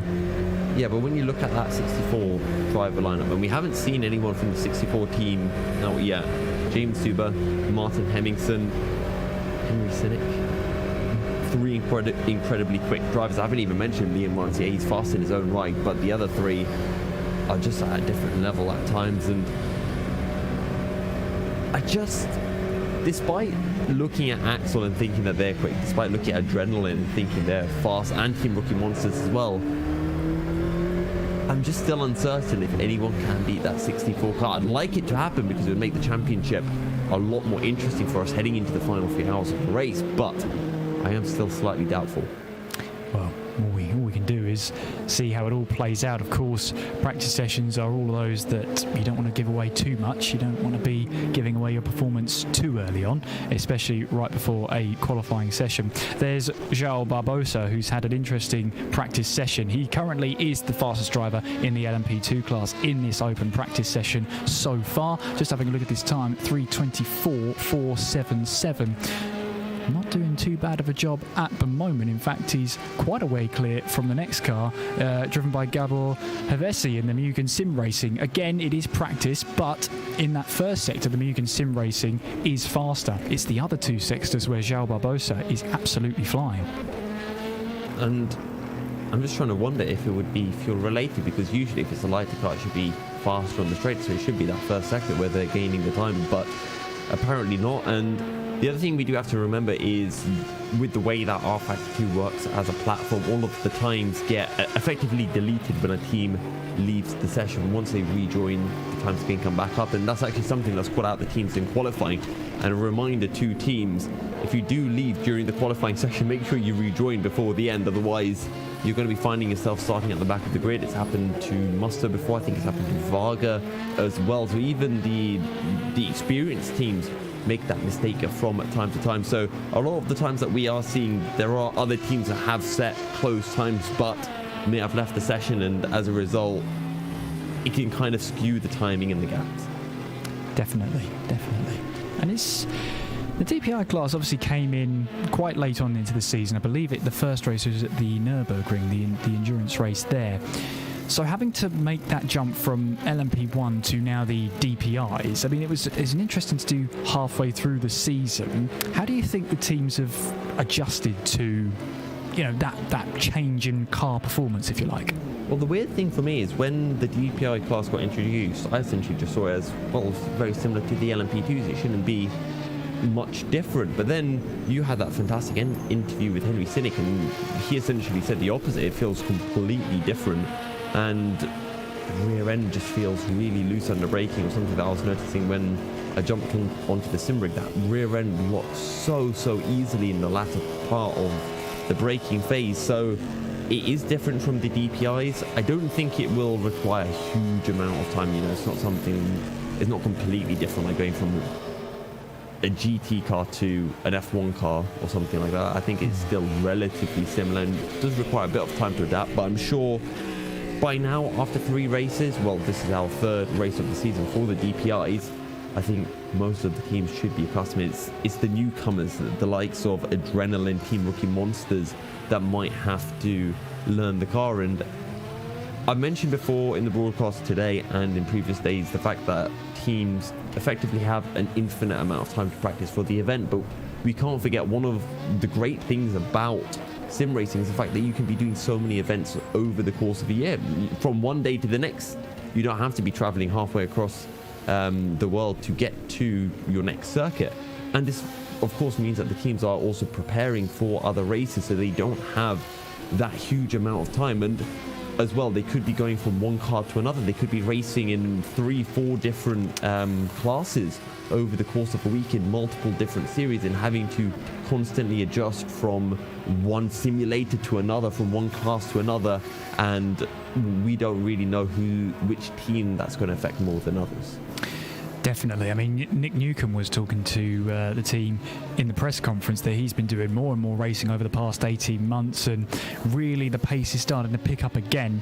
And, I think racing in multiple series can help with you, getting yourself race sharp and getting those split seconds decisions mostly right, rather than feeling a bit rusty. So it's great to hear from Nick. It's great to hear that he's getting on the pace once again. And it'll be interesting to see how he gets on himself going into this round, and how his team gets on as well. In Juice's Motorsport at the moment, one of their drivers at the top of the class. So João Barbosa showing good turn of pace at the moment. We've mentioned him quite a few times. Glam Racing, meanwhile, the 404 of Callum Wilson, is second in the GT3 class in this open practice session. And again, Glam Racing, under the lights, that livery looks amazing, doesn't it? Oh, it looks absolutely fantastic. Purple does wonders, and I know Alex Korschman and myself, we attempted to do a rate your livery or a roast your ride segment almost, and the weird thing about it was we did it, and we had actually very similar opinions on a lot of the liveries, but sadly a lot of the liveries changed, so we couldn't release the video. Hopefully we can in the future, but that Glam Racing car is absolutely gorgeous. It really, really is, and the sort of the colours and the little bits of sparkling in the light there makes it look absolutely fantastic. One to watch in the nighttime stages, that is for sure. Yeah, there it is. Then can we see that livery? Oh, down the main straight. That is when it will, well, literally jump out at you. So we'll have to just hold on for another minute and a half before we get to see it under those floodlights. But yeah, Callum Wilson at the wheel of it at the moment, second in class. I mean, we're looking at those lap times right now. I think the best lap times are 3:57.414, and his last lap time was, well, just over a tenth over that. So putting in some consistent lap times at the moment is Callum Wilson. I want to go back to what you were mentioning about Jesus and the newcomer himself, because I was always very surprised when I first saw him racing back at Matsusaka last year, because he brought me onto the team and I was speaking to him and I was like, Nick, a lovely guy. And then I heard that he was jumping into the car. I was thinking, I'm pretty sure he's an old guy. He must be, well, I'm not going to say what age I thought he was in, but I might get in trouble for that one. Right. I brought it up on the stream. I thought, okay, Nick, what's he doing? And then he went fairly quickly. I was bringing that out. Whoa. That's really impressive. So ever since that point, we've had a little rivalry going, and I've essentially got an open invitation to go over to his house in the north and have a battle with him on our Factor 2 on some track. So if he's not doing well here at Le Mans, once I get back to Stansted, I'm driving straight up north and saying, Nick, you better be ready to jump into sim, and I'm going to be taking advantage of him while he's in a bit of a weak state. I'm glad you're challenging him. I wouldn't. I'd go in. Well, you get shot up by an old man. Well, I mean, that's why I don't want to. I'm staying well clear of that. I'm here behind a monitor, not behind a wheel. I get to do shouting. That's my job. No driving for me, not at all.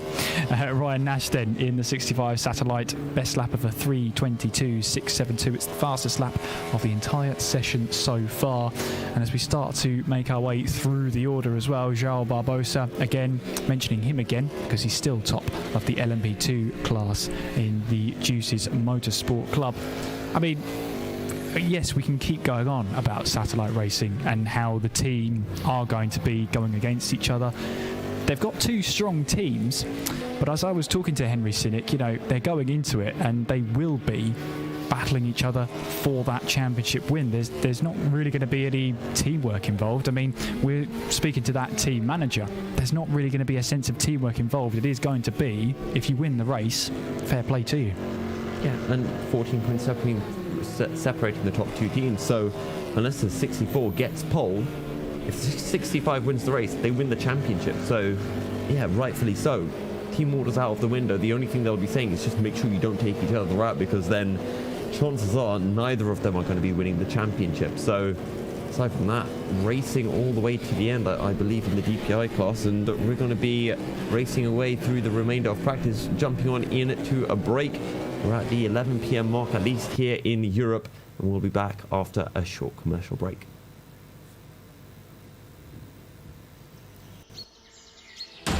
Round 6 of the 2021 GTR24H EEW season, Le Mans, is presented in partnership with Viper Gaming by Patriot, Azatec, Global Flix, Film Vault, ESTV, and Motorvision.tv.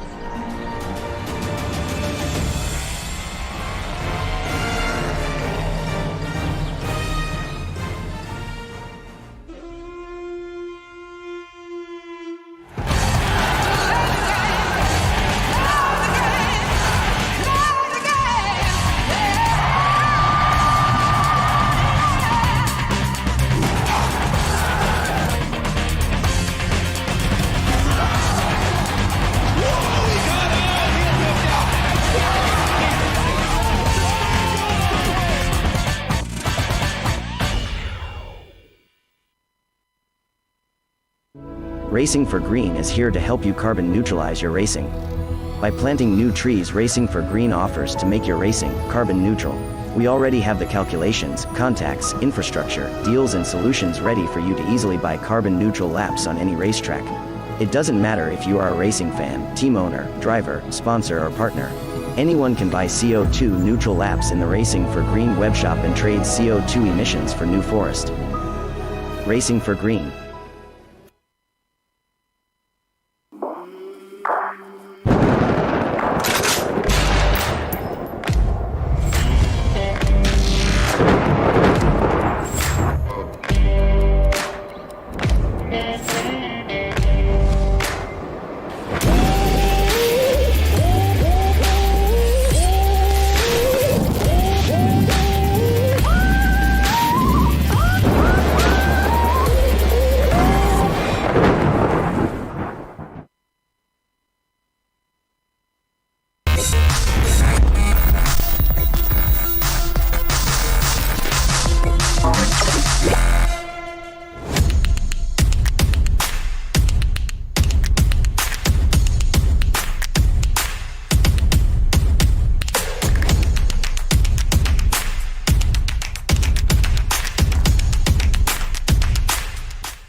Flicked. A 1v2 for the tournament. Pressure is on.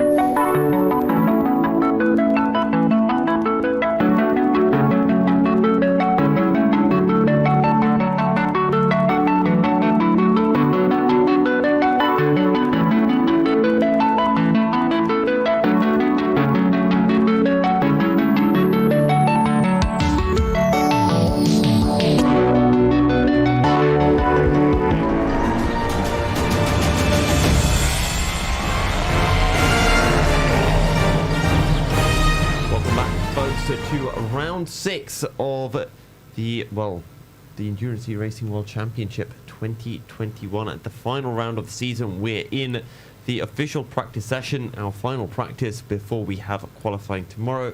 We've Spencer Hale, joined by David Christie and Kieran McGinley. And, well, David, good to have you back with us. It's great to be back, guys, and it looks like I've missed all the fun. When on earth did Ryan Nash set a 3:22.6? What on earth is that about? That is ridiculous pace. About 2 seconds faster than anybody else on the track right now. So I'm wondering if, in all honesty, he's hopscotched over the track at some point.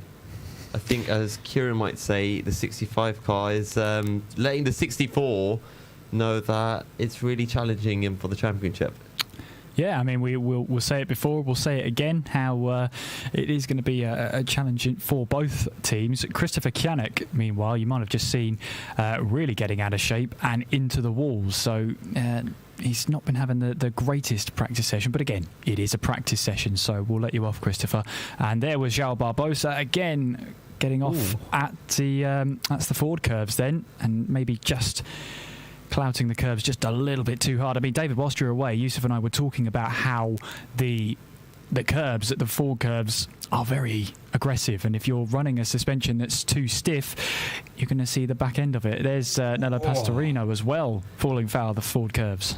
That is now, I'm pretty sure that might be a replay from earlier, possibly because I saw Nello do that exact same incident at the exact same spot. Now, this is a point that I was bringing up actually with Alex earlier, Kieran, is the fact that we spoke in the press conference to Chris Kitsoff of Team Rookie Monsters, and he was saying that they're going to be looking to try and take advantage of the DPI's aggressive car handling characteristics, and that led me to believe that they were going to be going for a harder setup, and it was just with the comments he was making about the car looks twitchier.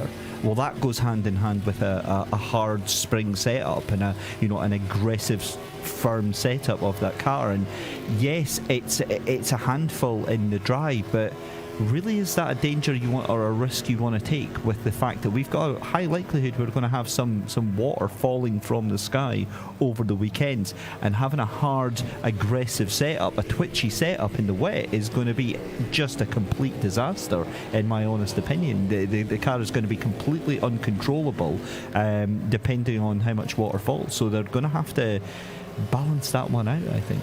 Yeah, I think Yusuf, you were saying before that once we get into the race, that's when the setup gets locked in, and so if the rain starts to fall and the drivers have a dry setup, then they've really got a car that's going to be a little bit of a handful, as you were saying, David, to keep under control. And over the 24 hours, there's Nello Pastorino again into the gravel. Does he save that one? No, he gets slightly onto the grass, but he does get away with it, in fairness, and we'll be able to rejoin onto the track and breathe a sigh of relief that he's avoided the wall. But obviously, with the rain predicted over the weekend, it's going to be on and off. Obviously, the forecast is showing us that rain is going to pretty much be a threat in every single session from tomorrow. So that's going to be a real handful for all the teams and drivers to get their head around, well, how do we approach this? And to go back to this entire discussion about setup, you asked me in the previous half hour, what kind of setup did the drivers go for? And we were talking about how in the dry here at Le Mans, you go for a fairly hard setup. You've got a lot of fast flowing corners where you want that extra grip, but in that final sector, it can affect you. That's what we saw with Nello Pastorino. You've got a hard setup, you've got those hard springs. When you go over the curbs, the car just does not absorb the curbs that well. And in the rain, that's even more so the case. You're going to be understeering. Hard setup essentially means once that car snaps, once you lose that back end, it becomes so difficult to catch it just because there's no flex in the chassis or in the chassis. So you have to end up going for a mixture of both worlds. You can't make it too hard, and if the rain does come down, at least your setup can adapt to that situation.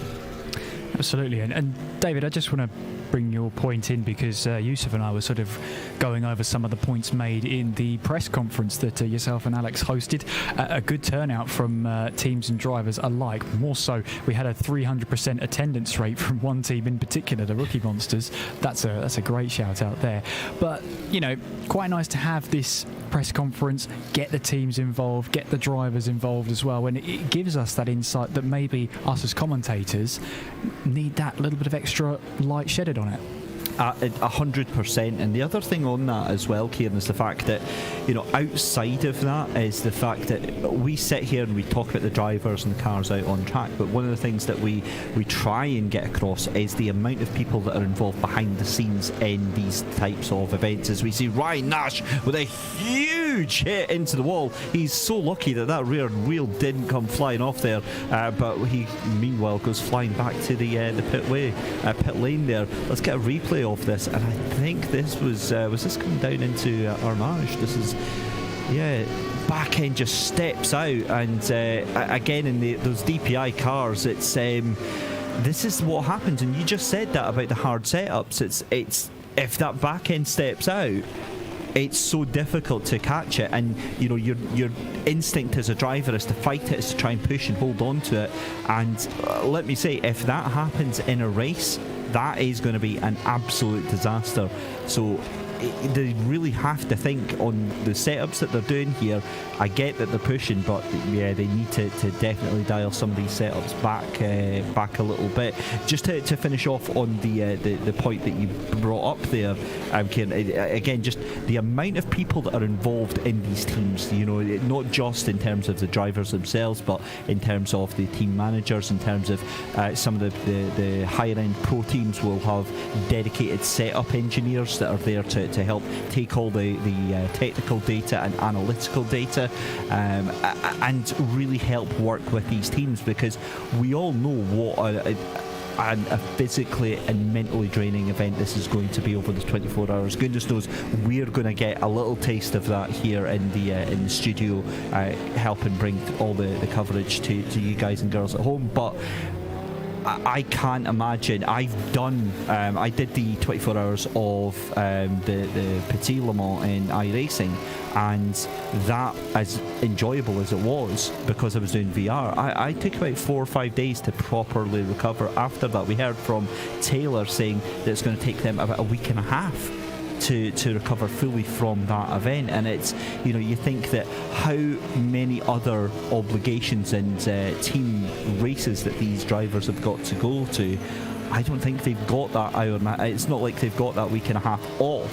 They're just going to take a week and a half to fully recover from that. And it shows where we are with sim racing, not only with the fact that us three are here in an amazing studio in Denmark, but that these guys and girls out there are, for some of them, getting paid quite handsomely to be part of these teams. Well, I want to say as well, Taylor Lane, I think, was one of those that said that one of the last times he turned a wheel in anger on R-Factor 2 was about a year ago.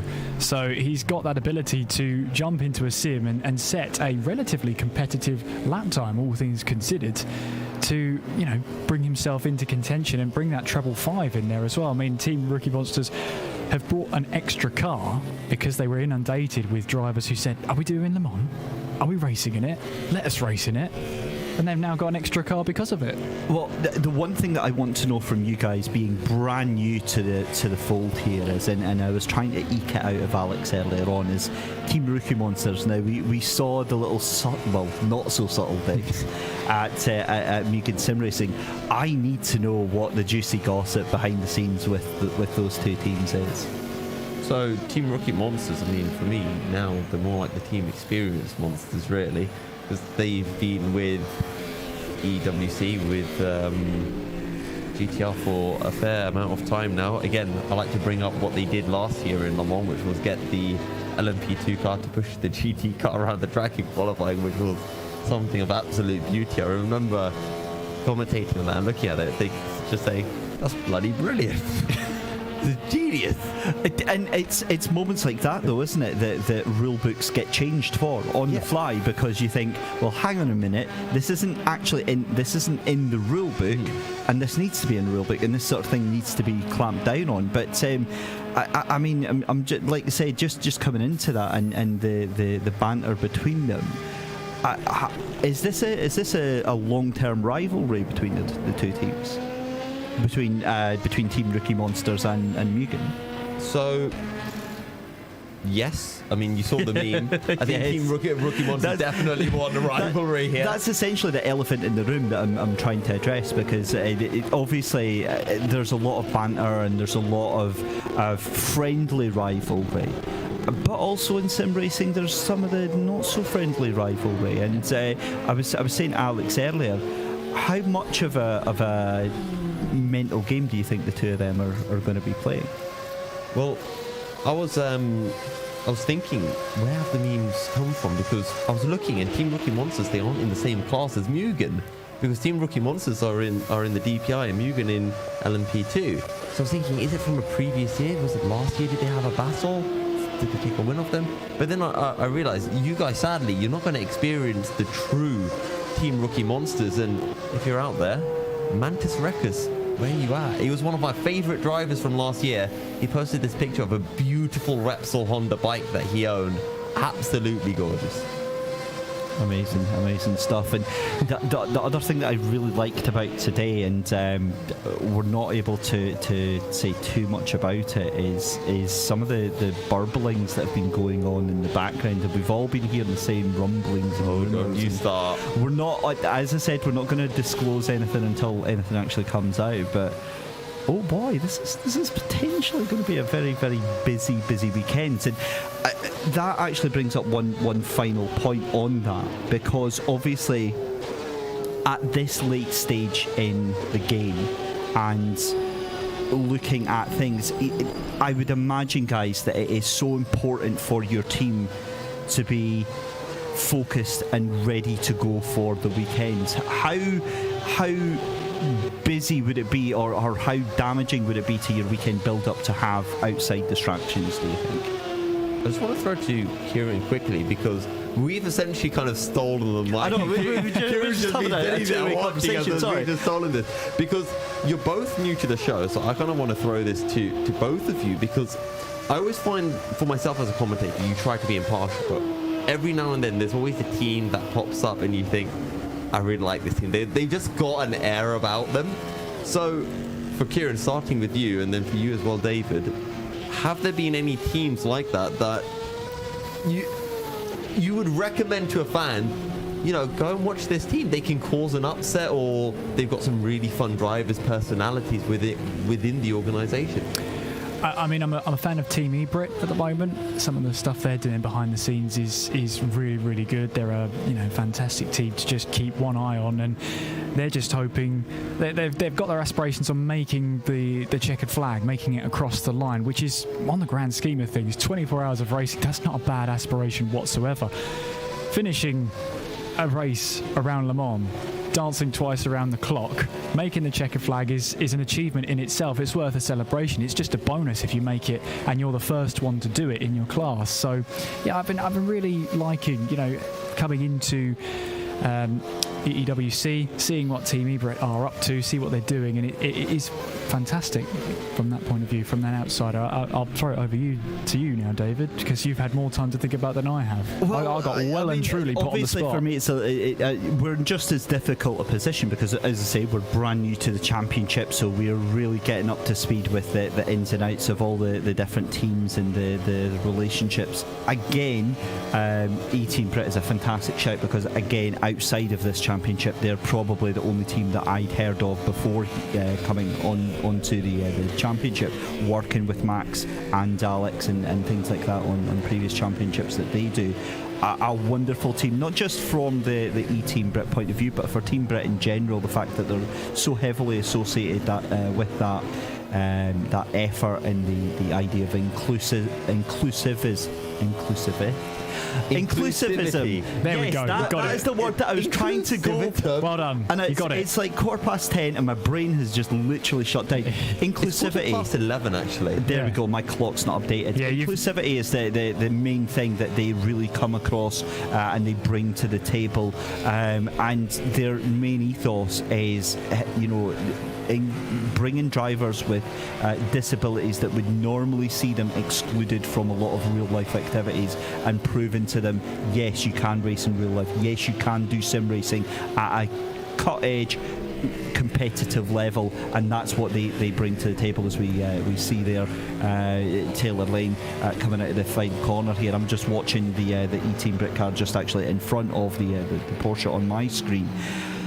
But from what I would say for this weekend, my biggest thing is Mugen Sim Racing, because we spoke about it briefly before. I don't think we've had a team that's won 2 championships, 2 different classes on the same season, and given that they've got both in GT3 and in LMP2, and they're both in contention for both of those classes, that is one to watch for me. I think that could potentially be one of the stories of the season for them. However, then you've got the battle between LMP2 and DPI as well, because there is nothing between them. DPI was supposed to be obviously the replacement for it, and in more in 6 and 2 3s, it's very similar on lap times. But I would say, for me, the LMP2s have got the upper hand on that one with a higher downforce. I think at a track like this, they may start to shine. But for me, Mugen Sim Racing, one to watch for this weekend.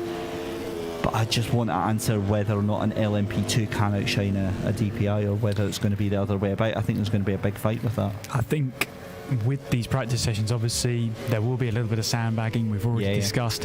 And yes, whilst the LMP2 cars might have a little bit more downforce, that instantly hands the straight line speed advantage to the DPIs. And down the Mulsanne straight, these DPIs are going to hit really, really high speeds, and it's going to really call into question how much of an aerodynamic advantage the LMP2 cars actually have. I think Ryan Nash was just starting to turn a wheel in anger and trying to put in a quali sim, and maybe he's put in a bit more fuel than he would have used for his qualifying session, but we were seeing nearly 2 seconds clear of the nearest LMP2. I guess what we're trying to say is that we won't really know until qualifying tomorrow, and that sounds like I'm absolutely jumping out of the equation and absolutely taking the middle of the road, but it's so true. But that's how practice is. That's how mid-season testing has always been. It's, this looks good, this team looks faster than this team. But then again, it's mid-season testing, so who knows what can really happen. And going back to your point, David, because I like to see myself as a realist, and realistically, Varga Sim Racing have that LMP2 championship in the bag. Okay, Unison don't have the GT3 championship as much in the bag, but the point still stands. If there is going to be an upset happening, it's probably going to be from Mugen, and if they actually pull it off, if they actually win 2 titles in the same year, that will be something unprecedented in GTR 24 Hours. And that's an interesting one, because Mugen, obviously, they've got a chance to seal 2 championships on Sunday, depending on how results go. I mean, it's one thing for Satellite to be trying to go for the same championship, but the workload must be intense when you're trying to fight 2 separate championships in 2 separate classes, in 2 cars that really have a different performance spectrum. And I actually brought that one up with Alex, because realistically, you're absolutely spot on. It is such an intense workload for both the LMP2 championship and for the GT3 championship, and realistically, if it's the same team manager looking after both sides, then where do you split your loyalties? You can't give exactly 50% to both teams. You're either subconsciously, you know what I'd do? I'd just be like, right, heads it off. You do you guys. I'm done. Yeah. You guys sort it out among yourselves. Give me a call at the end of the race. Let me know what happens. But in all seriousness, given that they've got such a fantastic position, and you just mentioned there, Varga Sim Racing have got it in the bag, and have they though? Because, I mean, you look at Spa, with the fact that they had a big fat 0 point. They didn't go to Spa. Exactly. So you got to be like, yeah, I don't really know about this Vargas. They didn't make up any points at Spa. But the thing is they can't have it in the bag if they didn't even turn up to the last event. That's how confident they are. That's how you're really, really overselling this here. I'm just gonna say, right? I don't know. Kieran, I don't know about your sons in this. So here's our notes, right? Varga, they won, they got pole. They won, they got pole. They won, they got pole. They got pole, they got second. There was a penalty that they got that they were very furious about. Where people stand on that is another thing. I think we should be grateful to Varga that they didn't go to Spa, because otherwise the championship would be done and we wouldn't be able to talk about the cool narrative of Mugen getting double titles. But that doesn't check out, because I mean what it looks like, and again having been brand new to the championship, is that they got the penalty at Nürburgring and then just didn't bother to turn up at Spa. Maybe were they in the huff that they got the penalty, or it's. But you're right. If it wasn't for that, they wouldn't have left this championship wide open. Is that going to come back, Kieran, do you think, to haunt them, given that Juice's Motorsport and Mugen Sim Racing on exactly the same points, just 27 points behind, double points on offer this weekend at Le Mans as we go twice round the clock? 24 hours is a crazy long time, and they've already started to show that sort of... I'm trying to think of the way to word this. They've already started to show that decline in performance. Yes, they had a wonderful start, Yusuf, but their last two races is where they come from. I think in the case of Varga, even if they had raced at Spa, it's still a case that they probably would have still, trying to defend this championship lead they had. It would have been a bigger advantage if they won at Spa, granted, but they still wouldn't have wrapped it up even if they won at Spa. It would be a hair's breadth, the gap, but it still wouldn't have been. Won if they'd won at Spa. Well, it'd be over. Well, you see, that's why my maths is I never rely on it. I've got to agree with Kieran on this one, because if they'd won and say Juices had taken second place, that would have been what? So 7 points difference by my maths. Varga 27 points ahead. If they won, you would have got another 25 points. Yeah, but if another team had got another 18, so there'd only a net gain of 7 points. What team would have got 18? Juices won the race. But if you're saying that Varga won the race instead at Spa, then another team would have got second place. Yes. Well, Juices would have got 7 less points, so they'd be even further behind.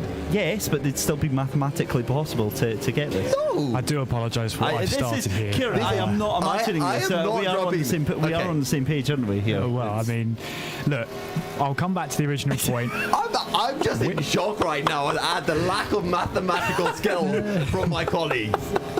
Hang on, let me get the abacus out. We'll get that foam sword out after the broadcast and settle this. Kieran, the point remains that even if they had turned up at Spa, even if they had won it, even if they finished second, third, fourth, however bad my maths actually is, it falls to a point that, it may not be wrapped up. And with double points on offer, it leaves the door further open. Yeah. That was the original point I was trying to make. We went through a war. How long did it take to get to that it's point? It's the Christian Bin Sahel argument show over there.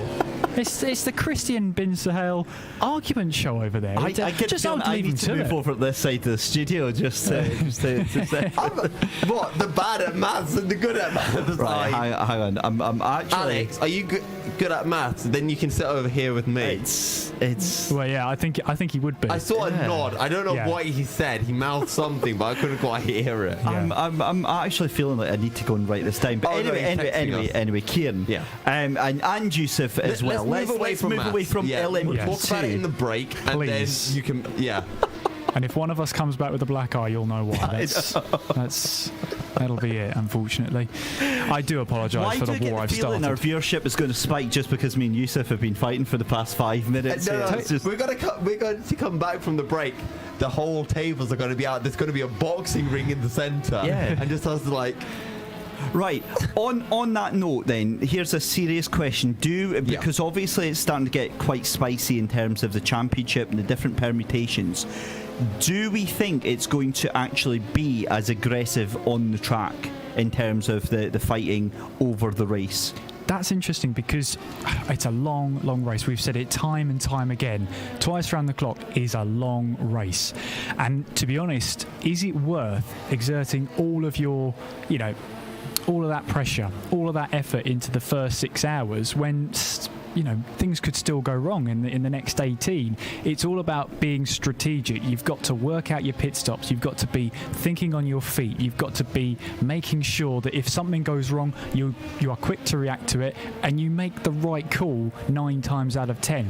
With Le Mans, yes, you could be the fastest car out there, but that doesn't guarantee you the victory over a day worth of racing. What it comes down to is the strategic side, being able to maximise any pace deficit you might have to any other car. Making the right call at the right opportunity and with rain on the horizon, that's going to make decision-making all the more important coming into this season finale.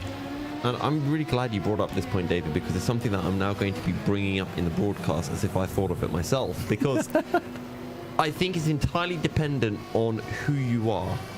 If you're leading the championship, no matter what class you're in, you don't want to be taking risks. If you're one of the cars behind where winning the race doesn't essentially guarantee you the championship, so essentially if you want WOSR as a performance or one of the satellite racing cars, you need to be driving it as aggressively as possible. And that's not to random drivers, that's specifically to your title rivals. You need to be throwing them off their game. Send it down their inside, make them think, make them be scared. If I don't pay attention for a split second into a braking zone, I could get hit, I could be out of the race, because you need to put that pressure on them. And I'm not saying hit them, but drive aggressively. Use the racing line, as one would say, to give them a lovely squeeze, let them know that you're there, kind of thing, because you need to put that pressure on them. You need to increase the chance that they make a mistake, increase the chance that they over push their car so that they run into mechanical errors. Another little thing that I've just thought of there, actually, while we're talking about fighting and aggression and strategy, DPI in terms of a class, I think potentially this has got the most interesting dynamic out of all of the classes for a couple of reasons. One is obviously satellite racing currently running 1-2. How do they approach this race at the weekend?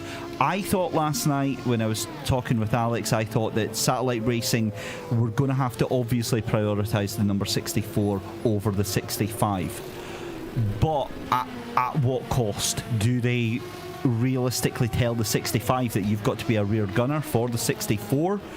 Or do they just let the cars race and see what happens at the end of it?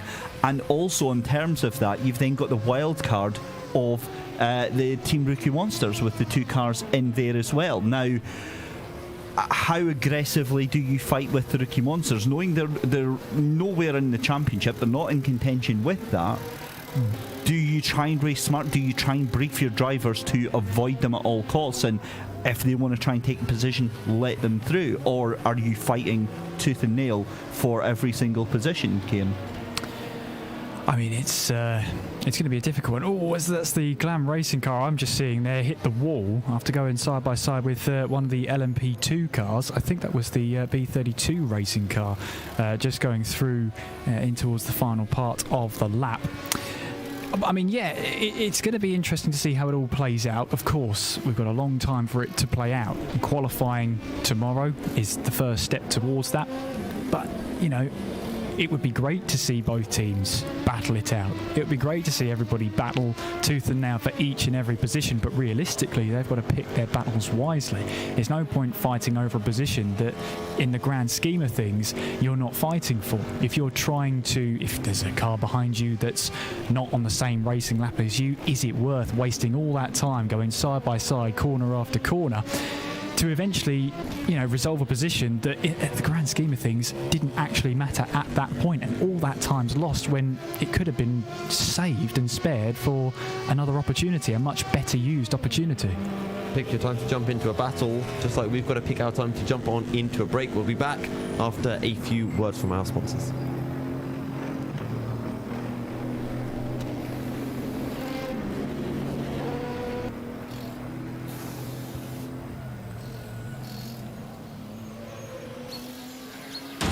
Round 6 of the 2021 GTR24H EEW season Le Mans is presented in partnership with Viper Gaming by Patriot, Azatec, Global Flix, Film Vault, ESTV, and Motorvision.tv.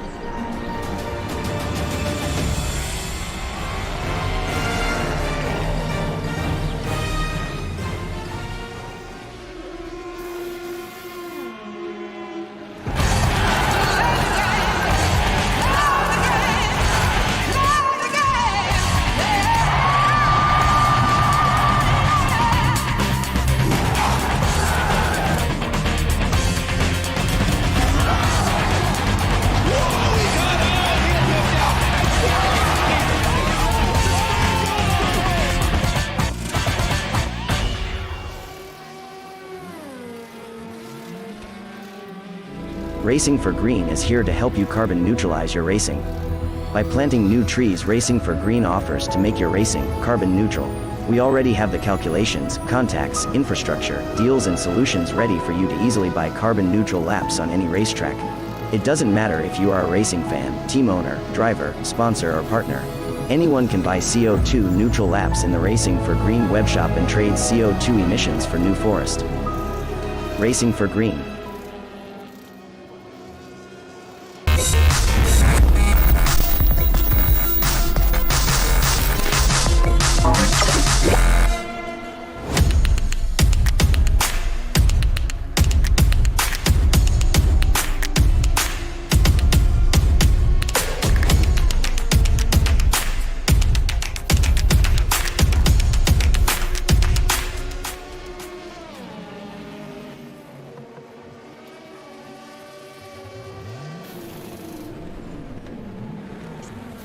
A 1v2 for the tournament. Pressure is on.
It's time for the final half hour of this first open practice session. And I'm going to start off with something here. Which one of you three children managed to get on the last swing in the playground? Come on. Right. Admit it. Okay, joking aside. I am going to hold my hands up here. I got it wrong. Okay, right. Not only did I get it wrong, I actually got it quite spectacularly wrong. Oh, you did a proper big F, did you? I did a proper... Bad at maths. Yeah. Do you know what it was, right? I completely, for some reason, I completely still had Varga Sim Racing on 101, not actually taking into account the fact that they would take the 25 points. So, but Alex, on your super spreadsheet, go and put me well, first things first, we've got to thank our commercial partners and backers for what they've been doing. A fantastic job of getting involved with us. The likes of Azatec, Global Flix, Film Vault Limited, ESTV, Motorvision.tv. Also, you've got the likes of Sten Goldman with regards to the shirts that we're wearing, Viper Gaming by Patriot, Nocco, the no carbs company, Nocco.dk. Right. Just on that note, can we maybe reach out to like Casio or something to try and get some calculators on board as well? Just to stop this ever happening again. Alex, sorry, you've got the answer. Right, okay. Now, looking at LMP2, if Varga Sim Racing came in, didn't take pole position, won the race. Start this again. No, okay. And Jesus finished second. The differential would have been that Mugen Sim Racing would have been 53 points behind and would have been the only championship rival for Varga for the final round. So if Varga no-showed for Le Mans, Mugen, if they did get the full allocation of 54 points, they would have won it by 1 point. I'm so glad the Oracle returned. Wait, really so it's even less clear than we actually thought then. So there was still... The thing was that if Juices had finished second, Mugen still finished down in what that would have been 4th place. They would have got 12 points plus 1. Oh, Matt Webster just had a big off in the ET with 68 Eureka 05. Oh my goodness! Hit the car so hard that it magically teleported back to the pits. Yeah, I was waiting for Captain Jean-Luc Picard to say engage. I know that's like some warp drive and a half going on there. Yeah, well, it's like hyperspeed with the Millennium Falcon, and you just didn't know where you were going to end up. But yeah, I've been keeping an eye on what's been going on. Ryan Nash had a bit of a big off, didn't he? In the satellite car. Yeah, he absolutely did. It was quite impressive that there was actually any of the car left after the way he demolished it. Can I use my favourite new word now? Yes. It was a yeet. It was a yeet, right. A proper okay. yeet. You will hear that many, many times over the weekend. That there, Alex. Sorry? I don't think you can use that there, Alex. A yeet has to involve one car yeeting another Well, maybe car. a self-initiated yeet. Well, it yeeted into the barriers. Yeah, that's actually true, yeah. It all depends on context, Yusuf. Context, yes. A yeet is needed in context. Can we get out the dictionary? I want to check out. Oh, okay. All right, so guys, we've done here. numeracy, now we're on literacy. What's next? Science. How about double geography whilst you're at it? No, I barely know where we are now, let alone... It was all blur this morning, wasn't it, Kieran? But Alex would just trounce us completely, Alex. In several different languages at the same time, yeah. Oh, God, here we go. The cunning linguist emerges and he sits right here. Moving swiftly on, it has been a very interesting official practice session here tonight. I mean, they go into it's the final practice session before qualifying at 6 p.m. Central European Summertime. We have 2 qualifying sessions, both lasting 3 hours, and that will decide our grid for 3 p.m. on Sunday. One of the interesting things about this event, Yusuf, because I'm going to go to you, because you were here this time last year. The warm-up is very much the build-up, it's the hyping of the event. What can we expect here at GTR24H from your previous experience? I think. Okay, I was going to go into a slightly joke tangent, but I'll save that for a little bit later. I think we've had enough jokes for a short bit, but I think, to be honest, warm up is more. Again, it's like official practice, but no one's going to be running quali sims.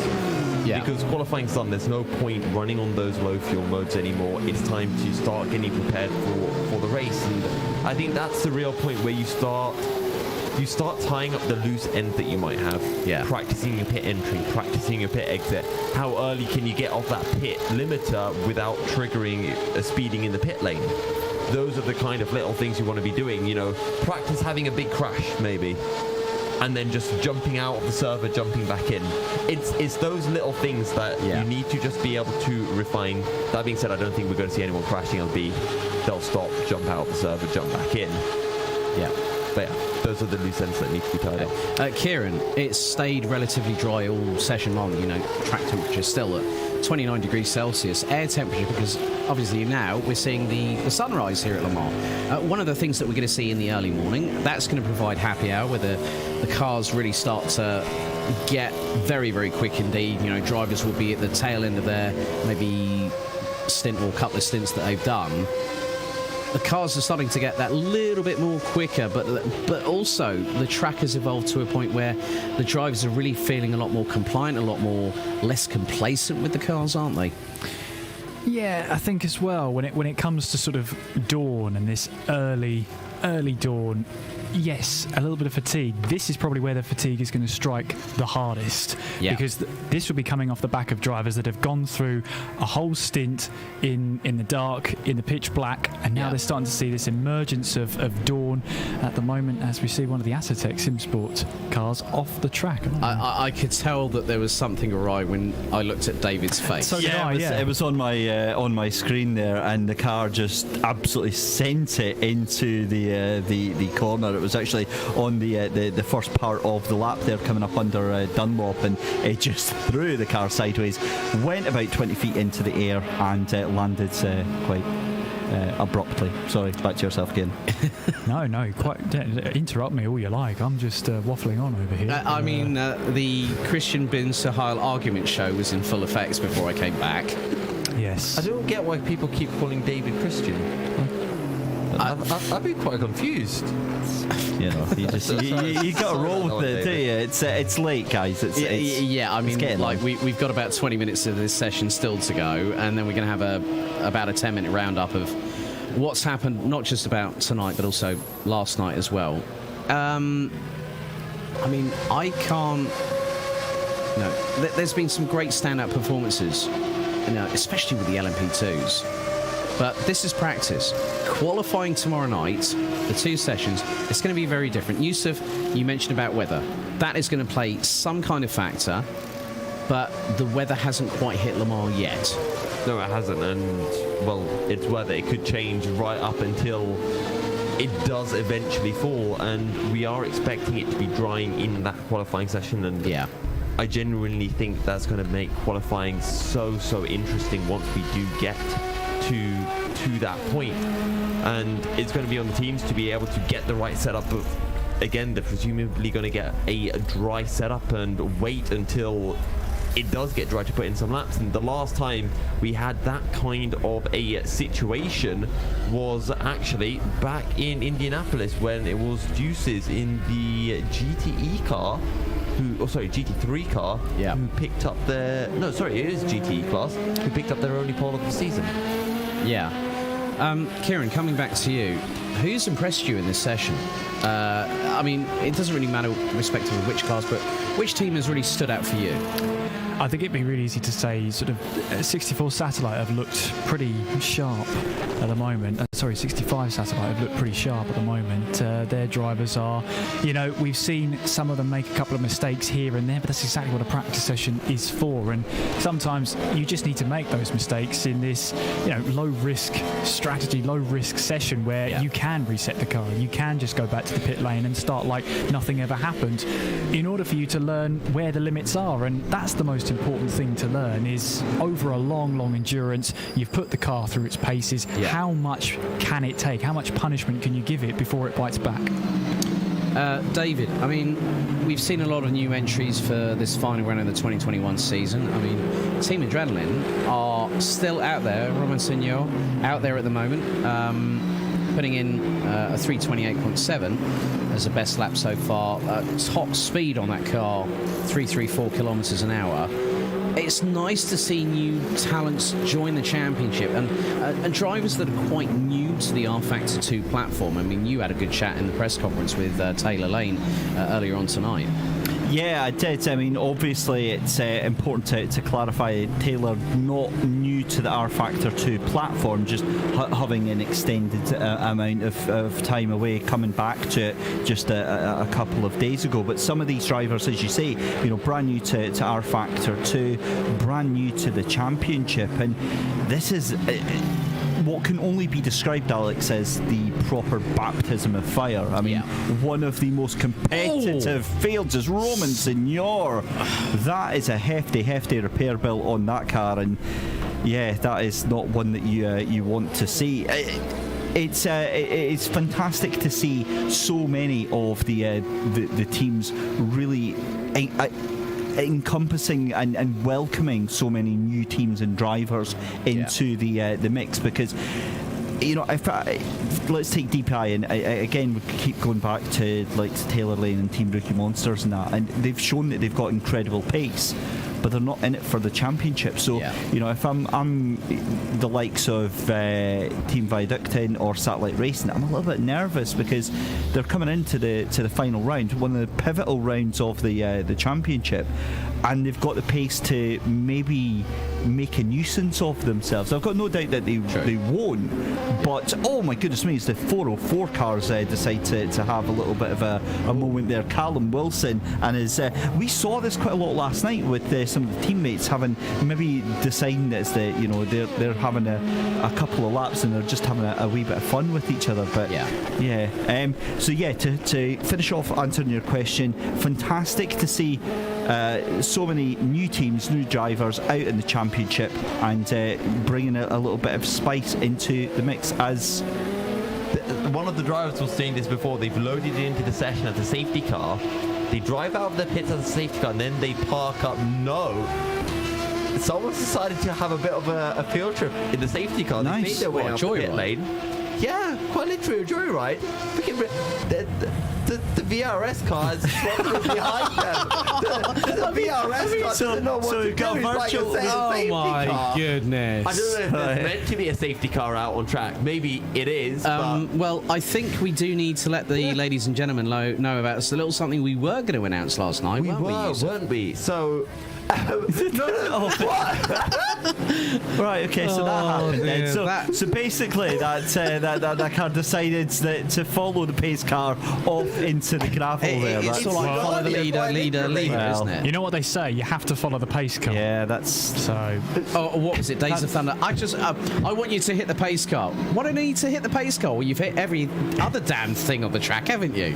I'm trying to find out who that was. Goodness me, that was nice guys that we've got a little bit of light entertainment towards the end of our show here. We'll come back to what we were due to announce before you literally got the giggles after seeing the safety car go off into the gravel trap being followed by one of the LMP2 or DPIs. So, Yusuf, please enlighten us, good sir. So what you just saw with that pace car isn't actually going to be the most entertaining pace car moment of the weekend, because yours truly is apparently going to be doing the formation lap in the pace car for the start of the race. So if you see the safety car crashing, Dave kicked me off the sim rig and he jumped in instead. I was going to say that was a preview of what's to come, wasn't it? Literally outbraked himself. What we need to do is we need to get a poll on YouTube right now, or Facebook, or wherever you're watching, to decide whether or not our very own Yusuf is going to stack it on the formation lap. That is no. I've got a better one. Which out of four corners will he end up in the gravel or in the barriers? We do have faith in you, because then the folks at home who've been watching all the way through, thank you very much for tuning in all the way through on Facebook Live, YouTube on the dedicated GTR24H.org YouTube channel. We are going to be broadcasting on over 30 channels this weekend, courtesy of the Esports Television Network. Our good friends over in Germany, Motovision.tv, will be broadcasting the entire race live. So we are expecting a lot of you people out there to be very interactive with us. Use the hashtag GTR24H. I've really enjoyed the fact that all four of us are now here. We're about 10 minutes away from the conclusion of this free practice session. For us, the weekend has really, truly started.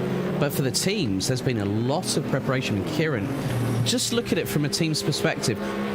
How do we look at it we can't really compute on how many hours they put behind the wheel, how much data they've analysed, especially over the last couple of sessions or so. The teams are really up to put on their best foot forward, aren't they? They are. We heard from Glam Racing that the drivers go through weekly training sessions. So that's the level of effort we're getting into here to make sure they can consistently put in those lap times as best as they possibly can. And towards the end of this session, you see 3 of the Glam Racing cars out there right now all together. This is the last chance they get to have all of their cars, or I say all of their cars, but all of their drivers sharing the same car but all racing at a different time. This is their last chance, so it really is an eye-opener for the teams, this last chance to really understand maybe who's going to be in the car in the qualifying session? All I'm going to remind everyone of what happened last night in non-official free practice one, where we had that gaggle of LMP2 cars, we had the 2 Rookie Monsters cars, the 555, and there was a Glam Racing stuck behind, and then it all went horribly wrong. I mean, you two are giggling like a pair of girls over there. What's the story, Mr. Christie? We on the bikes, thanking our audience. YouTube, David Nichols thinks we're talking about strategy. Thinks that the 128 Satellite Racing in GTE is going to punt the 64 so the 65 can win. That is some inter-team politics right there. Oh my goodness me, that's a comment straight out of the playbook there. Shots fired, I think. When you say, guys, is that the David Nichols? I think the one and the same. There you go. A Satellite Racing fan, is he? Well, there you go. So Ryan Nash, also that we saw topping the time screens earlier on, is a bit upset that we were comparing LMP2 quali laps and DPI race laps. That's what. Wait, LMP2 quali laps and DPI. Oh, okay. So I think he's trying to say that basically the LMP2s were just, they were really hustling it along. The DPIs were just, on race pace. They were just nice and casual. I mean, the thing, I can understand exactly where he's coming from, because these practice sessions give the drivers opportunity to do low fuel quali runs ready for tomorrow evening, but also race simulation runs. They'll want to see how far they can push the tyres and also the fuel tank, because when you get to the lower, like say, quarter of a tank, it's going to be a difference where the drivers might decide to use a little bit of lift and coast, maybe going down the Mulsanne through the Hunaudière to use a little bit of slipstream. That's going to use less throttle application, less fuel going into the engine, and that might give them a lap or two in the books. And I just want to jump in, and I want to apologise to Ryan before I say this, because this is going to be a roast and a half. But Ryan, maybe instead of complaining about us comparing you to the quali laps of the LMP2 cars, or of the LMP2 cars, maybe you should have stuck it into a tyre barriers in the middle of your race pace run. Oh. Just saying. Just suggesting. So do we have a fire extinguisher? I'm going to say a particular phrase now, and now for something completely different. I'm going to get an angry message from Ryan. Ryan, I'm sorry, but that one was No, it's too late. Damage is done now. Yeah, damage is done. The damage was done. You know what? He jumped in. The main thing is you apologised, and then you sort of self-corrected what you said. You appreciated what he said, but then it was out of the frying pan into the fire, and you'd done that already. He's immediately replied saying, "Don't you guys want some entertainment?" Sad face. Ryan, you've definitely given us some this evening. Hopefully, you can give us some fantastic racing out there for the twice around the clock race. This is about the community, and it's nice that we get these interactions from the drivers through the YouTube chat, through the relevant streams that are being populated. It's as the Glam Racing cars are going side by side. I saw that as well. It's like the. I don't want to say they're doing it not very well, but they are not doing it very well. That was it would be a fantastic chance for us to bring them up on stream and for them to extinguisher again. Yeah, exactly. It would be a fantastic chance, and we could give their brand some exposure, and it look really, really nice. But instead, they're just no, there's not three. There's four. One in the background, but it's like trying to keep follow the leader again, isn't it? They're just trying to throw it into every single corner here. Here we go. Yeah, it does look spectacular though, seeing all four of those cars, but they were much closer earlier on, and they're really not getting the hang of this train driving too well. Who's the 404 car right at the back who can't keep up? Hang on, I don't know if I might be able to just try and. But while you do that, Taylor Lane's also been on as well, saying could be worse, could get a DQ from the session like me for the headlights not being on during a pit stop. What makes it worse is I didn't even turn them off. Oh, God. Oh, my goodness me. Well, there's the SR Nightmare in the 777. We did briefly see, Callum Wilson's at the front of the train. Yeah. I'm pretty sure he was in second, and then he... Lee Russell. Yeah. And then I'm trying to get back to the other ones. This is very important to understand who the quick drivers are. Right, okay. Henrik Hoyer will be in one of the other cars. Yes. Okay. So should we play, is it Henrik Hoyer third or fourth? I'm actually going to have a look at the live timing. I'm going to say Henrik Hoyer's fourth and just avoiding this chaos. I think it's as follows. It's going to be... So it's Callum Wilson at the front of the train, Lee Russell, Henrik Hoyer, and Jakub Kowalski. That's what I think is that quartet. No, actually, it's Kowalski ahead of Hoyer. So the first two we were right. I'm taking that. No, I'm taking the fact I was right. For the first two, you were right. You literally saw it on the screen. I know, but it's obviously that's why I scrolled through them, because I wanted to try and see if I could actually catch the other two, so I wouldn't get the. I got it mixed up, but hey, it happens. You can't say you were right on the first two after you already saw it. I know I wasn't wrong on the first two, Yusuf. It was the back two I was wrong on. So with 5 minutes left to go, we hope you've enjoyed today's broadcast. 4 minutes? Hang on, can't you count? Oh, no, we've already established that one. No. You just had to throw that in there, goodness me. This is degenerating at a rate of knots. Just sitting there, poor thing, just thinking. I'm just going, it's been a long day. In all honesty, I know we've said this numerous times, but I have had an absolute blast tonight hanging out with you guys. Hopefully you guys at home have enjoyed it as well, and obviously as the weekend goes on we'll be getting more and more serious, but this has just been so much fun watching the drivers out there, and it's been nice as well watching the drivers actually having banter with each other as well, not only in the Discord server but on the YouTube channel and the Facebook channel as well, and it shows just how much they're enjoying the prospect of this weekend.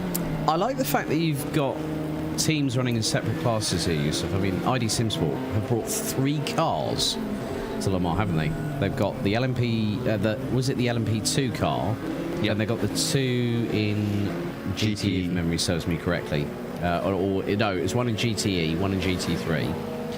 It's really good to see that some teams are competing multiple different classes, and it just goes to show that that's how drivers within the sim racing community get an opportunity to get a foot on the rung in the ladder and manage to progress through by having different parts of the team in different categories, and they may be also running in different championships for all we know.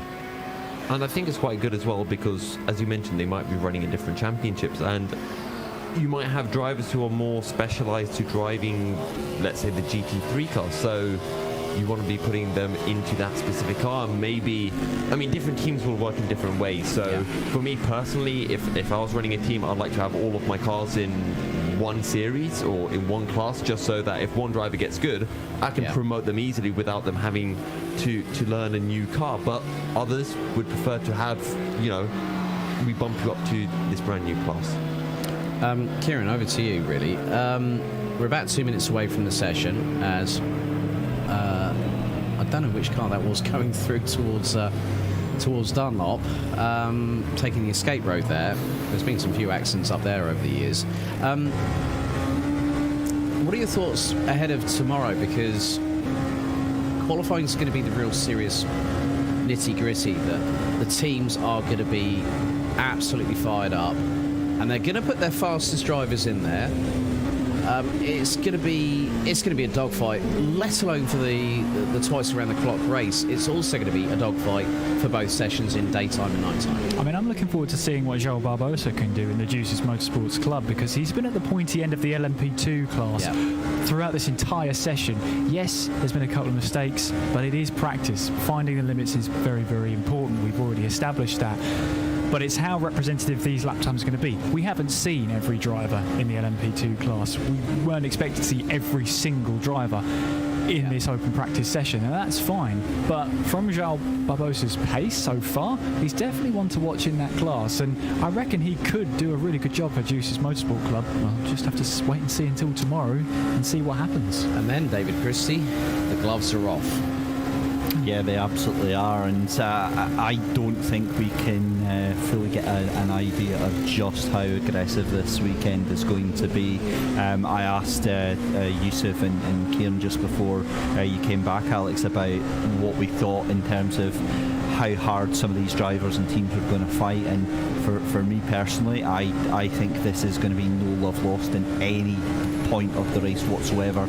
I think you're going to see elbows out and probably some of the most physical racing that we've seen through the championship so far, and Yeah, I have to agree with Kieran. The pace that Barbosa has had, not just tonight but last night as well, shows that he is really going to be one to watch. Again, there's the debate on whether or not it's going to be qualifying pace or whether this is, race pace, etc. But nonetheless, Jesus Motorsport Club, very, very good position for the championship, and yeah, it's certainly going to be an amazing race. Right then, ladies and gentlemen, clock has hit 0. That concludes the session as Joao Barbosa manages to get an absolute run and a half down the Mulsanne Straight on the 51, the WOSR iZone Performance. In picture-in-picture, top right corner, well, I think your phrase at the beginning of the podcast talk show, we will have a couple of talk shows actually this weekend. The rather terrifying skills of one Estonian in the form of Henry Sinek, absolutely manhandling that Cadillac. I'm really looking forward to seeing what not just he brings to the table, but both cars. Yeah, I mean, he's a phenomenal talent for satellite racing. He knows, in an endurance format, he is unstoppable. And whichever team he's a part of, is really benefiting from the pace he can bring. He's also now the team manager, so there's a sense of him being a quick driver. He's able to motivate and encourage, and he says, that management is a different kettle of fish. But it seems like from sitting down and talking with him that he's really enjoying this challenge and really enjoying this season, especially. Well, ladies and gentlemen, that really concludes our first open practice, official practice session for the 6th and final round of the 2021 Endurance E-Racing World Championship here at Le Mans on GTR24H. We'll be back in just a couple of minutes' time, as we're going to have a short debrief just to sort of look over things over the past couple of days. We'll be back with you in just a couple of moments' time.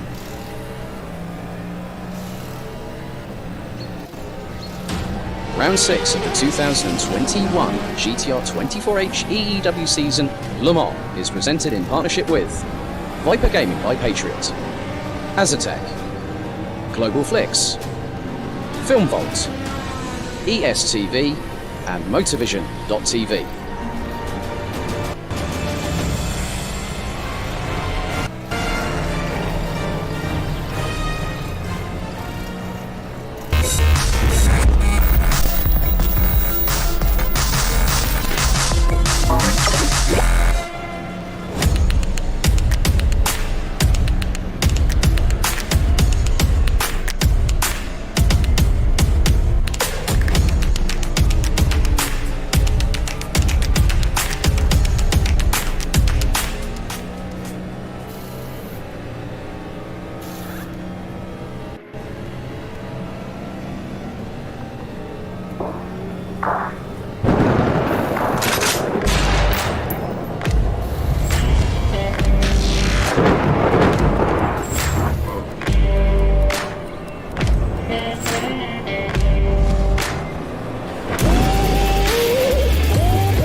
A 1v2 for the tournament. Pressure is on.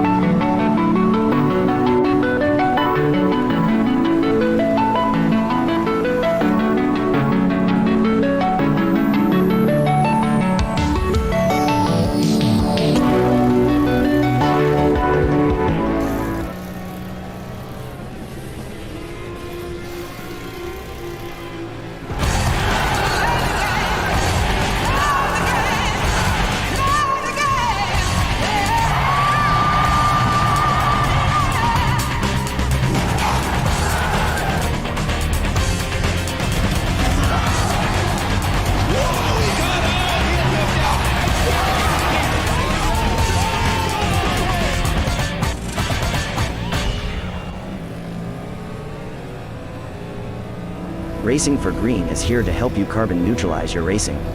By planting new trees, Racing for Green offers to make your racing carbon neutral.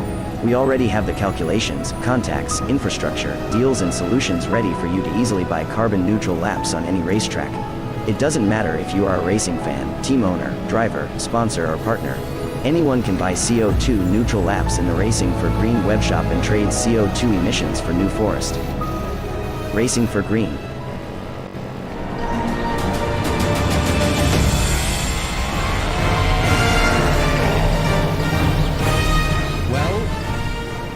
Well, it's time for a brief roundup of what's been happening over the last couple of days. Alex Goldschmidt, Kieran McGinley, David Christie, Yusuf Bin Sahel. Guys, I'm going to be completely 100% honest. This broadcast has just brought the coverage here from GTR24H up to another level. We've had banter. We've been very serious at the points when it's needed to be, but altogether, guys, I mean, being in the studio, there's no feeling quite like it, is there? Winning a race is pretty cool, but I haven't felt that one yet, so... I have. Oh, it's like that, is it? Yeah. No, just jumping in on that one, Alex. It's brilliant. Like I've obviously seen you guys, talked to you guys, worked with you guys, and this right now for the first time in like 18 months. But this is my very first in-person sim racing event, so this is awesome. But also actually coming together after what everyone's been through, working with the production team and everyone here. It is such an honour, such a privilege, and it feels fantastic because it's not only the event that we're doing here; it's all the lead up to it, and it feels honestly like we're part of something much, much bigger. Well, in the meantime, before we get on to brass tacks, Henry Cynic has struck with a 3-minute 23.766. Get this, 7/10 quicker than Joao Barbosa and the number 16 Juices Motorsport LMP2. The thing is, he might be the team manager of Satellite Racing, Kieran, but he has just sent, I think, the biggest warning shot as saying, you want to have a battle with us? You're going to have to fight us tooth and nail, kicking and screaming, all the way twice around the clock here at Le Mans. Yeah, and there's no better signal, no better way to send that signal than by sending out that massive lap time. I mean, it's going to be something that teams throughout are going to be really keeping an eye on, and keeping an eye on Henry Cynic himself. We've already seen over the course of this season, over the course of last season, how dominant he was. When you get him into a car, when you get him into this, whatever it is, whether it was an LMP1 car or whether it's now a DPI, he's phenomenal behind the wheel. He really is one to watch and one to beat, and if you can beat Henry Cynic, you could beat anyone. I mean, Yusuf, when I got my first glimpse of Henry Cynic with Pinson Drillers Esports and the McLaren Hypercar, the Senna GTR, I might have been talking, but my brain was like thinking, I can't compute this. He is an absolute animal. And it's not just him as well. You look towards the likes of James Zuber, and again, towards Varga as well. Marcel Tinchik, incredibly quick driver. There's a lot of good drivers in the Endurance Racing World Championship, but there's 4 or 5 exceptionally talented sim racers, and it is truly a privilege to be able to watch them. And let's not forget as well, for Henry Cynic, and in fact for the entire 64 Satellite Racing team, the first lap that we caught in the top right of the screen, that was his first lap on the server all week. Yes, he might have had his own private testing, but regardless of that, and David and Kieran, for you as well, who have both driven, you'll know that once you jump on into a new server for the first time, that first lap is still never going to be quite there. He was still faster than his sister Satellite Racing team. Second lap, 3 seconds quicker. Need we say any more? It is unreal. It really, really is. And then it also reminds me of I think was it Ryan Nash for Satellite Racing, who we no longer have the time up on the screen, but I'm positive it was Ryan Nash that did the 322. One of the most ridiculous laps I think we've seen. I'm still halfway positive they actually cut some of the course just to make some of that time up. But you know, on that note, it is ridiculous that a driver can come in, as you say, onto a server, set his first flying lap, and immediately be right on the pace. That, for me, is a huge warning shot to the rest of the drivers. He's probably on a race fuel load as well. I mean, his last lap was a 3:25.1. But the thing with that as well is it's all very well, you know, us looking at the speed and the times and the qualifying pace and things like that, but what we need to now start deciphering is who can do that over a race pace, who can do that over, you know, consistently lap after lap after lap. Because how many times have we seen over the last day and a half drivers going very quick, and then the next two corners they've binned it into the wall? They can't do that in the race. They can't afford to do that for their team, and they more than likely won't do that for the team. So again, it gives us maybe an idea about qualifying pace, but nothing else so far.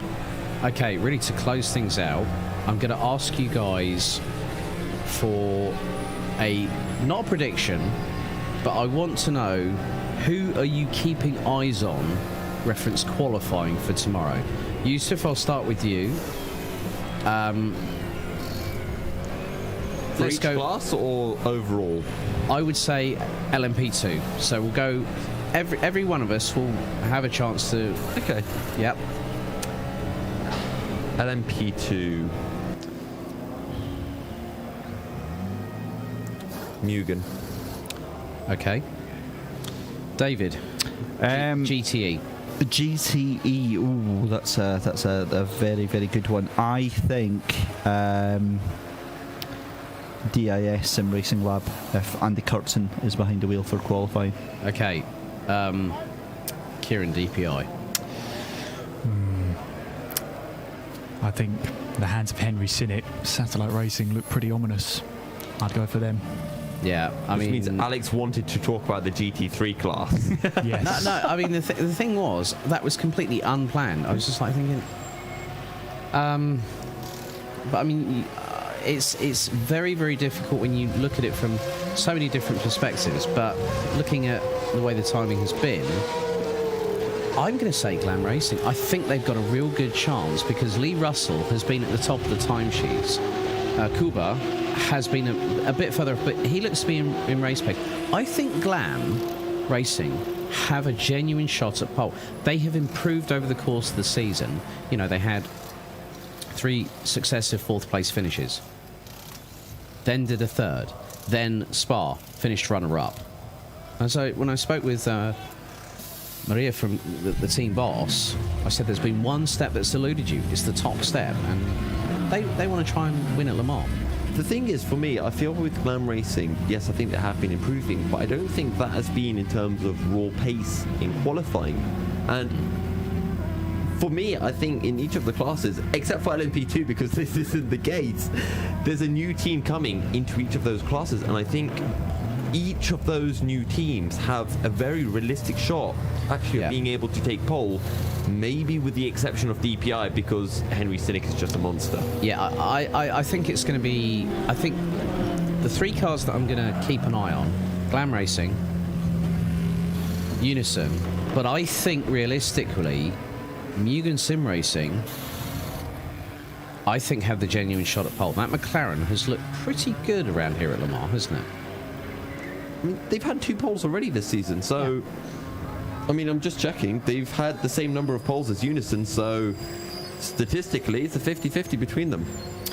And on that bombshell, that's really it from us here at GTR24H. Kieran, David, Yusuf, guys, it's been an absolutely brilliant broadcast here tonight. A big thank you to Peter Moncombe, our broadcast wizard, with a very fantastic Danish beard along with that as well. It's very magnificent, isn't it? It does the job. It really does fit that Danish stereotype quite well, doesn't it? It does indeed. A big thank you, as always, to Jon Fabricius Torell, the man that really steers the ship here. Both guys have been hard at work behind the scenes. We've been very hard at work behind the scenes. Like, literally, there's been quite a lot going on. You know, John was saying earlier on in the broadcast about, you know, the tight schedule we've had to get this studio ready. I almost died up there. I was like, poking nails in. I still remember. I mean, the thing is that we're still doing the vlogging though. I mean, that's being. What clip are you on now, Yusuf? Is it 329? 824. I wouldn't believe David, but he's already disproving his math skills. So this is going to follow me all weekend. Am I wrong though? No, you're not. There we go then. See. Okay. Well, on that note, we have to say a big thank you to all our partners: Viper Gaming by Patriot, Nocco the No Carbs Company, Nocco.dk, Azatec, Global Flix, Film Vault Limited, Esports Television Network, Motovision.tv. Sten Goldman referenced these shirts that we are wearing at the moment. That is it from all four of us tonight. Tomorrow, qualifying for round 6 of the 2021 Endurance E-Racing World Championship season finale, where we go twice around the clock here at Le Mans. Starts at 6 p.m. qualifying 1, 9:30 p.m. qualifying 2. So daytime and nighttime qualifying.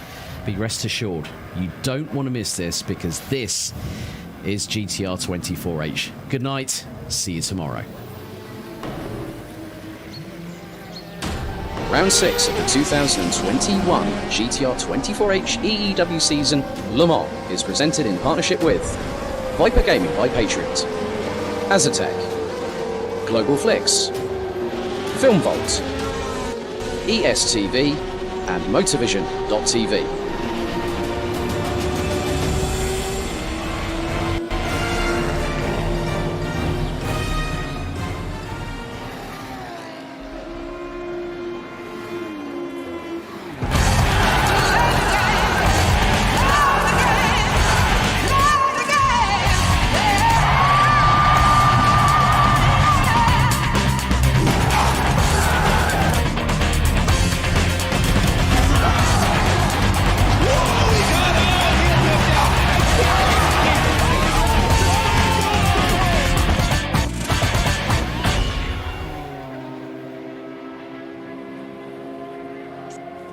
A 1v2 for the tournament. Pressure is on.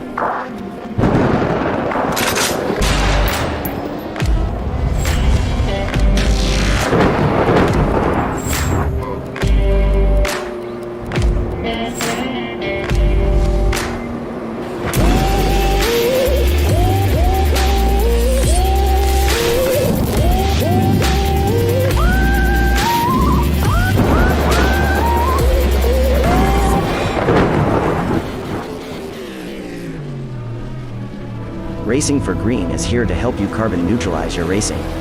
By planting new trees, Racing for Green offers to make your racing carbon neutral. We already have the calculations, contacts, infrastructure, deals and solutions ready for you to easily buy carbon neutral laps on any racetrack.